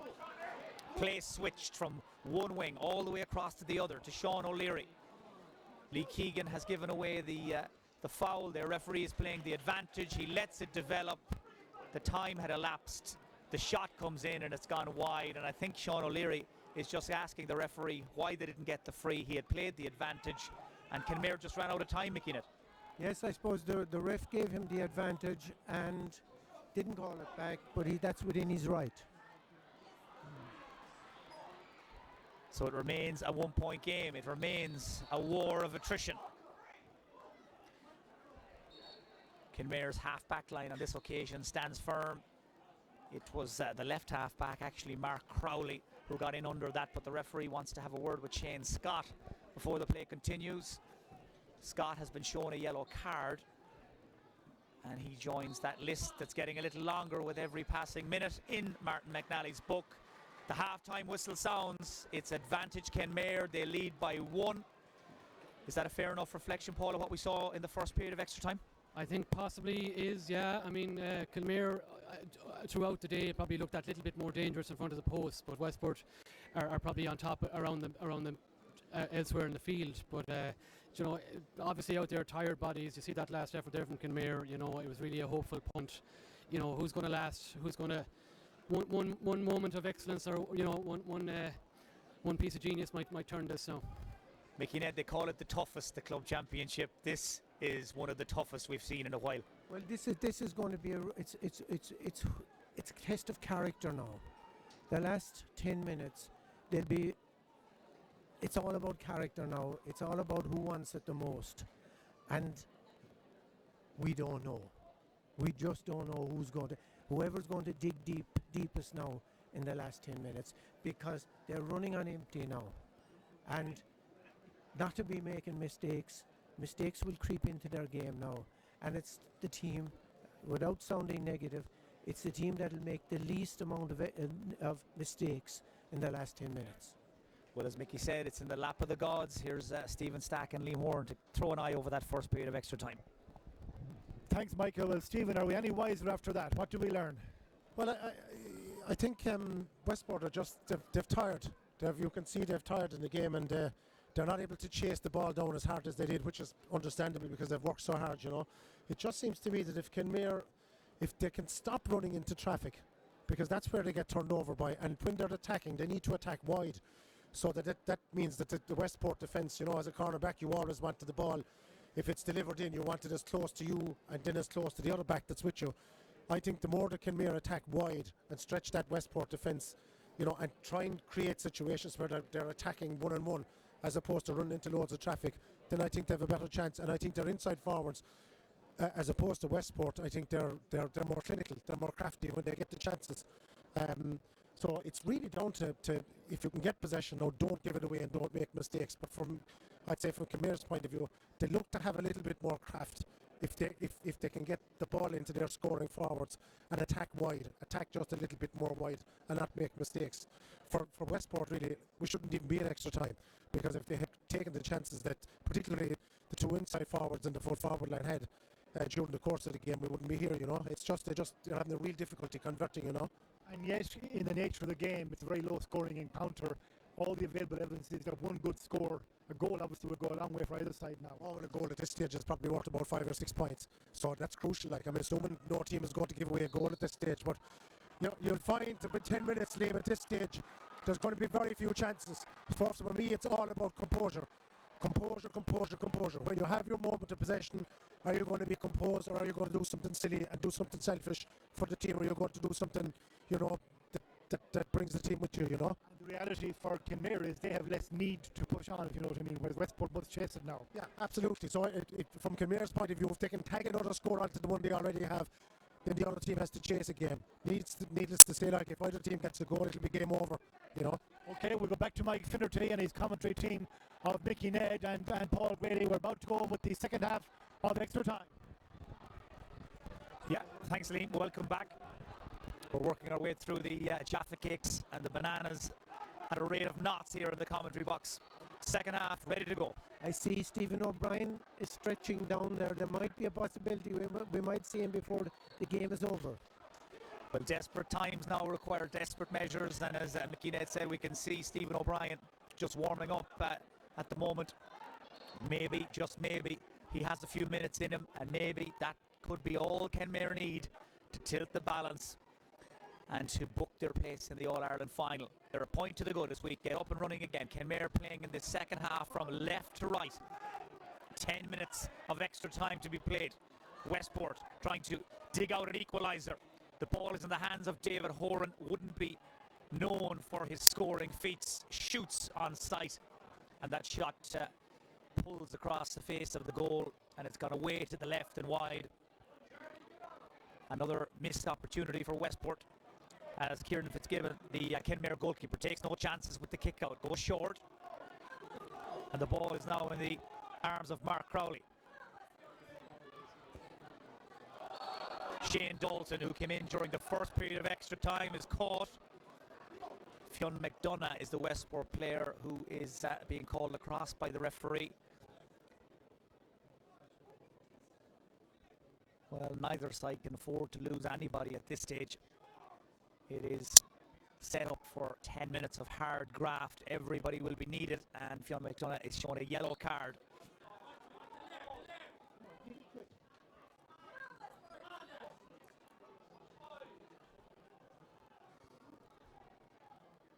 John Mark Foley on the ball for Kenmare. Nobody coming to support him from behind. Instead, he tosses it forward, and Kenmare try their luck down along that left-hand side. Niall McManaman tracking back for Westport, did well. Didn't jump in, had the legs there on his marker, and manages to win the ball back and win the free for Westport. They need to stitch together another move now in the not too distant future to get back on terms again. As Lee mentioned at half-time there, of course, it is Westport who have to chase this. Kenmare just with that little bit of breathing space. Brian McDermott, the Westport captain, trying to drive his way past the shoulder of Kevin O'Sullivan. Easier said than done. McDermott held up, stopped in his tracks, and Westport get the free. This is Keegan. Lee Keegan in full flight. Digging in now. Trying to find another level. Trying to find some more stamina, some more energy to go again for these last 7-8 minutes. Keegan fouled. And Westport are sending big Shane Scott in again towards the edge of the square. Scott, who was fouled for the penalty that threw Westport the lifeline at the end of normal time. Meanwhile, a black card for Kenmare Shane Dalton for that tackle. Martin McNally shows a black card to Shane Dalton. His day is over, and Kenmare will need to bring in a replacement. Keegan delivers. Scott jumps, falls to Colin Moran, trying to squeeze it back as far as Ronan Geraghty. Good defensive work by Kenmare. They got 3 men in around the ball carrier. One of them was the cornerback, Dara Crowley. And they managed to stand their ground, and they managed to get it away. Westport finding it very difficult to manufacture the equaliser as Kenmare send David Hallisey back in. That's to replace the black-carded Shane Dalton. But just as important, Stephen O'Brien has come into the match for Kenmare. The team captain, the number 15, the Kerry senior star. He's in for these last 6 minutes to replace centre forward Sean O'Leary. Stephen O'Brien, who didn't start due to a hamstring problem, he's gone straight in to Kevin Kane, and they're getting to know each other, shall we say, in there on the edge of the square. Kevin Kane and Stephen O'Brien are down at one end. Meanwhile, Westport try and stay inside the Kenmare half. Fionn McDonough gives it to Phil Keegan. Here's Brian McDermott, winds up for a big one from 50 yards. It's over. Brian McDermott, the Westport captain, comes up with the goods, comes up with the equaliser, all square again. Yeah, great score from Brian there. As you said before, maybe he wouldn't be noticed scorer, but he's got some crackers this year. You know, all credit to him. 5 minutes to go, Mickey Ned, and again we start to wonder, will we have a winner? Well, both teams are out on their feet now at this point, and it's about who wants it most, as I keep saying. Who's going to dig deep, and who will step forward now in either Kenmare or in Westport to take this on, to put themselves in the position of match winner, headline grabber or hero. Mark Crowley for Kenmare, still full of running, the left half back, manages to find his man as well. That was the centre half back Darrow O'Shea. Here's Stephen O'Brien, first touch for the county man, the team captain. Kevin Kane putting that hamstring of Stephen O'Brien's to the test. Referee playing the advantage. Kenmare get it into the centre. They're lining up the shooters. Kevin O'Sullivan back to the corner back. It's Dara Crowley. Crowley winds up, just seemed to spin off the outside of his boot. There was another man moving into position on the outside, Shane O'Sullivan. Crowley took the shot on, and probably Mickey Ned, in hindsight, the wrong man in the right place. Well, it's all about taking it on the burst off the shoulder, and he was unaware there was somebody else off his shoulder, but that's life, that's football, it's about decision making. 4 minutes to go, still all square. Any ideas, Paul, where Westport's match winner could come from? Well, we're looking for leaders now out there. Brian McDermott has done his bit as a captain. He stepped up and got the last one. We're looking for Lee now and the likes of him to step up the last couple of minutes and create something for us. Fantastic catch by Kevin O'Sullivan to win the mark. Takes the free. That's a big hit by James Welch on the Kenmare substitute. No free given.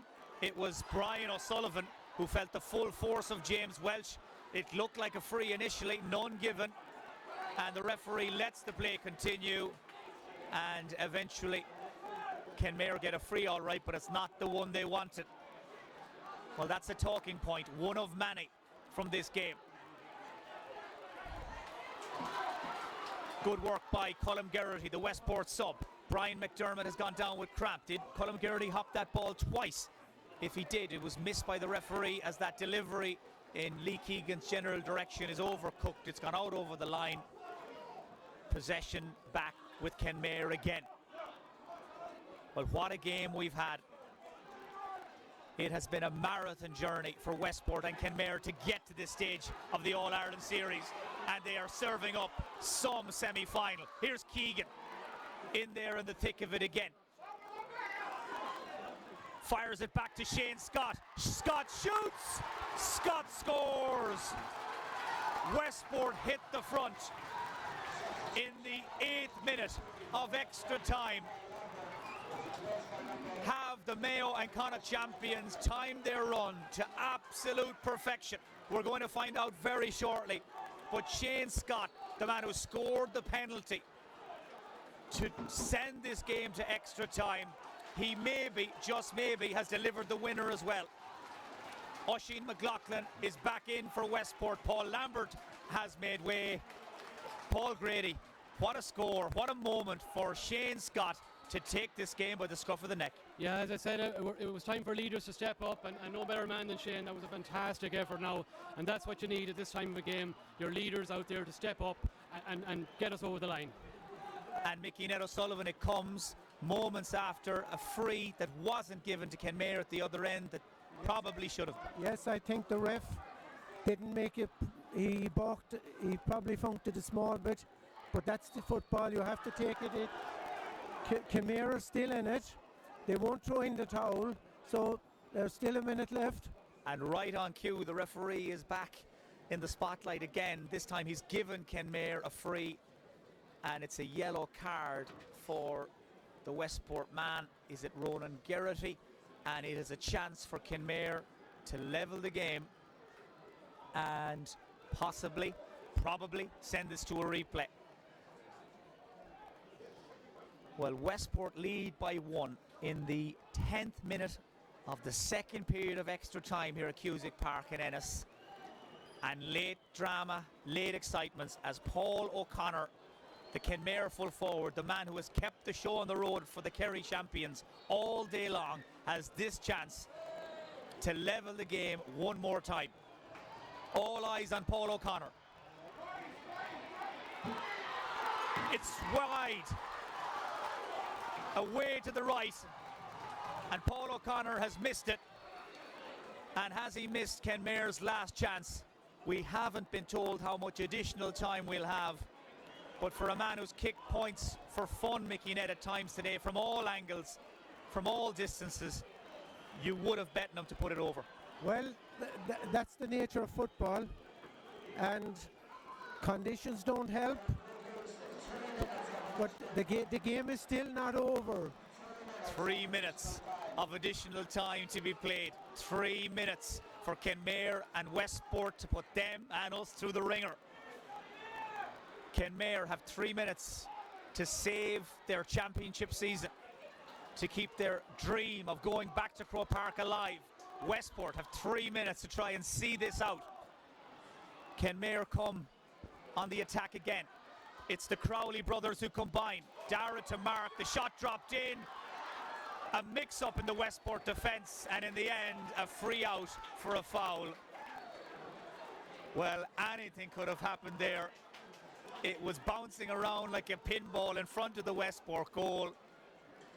We waited and wondered and watched to see what would happen next. Free out was the decision. Hearts in mouths again, Paul Grady. The tension is unbearable here. I'm exhausted, Mike. I think you might be too. God knows what them lads are feeling like out there, but huge credit to both teams. Fantastic battle, and they're still going hard at it. Well, we're all running on empty at this stage. Westport, they're within minutes of an historic win, and here they come to try and make it safe. Colm Moran to Colm Geraghty. Geraghty knocks over surely the insurance point, and our Westport going to Croke Park for the very first time. Westport lead by 110 to Kenmare's 11 points in an All-Ireland club semi-final that had absolutely everything. It's all over. What a game, what a win, what a finish. And Westport of Mayo and Connacht are going to the All-Ireland final. Heartbreak for Kenmare Shamrocks. Utter and sheer heartbreak and disappointment for the Kerry and Munster champions. They fought the good fight. They were oh so close at times to getting it done. But Westport came back from the brink, and in extra time they wore Kenmare down, and in the end Westport come out on top. Mickey Ned, your thoughts, your impressions. Where do we start to summarise a game like that? Well, there's great credit due to both teams. Conditions were difficult. We said at half-time that Westport were used to dogfights. They were used to every game in Mayo and in Connacht was a dogfight. We probably got it a little bit easier. We weren't used to being under that kind of pressure, and it probably told in the end. And I mean, they deserve to win because they kicked a lot of wides, and all we can do is wish them the best now in the final. Well, what a day out there, what a day in here. It's finished in a victory for Westport. My thanks to Mickey, Ned and Paul as well for their company. Let's hand you back over to Liam to try and make sense of all of that. Well, I think making sense of that maybe beyond all of us here. Well done to Mike there. He's had a marathon afternoon, the two games, and Mickey, Ned and Paul there, and Colm and Jerry earlier on. Stephen Stack, that was some turnaround in injury time in the second half. Westport found their composure. It eluded them all day long. Yeah, I think, I think when Kenmare were still a point ahead, I think one of their players slipped here in front of us, coughed up possession, and again they were in a good position to try and hold on to the ball. That led to one of the points, which was a great score, and then young McDermott got the second one, which was fantastic score, and just when they needed that little bit of composure late in the game, they were able to show it, and it was funny that the two players that scored were the ones who weren't getting the chances all day, so they found two scoring players when they needed them, I know you've had a busy day here, Stephen, a lot of action, but a great day's football. Oh, great day's football. I mean, this turned out, the quality of the football in the second game mightn't have been as good, but there was great intensity and great endeavour by both teams, and the football in the first game was fantastic, so considering it is the 29th of January, when you consider that these aren't all senior players, they put great fear on show. I thought it was fantastic, really great entertainment, and I mean a crowd of 3,000, which is fantastic. It's a great turnout, like the people from both the four clubs travelled, which is all what the club championship was all about. It was marvellous. Two very excited clubs off to Croke Park now. Oh yeah, absolutely. Sure, it's going to be tremendous for them, and coming up in a couple of weeks' time, playing in the All-Ireland final. For I think the first time in both clubs' history. So it's a marvellous occasion for both and for the supporters of both teams as well. Okay, I'm going to grab Sean Healy because I know he's in a rush to get away. Thank you, Stephen, for your work. in the afternoon. We might see you in the final. Sean, you might just grab here for a second as well too. Sean is the Regional Director of AIB, sponsor of the competition, sponsors of today, and a football fanatic to your fingernails, I know. A Kerry man, one each, the spoils are divided, but that second game was an incredible contest. As Stephen said, the quality wasn't the highest at times, but it never relented.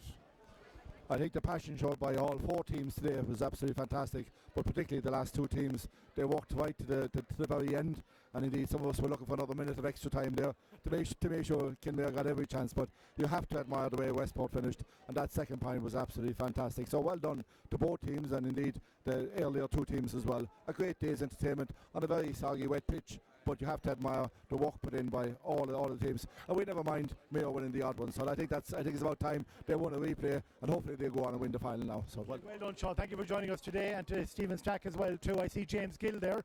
We'll grab him as well too. We had him somewhere along the way.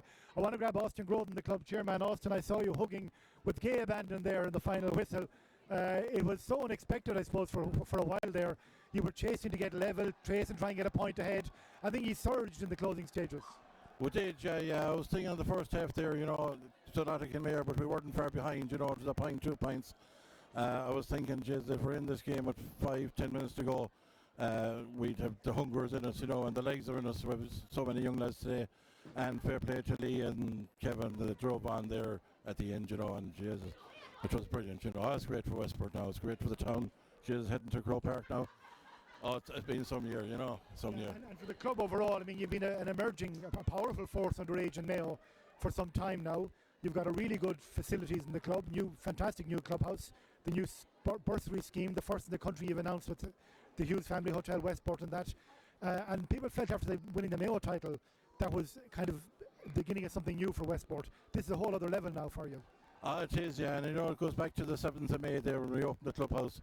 Egon O'Farrell or Uthran was down to open it, and it's great to be going up to Croke Park to meet him again now after a successful year. There's only one place to meet him in Croke Park though, that's the top of the steps. I must pay a tribute to Damien Loftus, our manager, and his selection team. He has worked with this team all year. He has kept them under the radar. He hasn't built them up. He has just kept them working, kept them going, and it showed out there today. The hunger that was there was unreal. Okay, we have two Westport players. We'll prioritise them as well because they have to get in. Shane Scott first of all. I'll grab Shane and the team captain Brian McDermott as well too. If you can join us here, lads. Shane, come with the hour, come with the man. You got busy there as that game went on. You had to go into active service there. It was a victory you could really dig deep for. Yeah, it was going to be hard going all the time. We came in at extra time like it was level. We knew that if we got that 1 point ahead, that was it. We were going to win that match, as simple as. The hard training put in all year, and especially those young lads that stepped up to the game. Brian O'Malley there, Oisin McLaughlin, this is their first taste intermediate championship all year, and to come in at such a All-Ireland semi-final stage and play the way that they did, it's a credit to them, and it's just a credit to everyone together. Management, the support out there was unreal, it was absolutely class. And it's onwards and upwards now. Croke Park, it's Croke Park. We'll take that, but it's a match we're going to have to win. As simple as. There's going to be no one's going to remember the losers. It's all about the winners now at this stage. You made a point there, Shane. I'm going to take up with Brian as well too. Brian, as Shane said, trying to get level. You were all the day trying to get there, squandering some chances, but getting a lot of possession. But you came at the right time. Left it a bit late now, but it came at the right time. Yeah, I suppose it did come at the right time. I think the first time we went ahead was there in the extra time, I think, throughout the whole game. So, but we missed an awful lot of goal chances, I suppose, that we could have maybe put over for the bar and got ahead that way. But we said it when we went in for extra time and everything. We said all we need to do is get ahead, and we'll win the game. And fair play to lads. We went 2 points down there in extra time, came back, went a point up, and then the security point there at the end. It was just such a relief. All the hard work all year paid off from all the lads. From here, Shane, it looked an absolutely energy-sapping encounter. It was tough going now. There's a lot of lads there now. We'll definitely enjoy tonight. And it was but probably come now Monday and Tuesday. It's going to be a serious recovery session maybe for the next 2 to 3 days. We'll probably get back maybe training probably more than likely Wednesday, and it'll be all hands on board then for the next. I think it's 3 weeks or something like that. So the hard work starts now. The hard work really does start now. A lot of hard work gone on already, but 3 great weeks to look forward to now, Brian. I mean, this is what players dream of at any level. I know, I've been saying it all week. I've had a few interviews and I've always said, since you're a little fella playing Gaelic football, there's one thing that you want to do, and it's playing Croke Park. And not only are we playing in Croke Park, but we're playing for an All-Ireland final. So I prefer to lift the All-Ireland final and play in Croke Park, but that we can do both at the same time, it's great. Okay, well done, lads. Thank you very much for joining us as well, Brian and Shane, and best of luck in the next few weeks. We have Mickey Ned here as well. I'm not sure we're going to get one or two more players perhaps. There's talk of Leroy, I think, and with James Gill, of course. I'll bring James in with Mickey Ned here too. James, sorry Mickey Ned for keeping you there. James, I'm sure you lived every second of that. Yeah, that was tough to watch. So it was, it's a great thing. Look, that's spectacle out there is what club football is all about. It's a great time for Westport now. As everyone has talked about, the club is kind of on the rise for a long time with underage teams and that coming through. So it's a great experience, and you see it out there how everyone has enjoyed it, and that's what it's about. Yeah, and they had to do it the hard way today, which probably makes it all the sweeter. Yeah, I think I think when you look back at it, they had a lot of there's a lot of mistakes from both teams. A lot of balls into the keeper's hands. We probably had 3 goal chances in the first half. Definitely 2 of them should have been taken. But they took their opportunities. They kind of dug in. I thought at one stage it was gone from them. But they just kept plugging along, and luckily they stuck it out. Mickey Ned, a point that James makes there. If anybody looked like winning, even though Westport were creating the chances, it was Kenmare who were nudging ahead here and there. Probably more economical, but Westport had been in a dogfight in every championship this year. Kenmare hadn't, and my worry was that if Westport were within 5 minutes from the end, within striking distance, they would eke it out, and that's what they did. And well, all credit due to them, and I'm sure this game will benefit them big time going forward into the All-Ireland, because that's worth a month's training, what they went through there today. Disappointing for your own club though, you had hoped to obviously advance them more than Westport did. A big disappointment was that we couldn't have Stephen O'Brien. I think he would have given the added dimension and the leadership. He had given it all the year. It was a big loss. But that's not taking it from Westport. Yes, indeed. No, very sporting as always, Mickey Ned.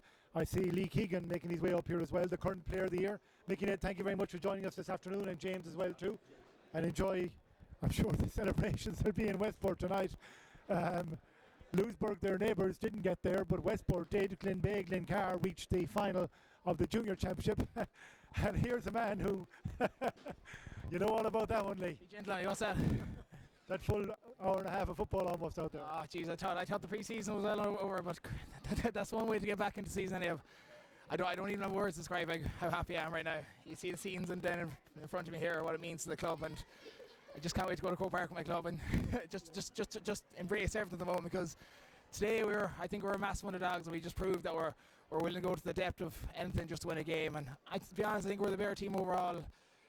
I suppose we had a lot of chance to win the game in a normal time. We had a lot of goal chances, but that's always say it's always a great team that can come back. And we were 3 points down in the last 5 minutes, won a penalty, went 1 or 2 points down next time, still had the composure to come back and win the game. So listen, a lot of work to do, but we'll enjoy this success, because this is just a monumental moment for the club, and it's taken a lot of hard graft this year. But we said at half time that we're a different team, and today we prove we're a bit different than other teams before us. Yeah, as you've been saying there, more or less, you won it because you stuck at it. I mean, you really had to keep grinding it out all the way through. You were missing chances, getting a lot of possession, but you never ever gave up, and came with a great burst in injury time, in extra time. And that's I suppose credit to what the lads, the work do, and their, I suppose their days off. They're always in the gym doing their running, working on. Well, we could be working our skills a bit better, but conditions obviously didn't help either. But Joe, we always trust the process. I know it's probably a boring old word to use, but we always trust ourselves that if the game's in the mental pot, and it has been numerous times this year within County and Connacht, that if we're in the game the last 10 minutes, we were willing to go to the depth of anything just to win the game. And Joe, you've seen some of the lads, the fitness level is just insane out there. Even our subs that came on made a massive difference. And you can see in the extra time, I think they're trying to slow the ball down as much as possible. Anytime we got the ball, we look sharper, we look fresher, we look like we want to do something with it. So, and that just proved today that the team that was willing to go for it was us, and ultimately in the end that we were the team that won it. And you seen the way the last score just summed it up. We went from one end to the other in the space of, I suppose, 30 seconds, and game over. So special for you, your brother Phil, who of course is probably better known as a Westport United soccer player for a number of years. He's alongside you today. They're playing a very important role. Yeah, they say he's probably fitter than I am, so I have something to go against the brother. A bit thinner as well, but no, listen, this is what club is all about. You're with your family. You mentioned Phil there. It took a lot of begging to get him in the club play this year, and I suppose he's more renowned for his soccer skills and exploits there, but I couldn't be happier that he's in the squad because he just adds something to what we're trying to do. He sets the tone every game. But again, it's just not Philip. Everyone's willing to put their foot to the wheel, and so it's not a great thing for Mayo that we're out for another few weeks. But just to carry on this journey is special. And you see, as I keep saying, look at the scenes in front of us here in Clare today. I mentioned during the week that this is a happy hunting ground for Mayo teams. Unfortunately, Louisburgh couldn't get over the line today. It came up against a very good Glenbeigh-Glencar side, and it's a shame because it would have been a great day to have two West Mayo teams in the Croke Park. But listen, we have to look after ourselves now for the next couple of weeks. Believe me, we'll enjoy tonight. The lads they're ready to rock there. But this is what club's all about: having your family, your friends, all your relatives, and it's a really proud moment. And I'm a bit emotional because it's taken a lot of hard work to get back to this level. We had a long time since '09 to get back to these levels. We played more relegation games than anything. So I'm just so excited for the club. We're a young outfit.